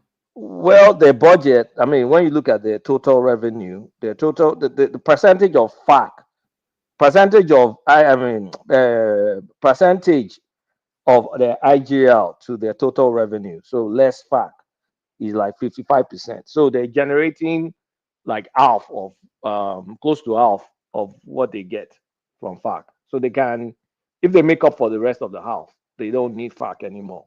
So assuming you cut the feeding bottle, right? South states will survive. Based on these statistics, all the Southwest states they're green. They will survive. I mean, we're a service. We don't even need to go and be messing with oil in Ondo or oil in Ogun State or anything. We can sustain ourselves with service, intellect, IT skills, like entertainment skills. All those things are in the Southwest. So I was just looking like, I mean, a bunch of the states that are in the red, surprisingly, well, if they give them back their oil, they'll do well. Some of them are south. A lot of them are Enugu. Peter Obi's, where's Peter Obi's? Anambra. Oh, this is the backwater. Do you have the chart so we can all see it? I have the chart. Let me see if I can send it to you. Let me share the it actually surprises me because of all of the spaces that you expect to be able to self-sustain, it will be the Southeast because they're the most enterprising in terms of hands-on enterprise. You know, it's not that one man. They're even the smallest in size, so more money can go further in those states. She'll get when the size of the state is in itself. Yeah, is but small. that speaks more to self-sustaining now. If they have a smaller geographical space, yes, they should be able to sustain themselves. That's what I'm saying. It should be easier because the size is small, and also the population that's staying there is small too, because all of them have jackpot. I've sent it to you. All of them have jackpot. So why are they? Look at it. Bring the chart up. Let's look at the chart. Kulata, hold on. Maps, those Nigerian maps are not to scale. If you're looking at Southeast based on Nigerian maps, you're crazy, right? What do if you you mean? see how their state is bigger than maybe Kaduna. The entire Southeast is like the size of Oyo State. Well, that's what I'm saying. It's scaling, right? They didn't draw the map according to scale. If you look at it, they will admit scaled. it, right? It's just everything evil. They want to cut it down. Go ahead. It's scaled, Pansat. There's no reason why the Southeast should not be the closest to El Dorado because the land area is small. If I'm going to build a road for your state, if I want to transverse the entire Oyo State, I'll spend the same money I'll spend in the Southeast in Oyo State. So the money will go further in the Southeast. So something is wrong. Maybe the governors are stealing it.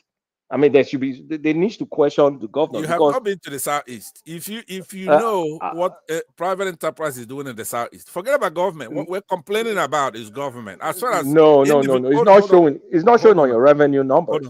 Hold on now. I gave the other day I was here. I gave one man villages, for example, in the Southeast. They're like Switzerland. No, I saw what you did. You know what you are showing? You are showing burial grounds and you're showing houses that people visit twice in a Okay, year. let's get a ruling on that. One man, is that what we got? Is that what I showed you? That is, it show. No, hold on now. Video Let him now. rule on it. No, Let him rule. there's this place that they call Little London. I'm not. Little London in Abraka is Abraka in Abia State. Abraka, and I'm telling him that those houses. Man, that's how all of it is. It's not one area. Hold on. Let me land a point. Okay, we don't lie. In Abraka, whatever. I think it's Abriba. Sorry, Abriba. God, is it Abriba or Abraka? I'm making it's Abriba. Yeah. It's Abriba. Abraka is in Delta. Sorry. The worst one. That's the worst one. We have a host of villages better than that. Wait. Okay, those houses, they get visited either at most twice a year. First during they're busy somewhere else. First during first during Easter, next during December. The economic activity in those places is close to zero. It only happens twice a year. These are not areas that generate foot traffic. So there's no foot traffic. People just go there. Is it that you go and die there and they bury you, or you go there for Christmas? Kulata, please. For ranking northern states, first before southeastern state and south state, it means that you're just political. Because of this temporary power data doesn't care about your feelings. No. You are just trying to be, you are ranking. You are not ranking. River State, Edo State, those states, Delta State. You are ranking. Why are they afraid to break up the country? Then why are they not? I don't understand what you're talking about. Okay, no, why? Why are they afraid to break up? Why are they afraid of break up? If they know that they can actually survive without us. Slow down. Let me ask Kulate a question. Kulate, where do you have the greatest CNG in Nigeria? Imo State. Where do you have coal? Where do you have? I can understand Enugu State has coal, but nobody uses coal again. So you're not going to tap into using it. We're gonna use. Yeah, but the gas, like we have abundance of gas in many places. The thing is, Ondo State has a shitload of gas. Offshore Lagos has a shitload of gas. Ogun State has a shitload of gas. There, right? If I take you there, anything you mentioned in the Southwest, right? If I take you there, we dig there, we're gonna see the pipe. This is not by fight. To the Yoruba this is not by fight.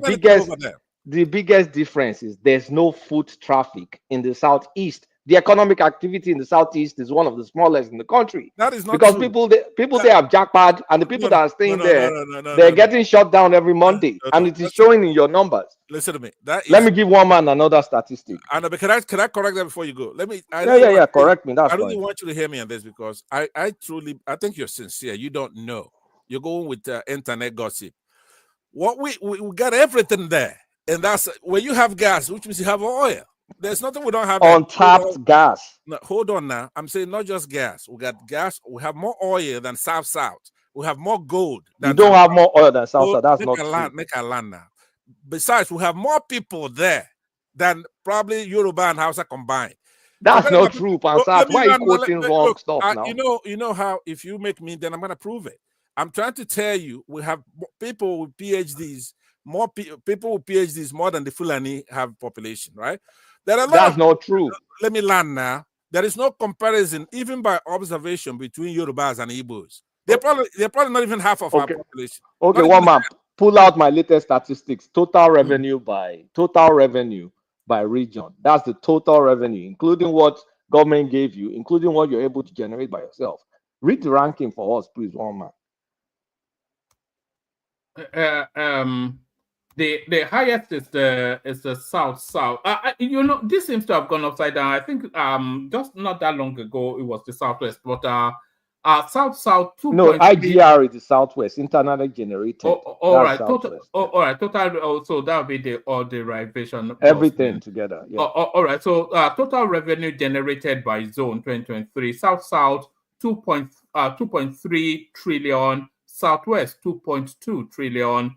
Northwest 1.4 trillion, North Central 1.3, Northeast 911 billion, Southeast 823 billion. Who is the last? Hold on. Wait, one man. Who is the last? Hold on. South is there. Let me just ask him a question when it comes to revenue. Let me ask him now. I asked him to do something. It's a quick question. One more interjection. It's a very quick question. One man. Who is the last? Who came last? Southeast. It's the Southeast now. This will be my last interjection. It's not fair to you for me to be cutting it, but here's what I'm saying to you, right? When you look at revenue generation, it's a euphemistic way of saying taxes. It's euphemism. No. Not just taxes. Total. I didn't say IGR. I understand. The same thing. Revenue, right? Which is government getting the money. We know Nigeria is not out there producing anything, selling it outside. So the point I'm making is this. You saw me and Dr. Damages questioning one of Soludo's reps there, and I asked him, he was able to divulge that in the South, in his state, is 2% taxes, right? 2%, which is business friendly. So if a state or a region does not tax people to death and let the entrepreneurs keep what they earn, right? It's a paradox, basically. You're showing South and Southwest being business unfriendly.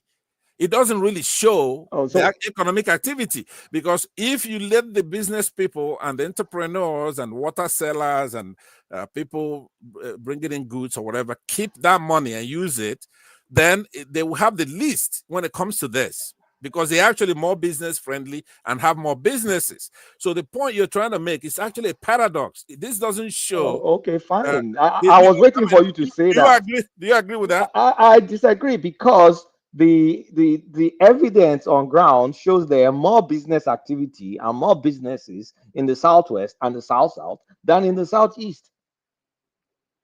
With the taxes, they have more businesses, more registered businesses, more money coming from those businesses. Like I told you, the Southeast, all this fancy stuff you see in the Southeast are people that are outside the Southeast going to visit the place twice in a year. The people that live and reside in the Southeast have very little foot traffic. So the business, and then to now top it off, everybody is sitting at home on Monday. So what do you expect? Of course, it's going to be the last.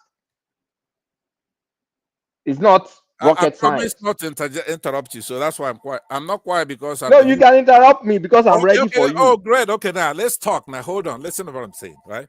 That's my facts, sending in something. So let me say this to you, Kulata. By observation, you're not the only one who is from Nigeria. You have a lot of people who are in Nigeria. If one man doesn't have access to it, I could go. Let me give one man another start, because I'm ready for this conversation. Okay, well, you have to let me respond. I'm saying I could show by observation, just on YouTube video, how people are densely packed in southeastern cities. They're packed. They're packed in a small area. Also, when you say Southwest, you're talking about Lagos. We're not talking about remove Lagos. Should be the entire the money Ogun State generates. Ogun State alone. Ogun State alone generates more revenue. It's benefit. Wait now. That's it. The rest of it collapses. Wait now, Pansat. Ogun State alone generates more revenue than the combined 5 states in the Southeast. It's not true. I just explained to you that people are keeping their money. They're not paying it in taxes. They're not. One man. Please look at the latest one I sent you. It's on the screen. But there are more people. This is another reference of economic activity. We're looking at even employees in the private sector. So assuming we're saying taxes is stifling the life out of Southwest and all that stuff. The top Southwest and the South, Lagos number 1, Oyo number 2, Rivers number 3 before you get to Anambra, followed by Ogun, Kaduna, Kano. So in the top 5, there was only one Southeast representation, which is Anambra, the most densely populated part in it. So does that tell you that the fact that they're not collecting enough taxes means they're super thriving? No, it doesn't. Let me tell you. And I'm going to bring another stat again, and you're going to try and explain it again. Here is one thing: people from the Southeast believe in the doctrine. We have federal character doctrine, right? They establish their business anywhere.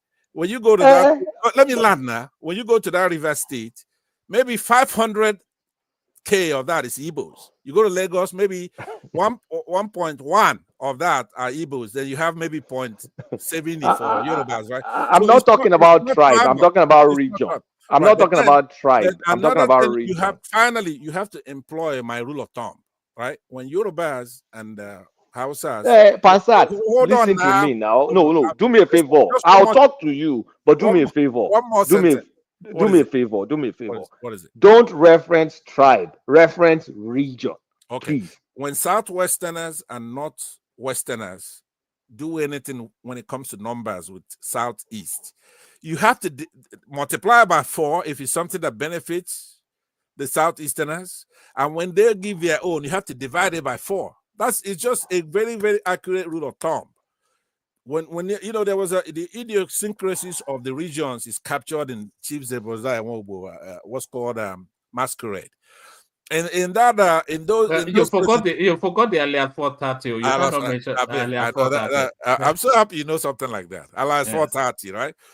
In there, you're gonna have a Jegede Shokoya. Now he's gonna talk like you, right? And he's all over the place. He's a classic guy. What they call well, I'm not gonna, let's not make it bad. But you see a Jegede Shokoya boasting and doing what you're doing here, and then you have a regular maybe Clarus Bojikwe, they're doing a normal thing, right? Okay. And so it's idiosyncrasies. The North, by observation, haven't even started. We're trying to get them to go to school. You cannot achieve the things you talk about without going to school. Let's do it this way. Let's have a conversation about the Southeast without being defensive, so that way we can. There's no point to be defensive. It's my turn, isn't it? My turn now. No, it's my turn now. You're not letting me. Turn, but you're not letting me make any point. So, hold on, Kulaka. Just to extract a little bit from what Pansat is saying, is this not still that narrative of Southeasterners not investing in the Southeast? Is that not what the data is telling us? That is what the data is telling, and Pansat doesn't want to agree. He's showing picture of this, showing this on that. It's just self-defense. I'm making a very simple point. Right now, the foot traffic in Southeast is small, and also the activities of those boys, especially on Mondays, is bad for business. That's why the numbers, you see what the numbers are. The numbers are low. No matter what you try and justify, you say, Igbos. I'm not talking about Igbos. I'm talking about a region. You're messing the region up, and the region is now laggard. When you look at the number of widows and widowers, I just sent you something, one man. I just sent you another statistics. The top states that has widows and widowers. Read me those states, please. I'm hopeful that it will be Borno State, because I'm not hopeful though, because I don't wish that on Why anybody. you going to But from so it says prevalence of widows in Nigeria, prevalence of widowers. Top 5. Give me top 5 of each one. Enugu, Ebonyi, Abia, Imo, Anambra. So that's for the widows. The widowers, Imo, Edo, is that Anambra, and Rivers and Abia. So what does that tell you? The misery index is high in those states because of since 2015 they've made that area terrible, and many people are running away from there. Okay, can I respond? Right now, what is this? Whose data is this? This is from who? Statistics gotten from MBS. It was gotten from MBS. Okay, listen to me. That Nigeria, what is the full meaning of that acronym, right? Bureau of Statistics from Nigeria. It's nothing but a Boko Haram outfit. They don't go to school. When have they done any? They don't want to do census, right? Listen to this. They're cheaters. They're liars. Very deceitful set of people, right? You cannot go bringing something like that. That's shocking. It's stunning. You cannot, by observation, it doesn't make any sense. How do you determine widows where you can't even account for who is who? When somebody goes into a secondary school, Boko Haram pack girls, you don't even know who's been picked up. So they're duplicitous. They're very trickery, right? Cunning, liars. They don't want to go to school. A country with no population figure, for that matter. How can you go and then they overdo it by just packing all this? It's like Dangote, right? Dangote is fraud, right? He says, hey, I have refined so and so. Okay, where's the motor oil? Where is it? He didn't think that far that somebody say, if you refine that much liters of oil, then where's the engine oil, right? He doesn't have anything like that. So let me land by saying this to you. It would have been smart if they put one and then intersperse it with some southwestern, some northern state. But these are people who go out there and marry more wives because somebody promised them 72. Would you let me answer you? You make a silly, you bring in something here that's silly, right?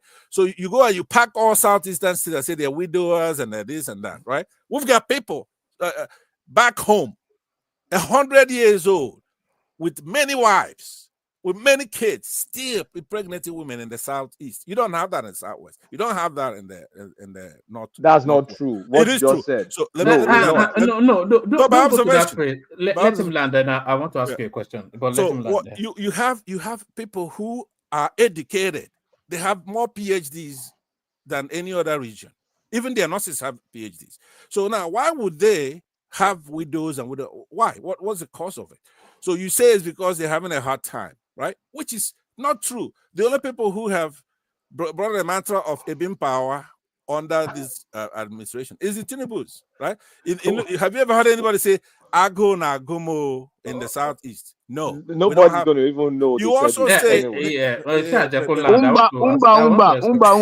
No, hold on. Finally, what I'm saying, this particular statistic is what's going to tell you what I was talking about. Whenever it's anything that is negative, they pack it with Southeasterners. When it's something good, they pack it with you refuse to accept the data. That's what you're telling me. There is no category. There's no vertical in Nigeria where a particular region just makes up the worst, the better.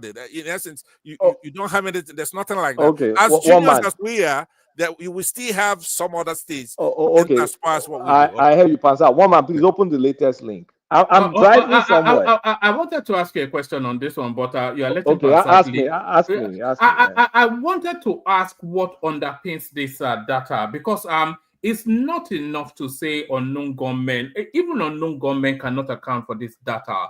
If you contrast it with a place like Borno, and I'm not even saying Borno State here, which queries, they don't give explanations, they just give figures.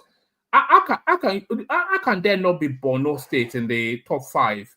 Maybe the next statistics will explain it to you. Maybe the next statistic maybe you'll be able to add one or two things together with the next statistic I just sent to you. All right. Is this a happiness amongst Nigerian men? Yes. All right. Okay. Look. Embarrassing. I'm embarrassed, but you're embarrassed.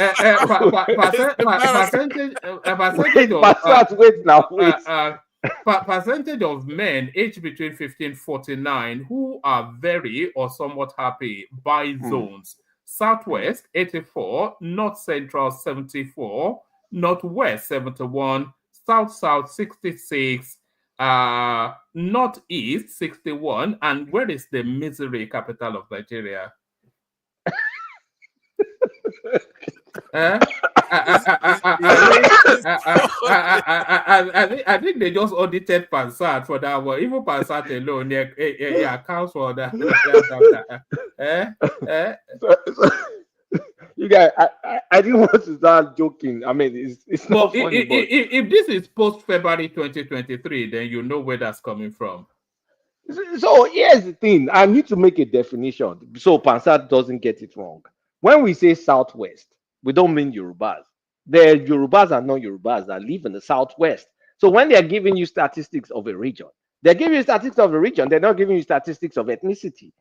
So I don't know why you are kind of like getting into, it's Yoruba, it's Igbo, it's this, it's that. No. I'm saying, how happy can somebody say shouting Ebim power be? Wait now. If you can buy and then you can eat and then if you buy again, that's normal. But there are people that they're hungry, but they can't even say they're hungry. And then they beef at statistics. So it doesn't mean it's just the thing. This is the connection I'm trying to make. Because a lot of what is going on there is making the people miserable. That's why you see more people migrating out of there because of what some of these guys are doing. And also, there's also chip on shoulder, like wanting to do well by every means necessary. So he's driving many people sad and driving many people to their early grave. But that the thing is, once you move out of that region and you move to another region, then things are fine. When there's peace, things are fine.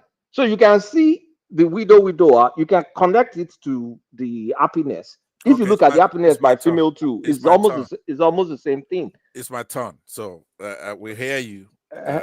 Let me, one man, with your permission, let me go ahead and take my position now. Look, this is no, but Kulata haven't spoken now for today's topic. No, he's done. You forgot, eh? He's done. Will you stay out of it, Tony? No. It was Kulata's turn to speak about the politics. This is not an Edo platform. Go to Nigeria Watch if you want to do all that. No, right here, talk here na Edo platform. Na Wall station now. Yeah, that they see you coming when you invoke. Go to Rudolph, which is your own platform. Okay, no, let's get serious here. Look, I'm not against Southwesterners being happy, but if you're going to manipulate data, because they say there are lies, you have damn lies, then you have statistics, right? I should add then there is Kulata's data, right? after that. But if you're going to manipulate it, then you have to be a little tricky, clever. You're going to put Southwest, maybe you put maybe Northwest, then you put Southeast in one, and then the other one, then you put Southeast in the middle after. Sometimes you make Southeast number one on something that doesn't matter like this. So, but if you just keep bringing in statistics that shows Southeast at the bottom of everything, it doesn't pan out. Because when it comes to things that are by observation, right? You go to a restaurant or entertainment or website, you see a lot of Southeasterners doing their thing, holding their own, beating the whites. Are they doing it in the Southeast or in other places? That's why I'm trying to define. That's why I'm trying to define it to you. No. When we say Southwest, it includes everybody that lives. I in the understand. Southwest. I'm saying the same thing. That's what I'm saying. When you go to, for example, things that are measurable, scientifically measurable, things you could measure, right? So let's say WAEC results. You measure that because there's an independent agency handling that. That's what you're supposed to defeat Southeasterners there. Can I ask you a 10-second question? Yeah. So I think last year or something, the highest in JAM, whether it's last year or 2 years ago, was someone with Igbo origin, right? So when you look at that person, maybe the number one or I can't remember, but when you look at that person, she schooled in Ogun State. She went to that Deeper Life school. Our school is in Ogun State. But then you say Southeast. No, she schooled in Ogun State. She was brought up in Southwest. Even Madam Ngozi went to school in Ibadan, if I'm not mistaken. Madam Ngozi went to school in Ibadan. She's a Southwesterner too. That's the system that raised her. But when you look at it from that region, where people that are there, it's different. Right. I will never argue stuff like that. We sometimes we fight Yorubas and Igbos, right? But we agree on a lot of things. There are things we don't agree on. There is nothing wrong when those things are mutable. And this is one on this side. We're in the South. Anybody, a Yoruba person could be, you say don't use Yoruba, Southwestern. I'm not looking at it that way, but we have to employ scientific method in whatever we do. It has to be methodical. You guys are you are getting Iwela Okonjo wrong. Okonjo Iweala is only married to an Igbo man. He's from Ogwashiku, which is Edo Delta space. Which is Western Union. Okay. Western region of Nigeria. Yeah. So under Awolowo's government or whatever, the Nahuru government. Okay. So don't get it wrong. Okay. She's only married to an Igbo man. I got it. 10-4. Roger. Okay, let me say to you that it's minorities that make that kind of we don't have time for that kind of talk, right? All those are Igbos. In Nigeria, let me take you to this data that Kulata is bringing forward. They are quite worrying, and they have to. If you look at this, from dependency on the state for succor on everything, to total generated revenue at the bottom of that pyramid. To which one again?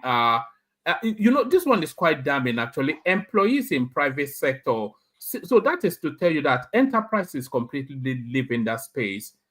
Employees in private sector, that's to say that there's no real business activity going on there.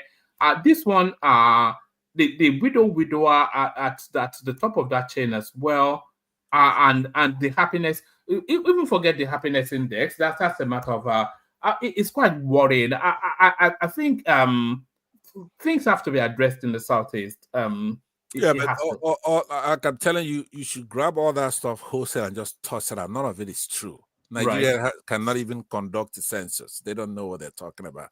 Besides, it's a paradox when you let me tell you something. Somebody like Buhari, the money he took this time, right? It's probably more money than all Southerners, Southwesterners combined. Took a lot of money, printed some, canceled some, then start over again, right? And then have Emefiele stuck with the bag, going to prison. These Northerners, they don't make anything. They don't go to school. Do you know how much money they're taking from Nigeria? I'm talking about billions of dollars. I have to say I agree with you actually, because there's no economy in the north, so I'm not quite sure. No, but Woman, you said there's no economy in the north, but the economic activity in the northwest is bigger than the southeast. It's not true. Just let me tell you. Here's the rule of thumb. If you take Kano out, I cannot see what enterprise is going on in Katsina or Kaduna. No, then you have to say take Kaduna out too, because Kaduna too is a big state.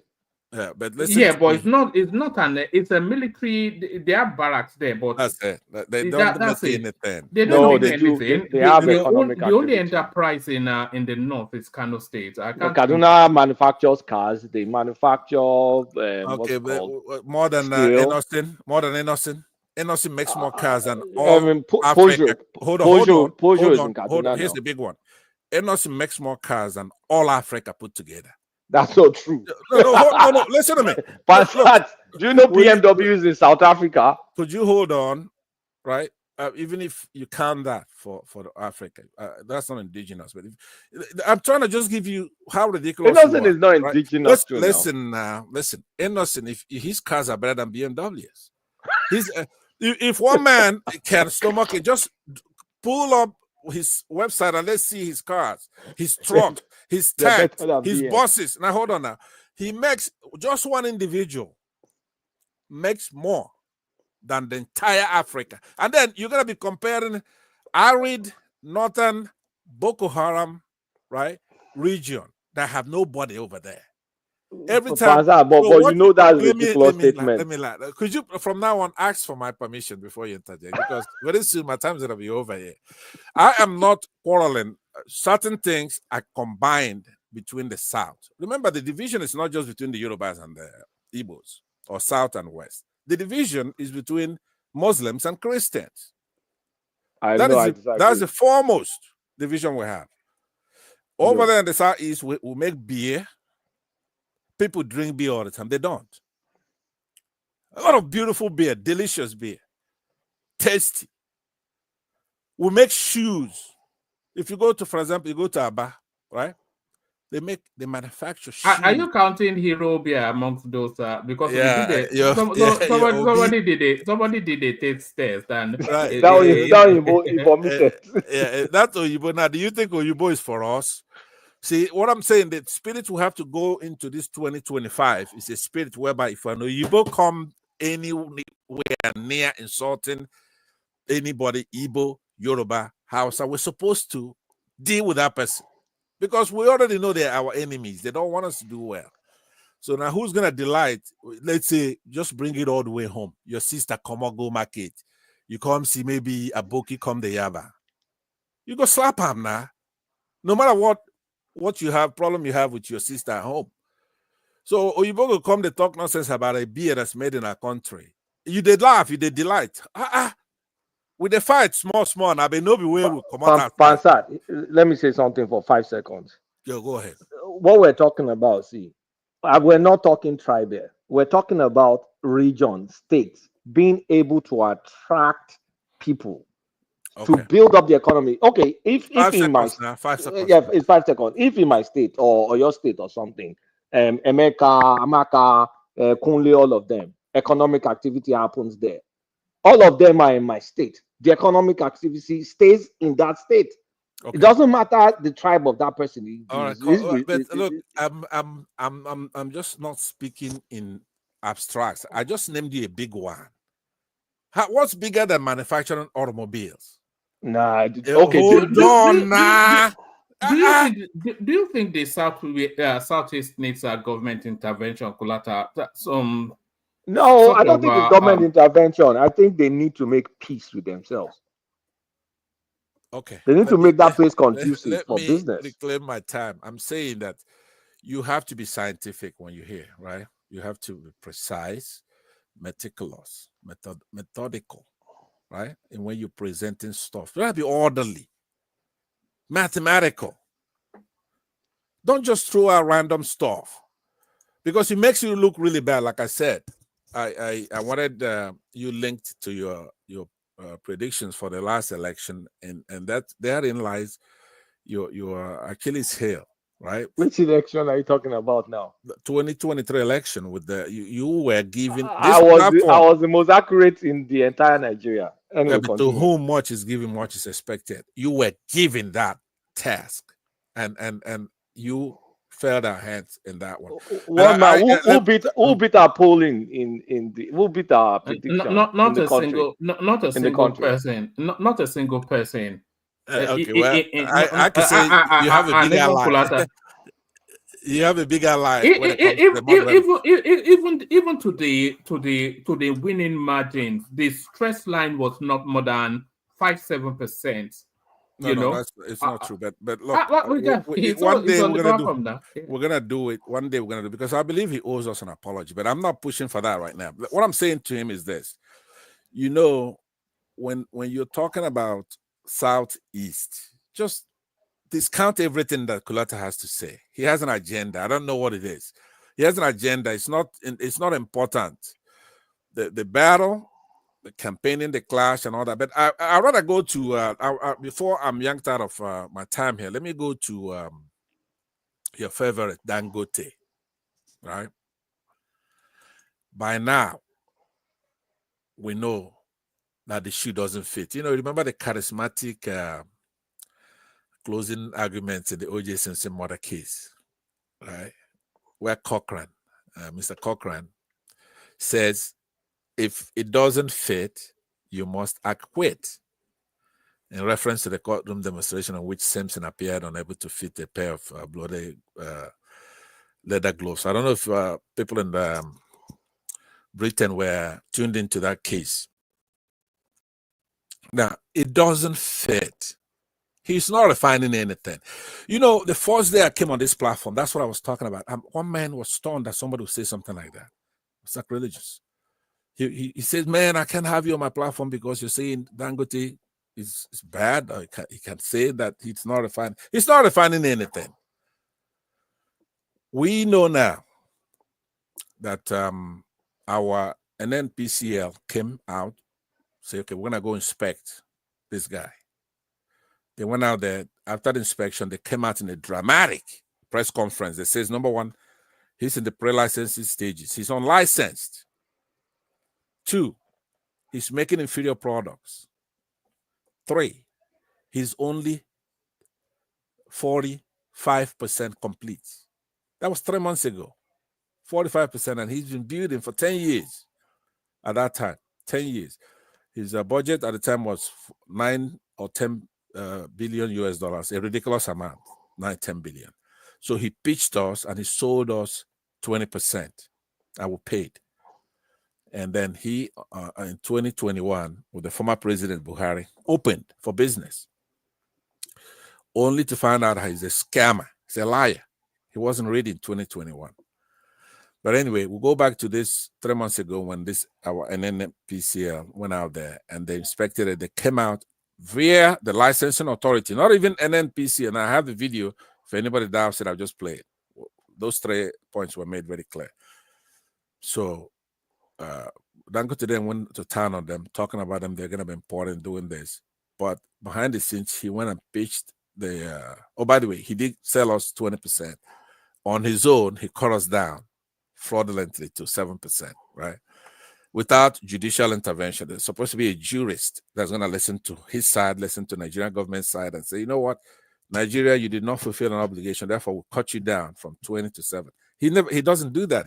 He on his own, a fraudster, cuts us down, arguing with our regulators. He should be in handcuffs, talking about it in the courts, like they do Southeasterners, like Emefiele, who's an independent agency that formulated a government policy. But it's in the slammer. So now I'm making this point to say that with the observation of NNPC, they have not come back out and say, you know what, we're wrong. He's licensed now. He's doing a product that is good. They didn't take it back, but the president orders them to buy from him anyway. So they go out there with a bunch of trucks, a bunch of tankers, and he doesn't have the capacity. He only had like 17%, which is an importable volume. You know, there's something that's importable, and then there's something that's refinable, right? He had something that looks like it was imported because a month prior, he was threatening that he's going to go buy crude from the United States. We're coming out of our ears with crude. He says, okay, I imported some from the United States. Where's the receipt? And now I don't have proof for this. To me, I think he imported, or he wants to be the sole importer. Remember, he also fought to be licensed as an importer. He's an importer. Now, when he brings his stuff in, we should go there and look. Is it crude or is it refined petroleum? See, because he's an aboki, he doesn't think all the way through dynamically, right? Is to say, okay, now you got this oil, you got this refined petroleum, but where are the byproducts? Where the hell is the engine oil? That's more money. Where's the hydraulic? There are a lot of things. Now, I went through Google and I'm furiously typing in Dangote motor oil. Nothing. And let me tell you something. If you go on Google and you type in something and you put in images, you're gonna be hard pressed. Maybe 1 out of 1,000 that is gonna come out. There's nothing like that in the world. This world is so big that somebody somewhere, maybe in the Philippines, is making Dangote motor oil, right? Because it's not, if I see it there, then I'm just gonna take it as his. It might be somebody somewhere in Alaska making it. So, but anyway, nothing. Dangote hydraulics, nothing. Dangote comb. Do you know how many combs come out of refining petroleum? There are a lot of byproducts that you get from refining oil. So he says, I've got 500 million barrels, blah, blah, blah, they should buy from me. And he keeps pissing off everybody. So they say, you know what? We're not going to deal with you because why is he doing it? I'm going to tell you why today. Nobody else is going to tell you this but me. Tony's not going to, Tony's, as much as he hates these people and knows what they're doing, he's not smart enough to figure out what I'm going to tell you in a minute here. And he's on my side on this. He and I. But I'll be saying that, Mr. Pata, that Dangote is nothing but an ordinary petrol storage depot. Yes. So you forgot? You did say that. But what I'm saying is that. Because hold on, sir. Because the reality of ground is showing otherwise. Because if actually you are refining those kind of millions of liters per day, we shouldn't be facing all this difficulty that we are facing right now. I mean, just by default. You know what I'm saying? So there's no point kidding ourselves. You know what I'm saying? It's an importer of refined oil, and that's all.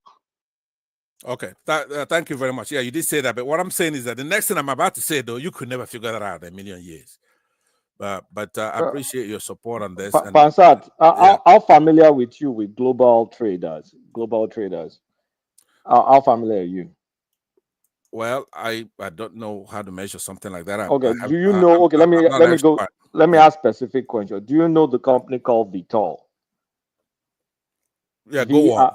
And VITOL and Trafigura. You know them? I don't know Trafigura, I know Vitol, but go ahead. Trafigura too. They're the biggest traders in the world. One of the biggest in the world, bar none. It's a Dutch company, right? One of them is Swiss. Vitol or something. One of them is Swiss based, but it's a Dutch multinational energy company. Yeah, I know they're European, but it's headquartered in Geneva. Yeah, go ahead. Yeah, so they've been buying from Dangote refinery. They've been taking 75% of Dangote's cargo. So if what you're saying is correct, they are the traders of this product. So if Dangote is going to buy, it's like Dangote buying from them and then buying from Dangote. That doesn't make any Okay, sense. hold on. But let me tell you something. And, If and the if he's product doing they are that, buying, hold on. they're, That's the they're worst case. buying. That's worst case. If he's doing that, remember, we in Nigeria, our people are suffering. There's lack of products causing great inflation of that price. Because when They're you still cast it, trying to. I know, but hold on. If he's doing that, right, he ought to be arrested. Why? He's got billions of dollars of our money. Everybody was waiting for this thing to be completed. So he's not doing it. But let me just Pastor Bikonu, let me answer this guy. Let me answer Kolata, my brother. Udewo. Look, you know. Hold on, Tony. You answer him, but I didn't get the sense that Pansat understood what Kolata said, or maybe you don't as well. What Kolata is saying is that this Trafigura and the other company, they are the largest. Vitol, they are the largest in that industry space. So they have been buying about 70-something% of Dangote products. So how can it be that Dangote? And if Dangote is going to buy, he has to buy from them as well because they're the largest industry space. So how can they be buying from him the same products and then? Do you not see? Okay. Is that one man? I get you. I get you. No, I get you. Let me answer now. Make an answer now. Sorry, Baba, hold on. Kulata, was that what you meant? That's exactly what I was saying. You nailed it. Yeah. Yeah. So I don't. I mean, anyway. Make a talk now. Make a talk now. Make an answer now. It's like a Laura and Make an answer. Make an answer now. Make an answer. In a very simple this thing. I'm not going to be using a technical language here. You know what I'm saying? You know, I'm from Edo State, and then let's say Bender State. You know where production takes place. You know in Warri and Benin City there. If you go to Ajay, you know Ajabo to do and all those cocoa and you know Benin area there, all those Olobo. You see the flurry of gases. You go to what you see where they produce. Tony, Can anybody here? Hold on. Can anybody show me any sign of activities of production of refinery, you know, in Lagos right now, where you see the activities? Because also in Eleyele, where would they produce matches? And they see timbers. Then they bring timbers, they come. You see how they describe them. You see activities going on where they do Niger match. Tubular plastic. All those. What is taking place in that particular spot where Dangote refinery is located? Any activities? Very good question, and that's right. Yeah. So Tony, say you stand on top water. You be Coast Guard. They monitor the ships that. Okay, go, let me. No. There will be some people that are working there that should be coming to this platform. That should be going to Nigeria Water Bridge. Should go to everywhere to talk about what is going on there. Activity is not going on there. Hold on, Pastor, please. You know there is no sight of tankers leaving and coming in. Tony Farabale. Okay. Others are waiting. Have you seen anybody that works in NIPOS that have come to one man on Nigeria Watch? Nigeria portal. So NIPOS doesn't exist. I'm gonna make a challenge to the platform. I want everybody to have their gaze on Kolata whenever it comes on this platform with data or whatever. He's never gonna talk about anything that's empirical, something we can just measure, something that's factual, something that's even systematic, that's accurate. It's something that is subject to interpretation. That's an oxymoron. I brought data. You said it's not empirical. What is data? No, because you have data. That's an oxymoron. No, it's not, because you do have data interpretation, right? You have analysis of the data. Because oftentimes a number can be a vector. You have to have magnitude and direction in order for it to make sense. It's like somebody asks you a question that should have both magnitude and direction, and you just give them a magnitude or just make it scalar. It doesn't make any sense. But does it make sense for Vitol to sell to itself? No, listen to what I'm saying. Why should I go that far to check on something I could check locally, right? The point is this. If you make anything, you don't have to sell to anybody, but it will show somewhere that you made it. Number one, you have to be licensed. As shambolic as our country is, you just can't go out there manufacturing things and shipping it without some kind of record. That first of all, you made it. Two, you shipped it. Do you understand what I'm saying? Now, look, I know that Baba is impatient and he's been It's patient. Baba's turn. It's Baba's turn. Yeah, I know. But if, for example, right, if Dangote says, I paid $100 million for my land in Lagos. I'm talking about choicest property by the sea in Southwest land. He says, and they say, okay, no, who did you pay this money to? This is a late revelation. After 9 years, you say you paid that much money because a lot of people were evicted from that place. Where's your receipt? Who did you pay it to? He's opaque. He won't show. Then they take him to court. Everything, he doesn't want to obey our laws. Why? The refinery itself, he doesn't want to pay taxes, so we can't even track what he's doing by looking at how much taxes he paid to the federal government. It's okay, then you manufacture so and so. This is the volume, and that's why you pay this much tax. He wants to operate like he's gonna take that land at some point, give it to the Fulanis, and then when you lose it, like a lorry in Ankwara, you're gonna come here crying to us every day. Right here now, I'm trying to say to him, who'd you pay that money to? What are you making? God damn it! Don't be quarreling with our licenses, our licensing agencies. Before Baba comes in, Pansat, that day they commissioned that factory before rolling out finished product. That was there. I know that it was a scam, fake. You know what I'm saying? It's a depot, petroleum storage depot. Tony, this is what I got against you. This is what I have above you. I knew 3 years ago when I came here, and I told one man at that time. So I'm like 3 years ahead of you on things. But anyway, go ahead. All right, let Baba come in. And by the way, I hope the audience I don't know what they are making of it. We're just in it's like a twilight, it's like a parallel universe conversation we're having. But Baba. Yes, woman. I think I just want to correct an impression about the refinery. No, whether we hate or love Dangote should not blind us to the realities of that industrialist and his business practice and his factories.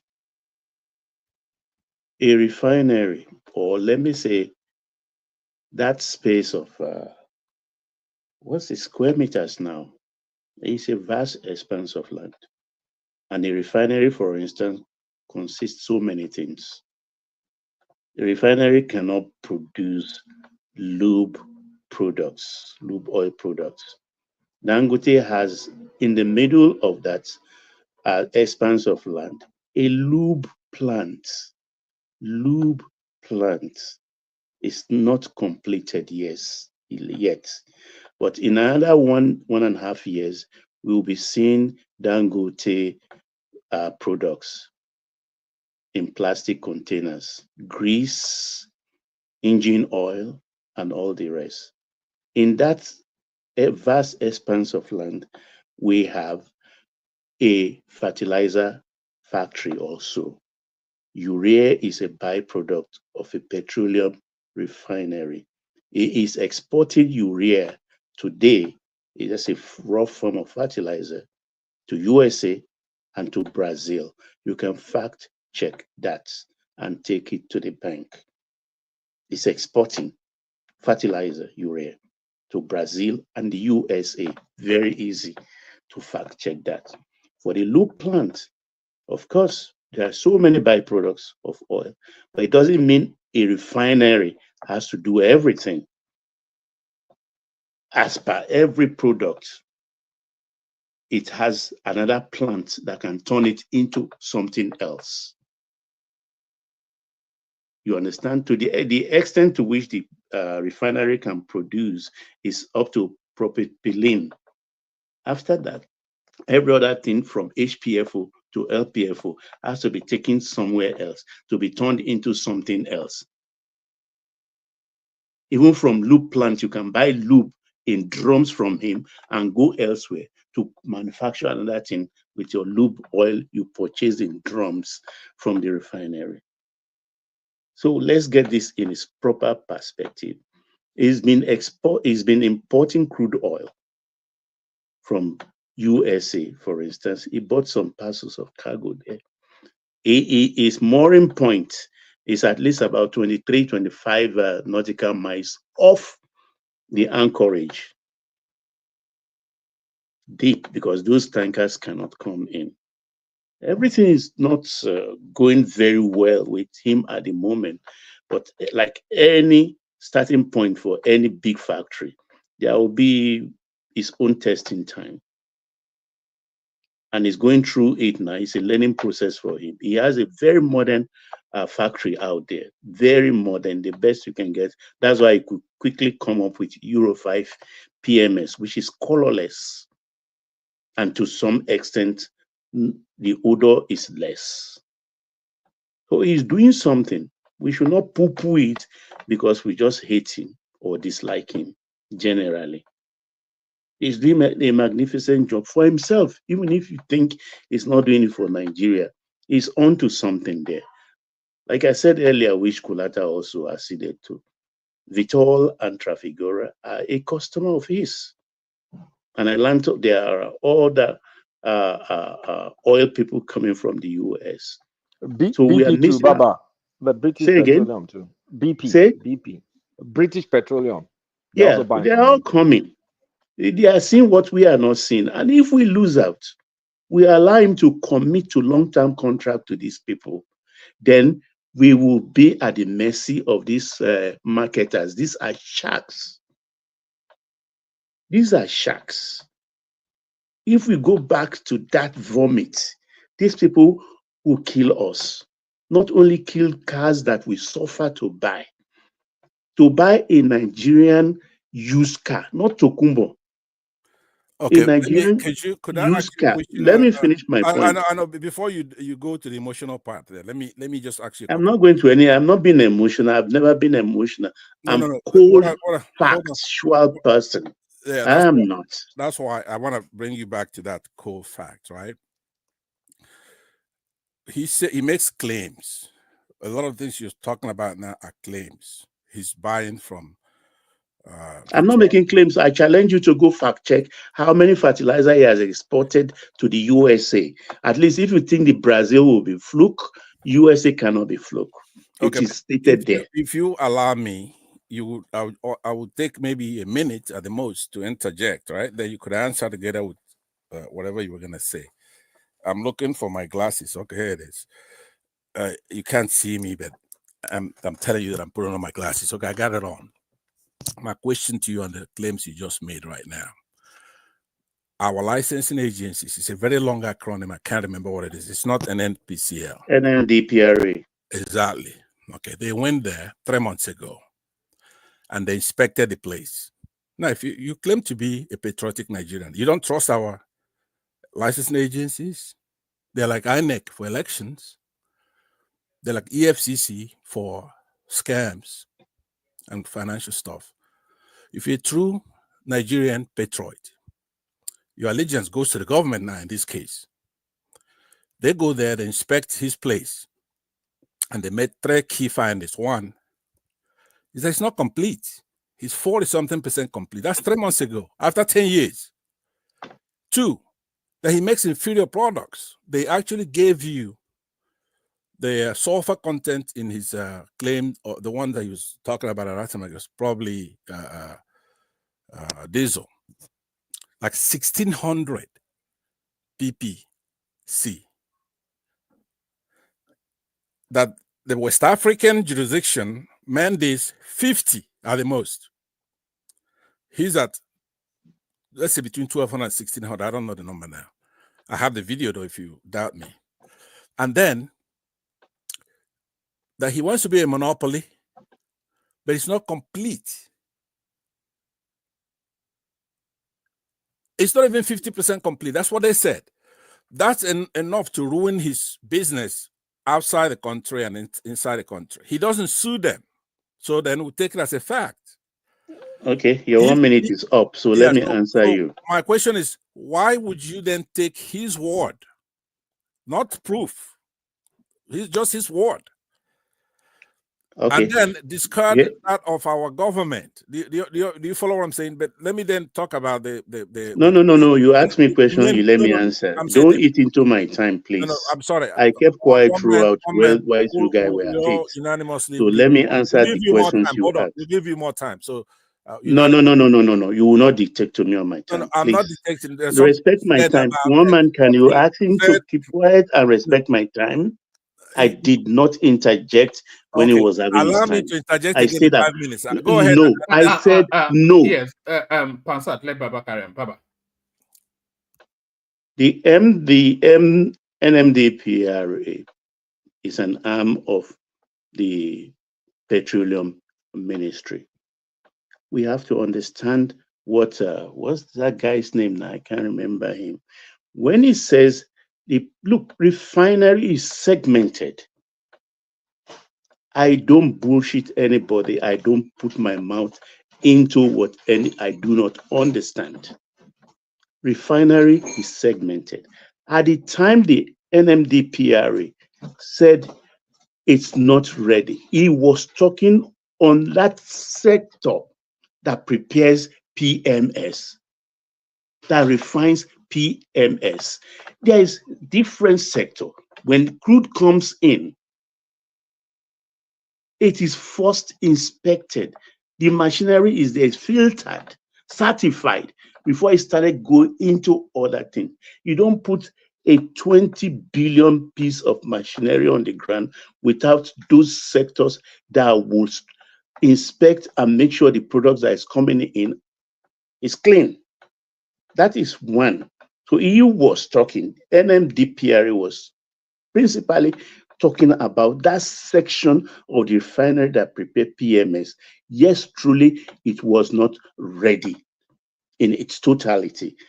But when it comes to one man, go ahead and let me finish. What is this one man? Let one man play the video. It's short. It's right there. One man, can you let me finish? I have my play the space. video for what they said. Don't people have respect for other people? It's not. It's the this is it. The As of the time the NMDPRA was talking about, don't talk over me, please. When the NMDPRA was talking about the AGO then, fortunately for Dangote, that very week, he exported AGO to Europe. 45,000 metric tons of AGO is sent to Europe. Where's the proof? Where's your proof? I will prove it. It's there. Google is everybody's friend. Check it. What month did Dangote first exported AGO? Put it there. Google will give you everything. The name of the vessel that took that product out, it will tell you. The name of the vessel that brought in crude oil from Texas, it will tell you. These are simple. If you can go to Lloyd's Shipping, if you subscribe to Lloyd's Shipping, you will get the shipping movement of all the ships that have anchored Would up. he show me if he imported it and then exported it? Would that document show me? Just bear with me. I'm saying, even if I give you that, you have to show that you did not import something and then export it to prove a point. I have a video that shows our agency. By the way, these are his friends. This president is his friend. This NNPCL, these marketers are his friend. They're rooting for him. All these patriotic Nigerians, everybody's rooting for Dangote, even myself. We're not talking about this in light to because we hate him. This is everybody. Marketers, NNPCL, the president, Yorubas, Igbos, everybody, we're rooting for him. We want to have a refinery with that capacity of 650,000 or whatever a day. But it cannot be a scam, though, right? So here, I want one man, for those who don't know, play it, because these people, you could see in their face how sad they were to find out that he doesn't have the capacity, that he's been playing. Baba and one man, have you guys discussed Lagos trying to build 4 gigawatts of power? Have you guys talked about it on any show? No, we've not talked about it. Oh, okay. No, we haven't. So let's go there and abandon this because I've switched off mentally from this conversation. But okay, but Woman, yeah. could you just play that video? It's very short. No, It's 2 minutes. let's just look. Just give I it will up be on very this. upset if you don't. I really would be. Give it up on Dangote now. It's almost it's getting somewhat tedious. This No, it is, but remove it yeah. from he said, I said, right? Play it is 2 minutes, and then we can then leave it for now. It's very important that the observation, factual observation made by a responsible Nigerian agency, the only one who is responsible for this. What did they find out? Did they say it's only on diesel? Is it only on PMS? Now, if you're not producing PMS, then what the hell are we talking about here? How could you say it's about fertilizer? What do I give a rat's ass if he's doing fertilizer? That is none of my business. Remember, the most important thing about refinery is not the PMS, it's all the byproducts, including motor oil. A liter of motor oil or hydraulic, like over here in one of my Benzes here, I just had the thing changed, right? It's like $38 per liter, right? So that's more money than, so you can say, okay, he extracts the petroleum or the diesel and gives the rest to somebody else. Then why build such a massive device? Please play this. It's 2 minutes long, and then we'll go to another topic. So that we just remove it from Baba said and I said. Put it. Let's have, as a patriotic Nigerian, let's have our agents tell us what they found. Just a fact-finding stuff. Please, I really, really implore you to do that. Woman, can I please say something, please? Yes, Baba, go on. Baba, are you there, sir? Yeah, I'm listening. Daddy, I think Baba is I got to different. I'm almost getting out of this platform now. It is too much. I don't know. It's up to you, sir. But the rhetorics, I don't know. We don't disrespect elders in Yoruba land. I don't know where this guy came from. It's up to you, sir. Woman, thank you. He could insult me. It's okay. I'm not that much older than he is. But go ahead and play the thing. One man. I see you teed it up. Now, the Nigerian Midstream and Downstream Petroleum Regulatory Authority has disclosed that the Dangote refinery has not been licensed to begin operations in the country. Chief Executive Officer of the NMTRPA, Mr. Farouk Ahmed, made this known while speaking with journalists at the State House in Abuja. According to Mr. Ahmed, the claims of ongoing effort to curtail the operations of Dangote refinery due to lack of supply of crude oil by international oil companies were not true, adding that the refinery was still at the pre-commissioning stage and has not been licensed yet. Just like you rightly asked, there are a lot of concerns about supply of petroleum products nationwide, and the claims by some media houses that were trying to scuttle Dangote refinery. That is not so. Dangote refinery is still in the pre-commissioning stage. It has not been licensed yet. We haven't licensed them yet. They are still in pre-commissioning. I think they're about 45% completion rather. So we cannot rely heavily on one refinery to feed the nation, because the Dangote is requesting that we should suspend or stop all importation of petroleum products, especially AGO and jet kero, and direct all marketers to the refinery. That is not good for the nation in terms of energy security, and that is not good for markets because of monopoly. So in terms of quality, currently the AGO quality in terms of sulfur is the lowest and far as West African requirement of 50 ppm. One man, this is a 3-month-old video. Refineries, like the video is 3 months old, and we played it here that's before. Forever. He does. He's 45% after 10 years. 3 months. But you know that things do go backward in Nigeria. Things do go back. So 3 months ago, that means it's even backward right now. It's even worse. But the key thing is this. Here's the point that the guy is making, right? They are the ones who have to license him. You cannot, if he sells anything. Hold on, Pansa. Yeah. Don't interpret him, because we all heard him. How did you understand what the guy said? But it's not done now. Let it conclude. They will discuss it. It's only more than halfway gone now. It's only No, I think we got to wait. There's something else he has to say that would just make all this mute. Let him conclude what he's saying. It's okay. No, see, I was going to leave that place, but it's like Walter Smith's refinery, out of the refinery, they produce between 650 to 1,200 ppm. So in terms of quality, their quality is much inferior to the imported quality. Thank you. All right, you could take it off now, but the point is that his product. No, hold on. I may not take it off because I think you may have. How did you understand what he said?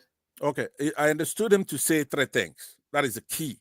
But let's take it from the last to the first. No, take it from the first because. Okay.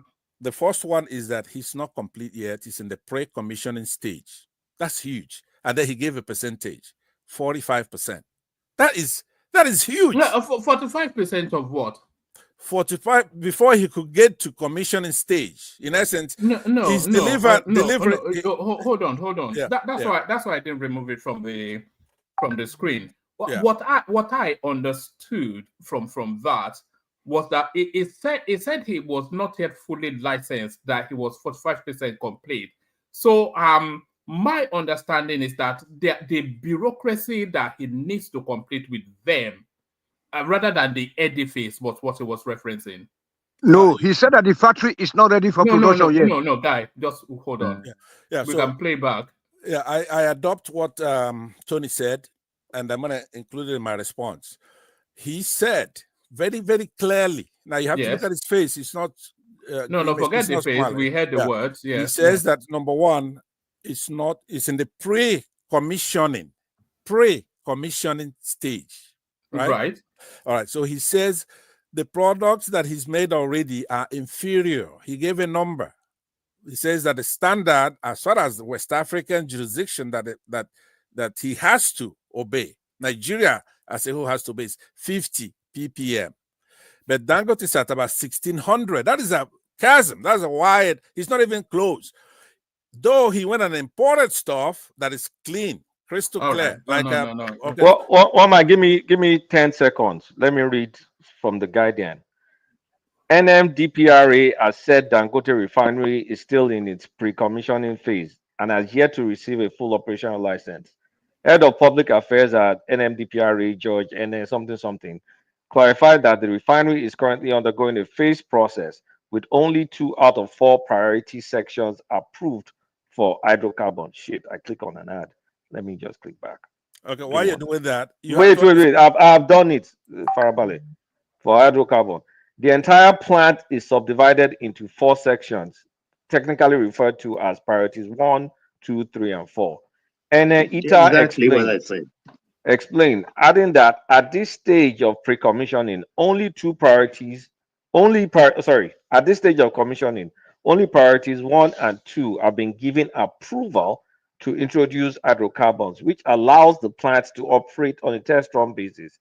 Under this condition, Eneta said the refinery is permitted to produce petroleum products such as 1, diesel, 2, jet fuel, 3, kerosene, which are then released into the market under regulatory supervision.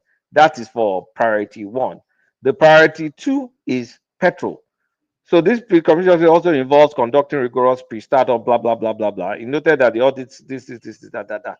So the 2 priorities out of 4 priorities. Wait, now you've been talking since. Let me finish. It doesn't matter how much I'm talking. It's what I'm saying. Hold on. You see, you don't want facts to interrupt your propaganda. So he's been given the license to produce diesel, AGO, jet fuel, and petrol and sell them. So whatever you're saying makes no damn sense. Okay, let me just, this will be my last input. We could continue or move on. Listen to me carefully here.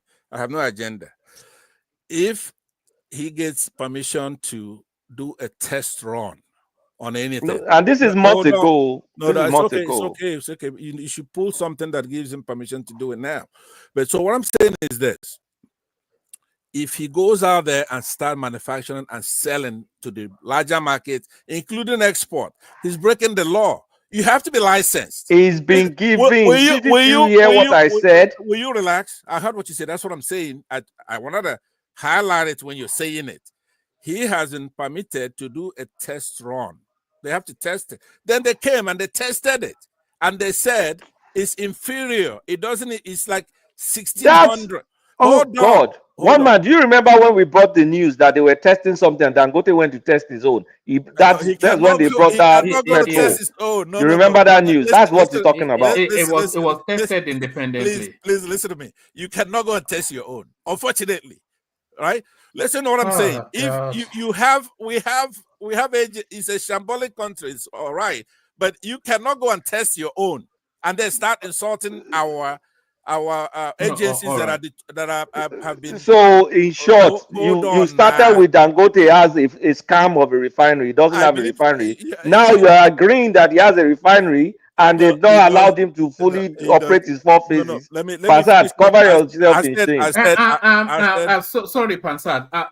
What you just read out there actually covers the other what was being propagandized. That what about the other byproducts? So clearly, the one that Puff Daddy will buy from him. It's only producing to what he has been licensed to now. Okay. Remember what I promised you, one man. I said that will be my last input. So I'm almost done. Then we'll move on and we'll talk about it. Here's what I'm saying to you.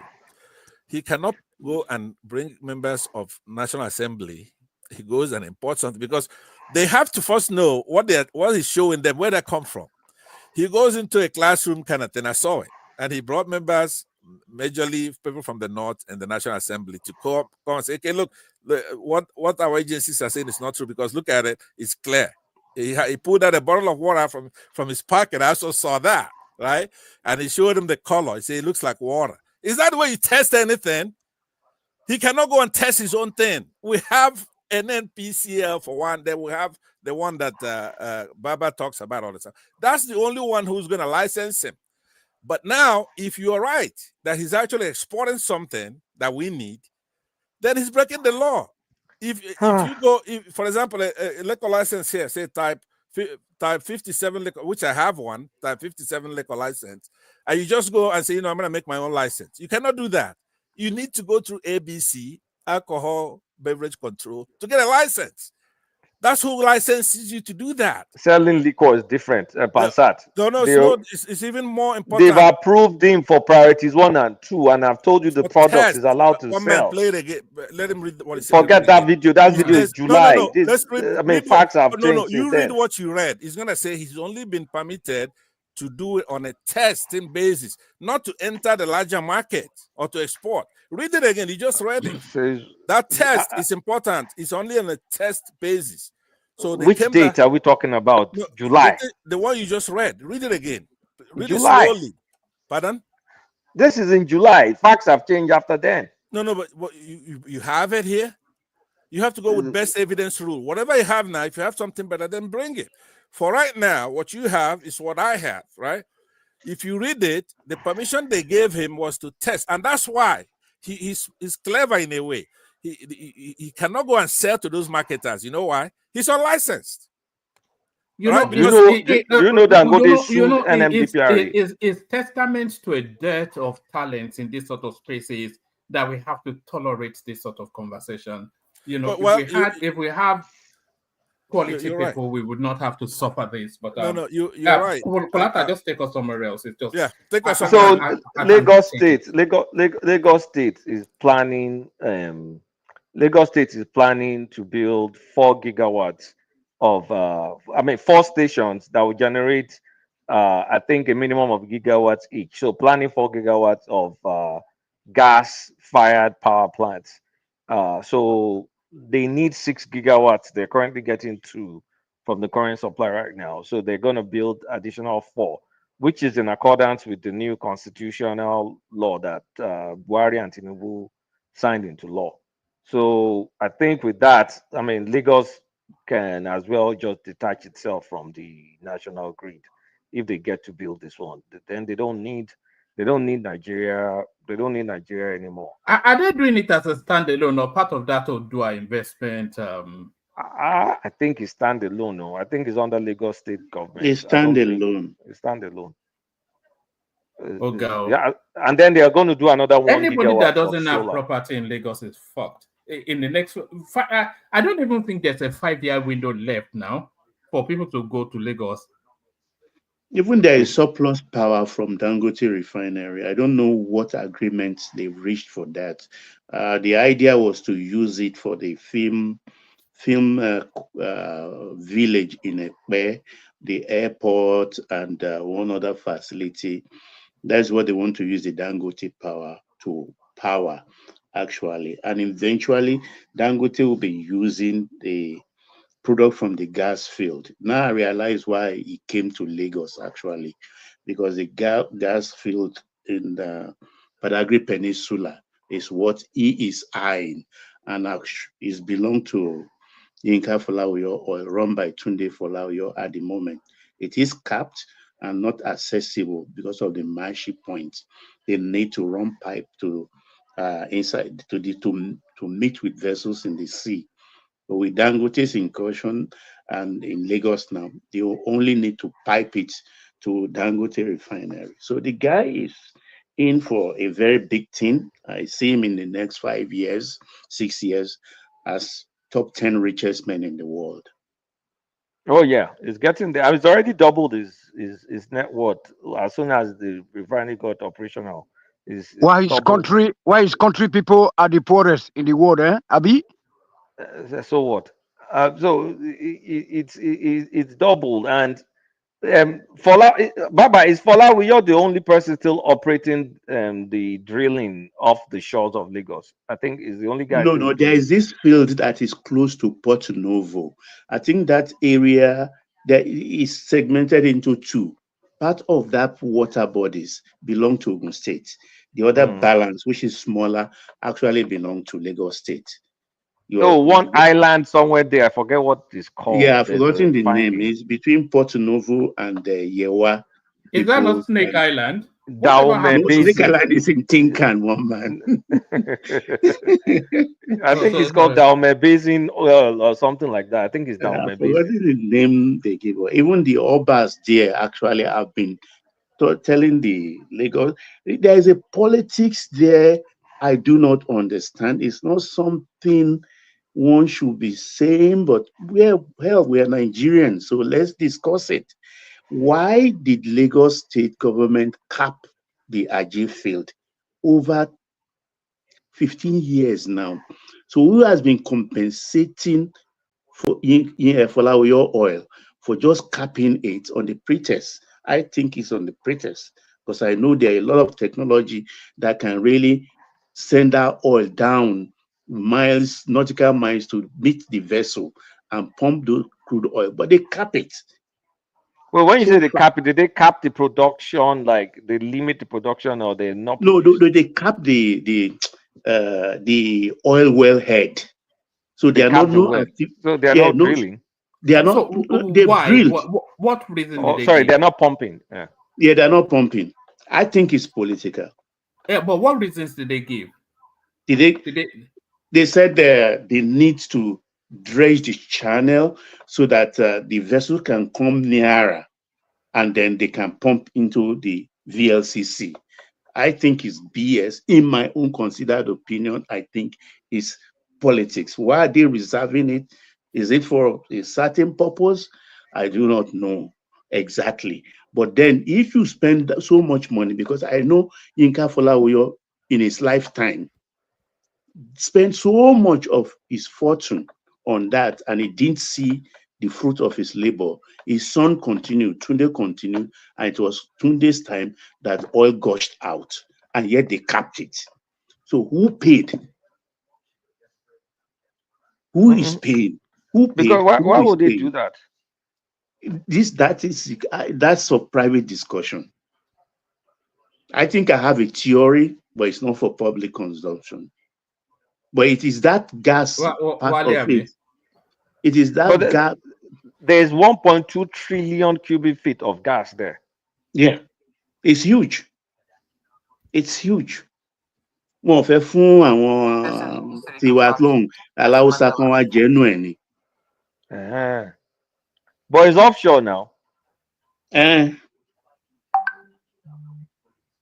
Oh, wow. Because if for years now, donkey years, wọ́n fẹ́ fún wọn jẹ ni. Reservoir Loje. Why would they be doing that now? It's just That's my own theory. Well, man, I have a link there. Baba claimed that Dangote is going to be the 10th richest person in the world. If you could put that up as we're talking, it just be passing show. I don't even think Dangote is a billionaire. So it will show you billionaires and pay particular attention. Pastor, can I ask you a personal question? Hold on 1 second, please. So I want you to pay particular attention when you say you get over 50 billion. There's so many people with $50 billion who are really good. Okay, Pastor, answer me this question. Are you close? Are you close to Ibeto? No, I'm not. Ibeto Cement. Are you sure? I'm very, very sure. You gotta see millionaires now. You gotta start from millionaires. Then when you get to billionaires. So as we're talking, the audience should have their gaze on it. He's not a billionaire. Look, I don't know somebody in Forbes. He tips him, gives him a little money, and they put his name on a list. If you build a $20 billion refinery that's not licensed yet, you're then bankrupt by now because your 1 year cost overrun, you're not selling anything, your refinery is having fight with regulators, so you can't be doubling your money when you're not open. You haven't started showing that you're manufacturing anything. So if he truly spent 20 billion, he used to say he was worth 11 billion. Now if he spent 20 billion building it, so take the 5 or 6 that we gave him, add it on top of the 11 he had before, then he lost. He's no longer a billionaire. He's under $3 billion under, which is the way Oyibos were looking at it, because for 20 years, 10 years, he's been building this thing. It's cost overrun. He's the one making the claim, hey, I wanted to build a $10 billion refinery. Now it's cost me 20 billion. So you have to deduct instead of adding or doubling. All right, thank you. Now look out for him. You're not going to see me anywhere there. Woman, if we're going to use some random scrolling video, I'm just putting it there for the optics, you know. That's all. Like no methodology, no nothing, just some random video Pansan found on the internet, and then we use it to base like no, please. According to evidence, you should bring a better one than I have. That's okay. Forbes is the evidence. Forbes and Bloomberg, Dangote wealth doubles to 28 billion on monster Nigerian oil project. That's okay. Who is he richer than now? Let's start from 11 billion. Do you know who that young one is from China or Jack Ma? Or is he richer than Mark Zuckerberg? Is he richer than Alice Walton? Is Mark Zuckerberg what 44 billion? No, more than that. I would say that Dangote is richer than Jack Ma, definitely. Come on. Now. Is Jack Ma not the Alibaba guy? Jack Ma is broke. Jack Ma has something that every Chinese buy. You know how many Chinese there are? If once you're selling something that every Chinese buy, you're a multi-billionaire, right? Dangote doesn't have anything. Even I'm making the case, and this is going to sound ridiculous. Even the cement he imports it. That because if you have carte blanche in the country, there's nothing that will make you work hard. If you know you can always cajole the Nigerian government, you're in cahoots with former military heads of state, then you lose that incentive to work hard. Do you understand? You know you can always cut a corner. That's his problem. He doesn't innovate, right? He thinks he could go to Lagos, take their land, kick people out. He won't pay for it. When they say, okay, where's your receipt? Who'd you buy it from? Then he said, go to court. Pastor, are we to take this video all seriously? These people, who is he richer than? It's a ridiculous video, isn't it? It's a joke. But I understand, but what I'm saying, you should say, okay, maybe you got one with Gaddafi, all right? He's richer than Gaddafi because Gaddafi is dead. But the rest of these guys, is he richer than Rockefeller? Who is not dead? Andrew Carnegie, since when he don't die. Like John C. Rockefeller, Rothschild, like. All right, okay. This one looks like one of those Samuel Ekpa videos. I beg. All right. I gave you an empirical one in Bloomberg. You'll see his network. I don't know what Biafra ever did to you. No, it's Samuel Ekpa that produced this kind of propaganda videos now. There is no rich man in Nigeria. The one that Madam Ngozi gave $27 billion to go and create Biafra. You know, one man, generational wealth, right? It's not like when the person dies, then the money is gone, right? These Oyibos, they know how to keep that money in a trust. Like Rothschilds, they still have that money. He may be gone, but that trust still has that money, right? None of that. Which generation is looking after Mansa Musa's that would be Dangote. Mansa Musa. Dangote. Which country has which generation is this one? You know, but on this one is the richest. I think it's high time we start thinking like the Germans that own the Siemens, but no single man can be richer than the people, than the country. So why can't we just spread this richness around like the Germans? The Lufthansa, they are owned by people, but they have to let this money go around, you know, let people feel that to be proud to be Nigerians. Not be say one man will just steal all our money, use those advantages, the leverages that all this. How did Dangote steal your money? Which money? What did he steal from your? It's our money. Yeah, what are we waiting for when he steal our money? It's just like I don't know. Money? Why are we living abroad? Which money did you put? You know that those money pocket? That Facebook owes is what we are benefiting today with Siemens, Bosch companies in Germany, Mercedes. That's what they are used to fund their social security system, their welfare system. If there's Dangote in Germany, they will arrest him and execute him. Thank you. Tony, I don't know what Tony, you're talking about. You're right, because that's what we believe in the Southeast. We're Biafrans, and we don't believe in one individual having all the money. Or, you know, like what the Southwesterners do, or they having all the political. They say, oh, yeah, what a greedy nature of the black race, the greedy nature of the black race. Our what's his name now? Our Awolowo, our this, we're beautiful. You know, if you go to say here in the United States, you get the ear of one of your classmates, and you want to tell him, "Hey, we built the first cocoa house," he's gonna either laugh so hard or he's gonna slap you for wasting his time. You build the first cocoa house. What am I supposed to do with that? We want to go to school. We want to fund research and R&D. Not saying, oh, Dangote or Awolowo or this or that. That has nothing to do with us. No, Awolowo was a great man because he built the school for us, and then he built industry for us and everything, and then he put the children there. That's social security system. You cannot be using individuals. Yes. In your case, rich man in a country, then you say that the richest, and then what are you talking about? What I'm talking about is that a rich man should invest his money or her money. Tony, you're talking about. Hold on.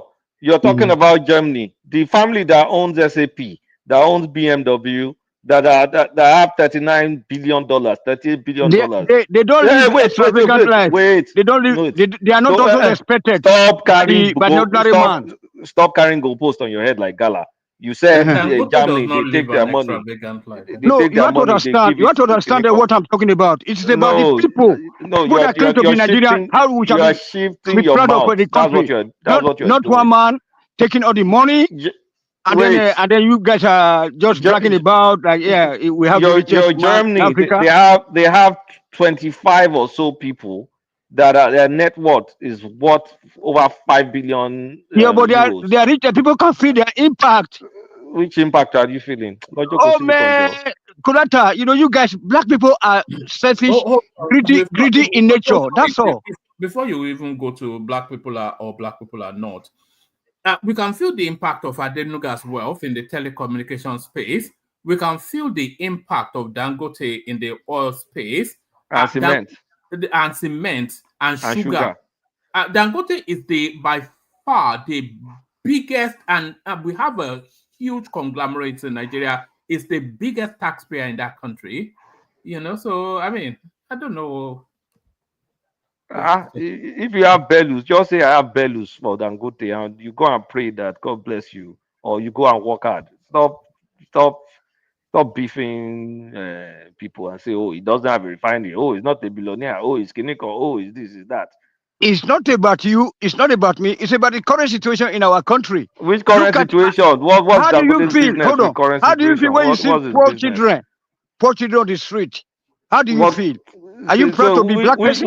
Which day won't you see poor children on the streets of which country? In America or no? The American one, unless they misuse the opportunity given to them by their government, that social security say maybe if they turn to Okay, be Tony, drug addicts or Tony, alcoholics. when is your But next paycheck? When is your next but hold paycheck? on, but no, Well, look, wait, answer my question. When is your next paycheck? When is your next look, paycheck? Just answer, I'm not the salary earner. Okay, when are you going to collect whatever you collect? So let's go and take it and go and use it to feed more people in Nigeria. Wait, So anyway, you stop disturbing us.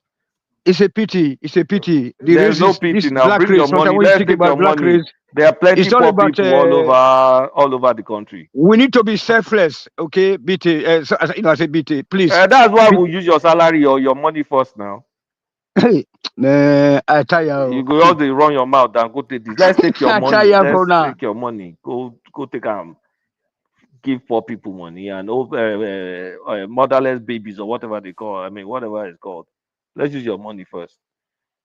This your 4,000 megawatt something. It's still at the concept stage now. It's not anything that is up and running. It's a bid now. They're asking to bid. Then they will award it, and then they will now go and execute. So it's not something that's going to happen overnight. It's probably, I mean, over the next 5 years or so, it'll start. So, I mean, it depends on how long it will take. But over the next 5 years, maybe we'll see something. It says, Nigeria's commercial capital, Lagos, on Thursday invited bids for the construction of up to 4,000 megawatts gas-fired plants to cover a national grid shortfall, seeking to end years of blackouts that has hit businesses and households. The World Bank said 4 in 10. And they're going to. So, well, if they are able to, if they're able to do it within the Tinubu slot, then they might be able to do it. If it's after 2031, then it has no chance. I think they'll be able to do it while Tinubu is still in power now. You see, I mean, okay, one topic we didn't talk about, this tax something, VAT. We've talked about it, but I think it was under Nigeria. Yes, Nigeria was saying nonsense. Oh yes, I think go on. I think it was in the readout somewhere. Is it? Yeah, but here's the deal. Oyedele something. Yes, where I read some analysis and I think I agree with it. Tinubu's ace over these northern governors, right? You know, these northern governors are kind of like carte blanche, just dismissing it. But remember that there are some states that filed lawsuits again. I mean, for VAT, that they should be collecting their VAT. River State, when Governor Wiki was and Lagos. And I don't know, Ogbeni, maybe they state the case or whatever. I'm not a lawyer. If Baba can help me here, I'll appreciate it. Maybe they state the case. So I think Tinubu's game is this. If those northerners are going to be doing shenanigans, he's just going to ask the Attorney General to remove his hand, let the case go on. So it's either you lose in court and you let the states get 100% of their VAT, or you sign my bill and you get 60% for derivation, and we share the rest by equality and population. You share the rest 40% by equality of population. So I think, I mean, based on what I read, because it's not my original thought, that's Tinubu's trump card. Meaning, if you now want to mess me up for judicial, I mean, for legislature, I'll just use the court system the same way he did the local government. And in that case, it will be worse. It will be worse off for the north. So, what do you think about that? Baffles me, Kulata? Their foremost legislator, Ndume, they asked him, this bill we are talking about that you say is a DOA, that's dead on arrival, have you read it? He said, to my chagrin, I don't need to read it. You don't need to read it. You are condemning it. You are condemning what you have not interrogated. I mean, that tells you in totality the stuff this guy are made of in the north. You are condemning what you don't know. What you know. They want the status quo, enemy of progress. They don't want us to move on. I mean, this 5-time senator, a professor, when they are best is saying this, then what do you think the others will be saying? So at times I start to question their agenda. We played it here, Baba. Yeah, I remember. It was Shewan Kimbaloye, wasn't it? Exactly. And it was saying he had, and the funny thing is, he's a parliamentarian as well. So 20 years, 4 or 5 times the senator. bill would have passed through his parliament, and he's taking this aggressive position, and he doesn't even know the content of the bill. You know, He's dead on arrival simply because you have sat, all of you with your governor have sat with your emirs and determined that no, you will not remove your teeth from this meat, which you are not even entitled to in the first place. If we have to interrogate the Quran very well, even the collection of that bad aspect of that is haram. So, I mean, when he said that, I start to think that, okay, this is where we are as a nation. All right, people are taking note. People are taking note, because why will you say the bill is dead on arrival? We are going to attack it. And have you read it, sir? No, I don't need to read it. I don't want to know. Why are you shooting breeze? Baba, what do you think if they use the courts to let the state? Well, what you said is what's going to happen. Definitely. No doubt about that. But I trust the person they are dealing with. When look, I was afraid. First, they said, okay, we'll withdraw it. And they said, okay, we'll withdraw. And within 24 hours, they came back and said, no, that bill goes to the National Assembly. Go tackle it there. I'm not going to withdraw it. And I applauded that decision, because that's the right decision. You can't be killing any bill, because for them to get to that stage, they were invited, views were invited from all 36 governors. They send their representative, they send in their papers. So they contributed to it, but the end product they didn't like. So, and you condemn it as if you don't have a line in all that, the gamut of all those pages. Same thing they are doing for police bill, state police. They're inviting you. They will pretend as if nothing, they don't want to know. They know what they are doing. And yeah, but Baba, don't you see the way, like, this same Ndume guy, right? Shebi was the one that was complaining when Tinubu was moving part of CBN to Lagos. Yeah, he was, and FAAN. Did you see? I mean, I'm enjoying the way Tinubu is calling their bluff one by one. Like, he's kind of like dismembering, disempowering that all the structure upon which they stand. That not will not do this, not will not do that. It's just kind of like, please, like, it's like, come on. I will not vote for you. Tinubu is doing great. Mantra. Tinubu is doing great. You know, it's making us proud. It's making us proud. At least in that area, man, may God give a good head to continue to demote all those people that claim to be born to rule. Imagine if it was Obi that was there. No way at all. He will call the senior brother. He will call the senior brother. He will give them the chance to do whatever they want to do. You know, I mean, I never hear say they don't throw the Sharia law something. They don't throw come on for their Senate. That's a Sharia law something. Now this livestock now. Now the livestock now. Now we will begin to deal with. Make it not be like saying Ruga. This Sharia, you know, this livestock ministry. That's the area we have to be focusing on right now, because our henceforth, because me they not go turn to Ruga. Well, if the thing now is, I like what I'm hearing. Look, if you want to come to our state or our region, please come through the front door. Don't stay in our forest. Forest is not where human being stays.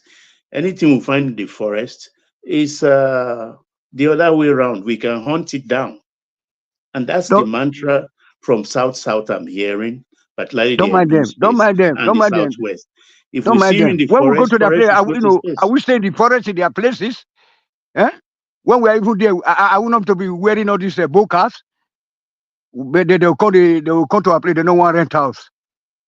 And I still love the question Babio asked when they were talking about this cattle ranching and all the rest, and says, are cows also citizens of Nigeria? And I think they didn't have answer to that question because they were saying as if cow is part of them. Do you see? I don't know, you guys. Do you see that there's a lot of pushback from the south now against the north? It feels like, look, you guys can't be doing, the way they bully Jonathan and all that stuff. They're not being successful, and it's kind of like emboldening the likes of Akpabio and co to kind of like talk back to them. Like they can't give all their BS anymore. But now though, they've fomented another terrorist group in Sokoto. Like that's the only thing they can do. What is one long Eh, funny name like that? eh. Tafakura or something. They say that. But they're calling their bullshit like repeatedly, and I'm enjoying it. Their power is totally gone. As you can be seen or started during this arrest of their kids. These children, when they arrest, they don't even fit talk self. See, now that they now know say their power don't go. Do you know they gave those children 100,000 worth of mobile phone, each of them? Children you don't take care of. But I You are mean, now giving them mobile it no phone. matter if not before under Jonathan or other battle, they'll fit triumph. Or the Jonathan will troop to the street and start to bonder everywhere. But you know that Tinubu is doing a great job. Kudos to him. Because it's not easy. Because I'm I was surprised. expecting them to to fight back. But they didn't fight back at all. It was actually the Southerners that were fighting for the kids to be released. It takes little That means to really their power is take them totally gone. for them to take to the street before. But now something is drawing them back. What that thing is, I don't know. Are they afraid of Tinubu? Maybe. I don't know. No doubt now. My God, make they use Thomas language here. It's no doubt. All right, but They are gone. That power is gone. And it's an opportunity for us now. Any day when we say Oduduwana or Biafra, they will surrender. They don't do anything. Their power is gone. You're having two conversations simultaneously, right? One of the things you said that is actually ridiculous is to say that somebody who came into our country by fair or foul means to be a president, and we have inflation that's touching 40%, and that's just what they admit to. I believe it's much, much higher than that. And the exchange rate is 1 to, I don't know, 1 to 1,700. He's not available. The press cannot talk to him. He doesn't go to the market, see what people are going through. He's aloof, right? He doesn't know what the hell he's doing. No, but let me land. I don't think I've said anything that's not true. So just okay. These are not my opinion. I disagree with you when you say that Tinubu is doing very well. That is comical. That is a comical statement to make. Not in economic aspect. I mean, we're talking about the fundamentals. Okay, then develop it. Let me have the fundamentals. You cannot be tackling economic problem without first tackling the so-called owners of Nigeria's grip. You know what I'm saying? The guy is look, Tinubu, hold on. Tinubu is doing great. Okay, hold on. In that aspect, and then you have to give kudos to him. I was quiet for a long time. You notice that? Yeah, let us be calling spade a spade here. Once I brought in facts, then Kulata and Baba ran away, because this is where you have to be careful. I don't know if you're doing it so these Yorubas are going to like you or something like that. That is just one of aspect of minorities that I don't like, which is try to pit the Igbos against the Yorubas. You made that statement so that I'm not going to accept that. That's not true. He's not doing very well. He's not even doing anything. Everything he's doing is ruining whatever the lot of that Buhari left us. He had a chance. I know you have all of a sudden become the lover of Northerners now. I'm not. It's contrary to your earlier stand. But we say that it should address it for the matter. Okay, but try to be collegial in this conversation. You have to address it for the matters. I'll let you speak. I will let you speak. Oga, I'll let you speak. I'm not saying anything that's contrary to what you believe. Anyway, but I love that aspect of him. It's a dichotomy. It's not a dichotomy. Either I'm embracing the Hausas or I'm not. It's not the issue. There's a third possibility, and that is the truth, right? If the Northerners do something right, I'm going to applaud them for saying that. The kids that were rescued should be rescued. It's not a tribal thing. It's our constitution. All these are our kids, our citizens of Nigeria. They didn't have due process. They were in custody for over 90 days. So whatever they have been giving them so far, it is good. We're not like the rest of the countries. For example, as a Biafran here, I'm not going to say these kids should be in custody. That's their ways. We're not that way. We fight for everybody. And then, of course, there are a lot of Yorubas who fight for the Igbos. Someone like Dele Ferrari to me.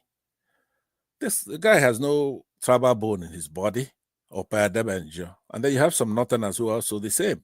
You have some Edos who are the same. These are true champions of liberty, freedom.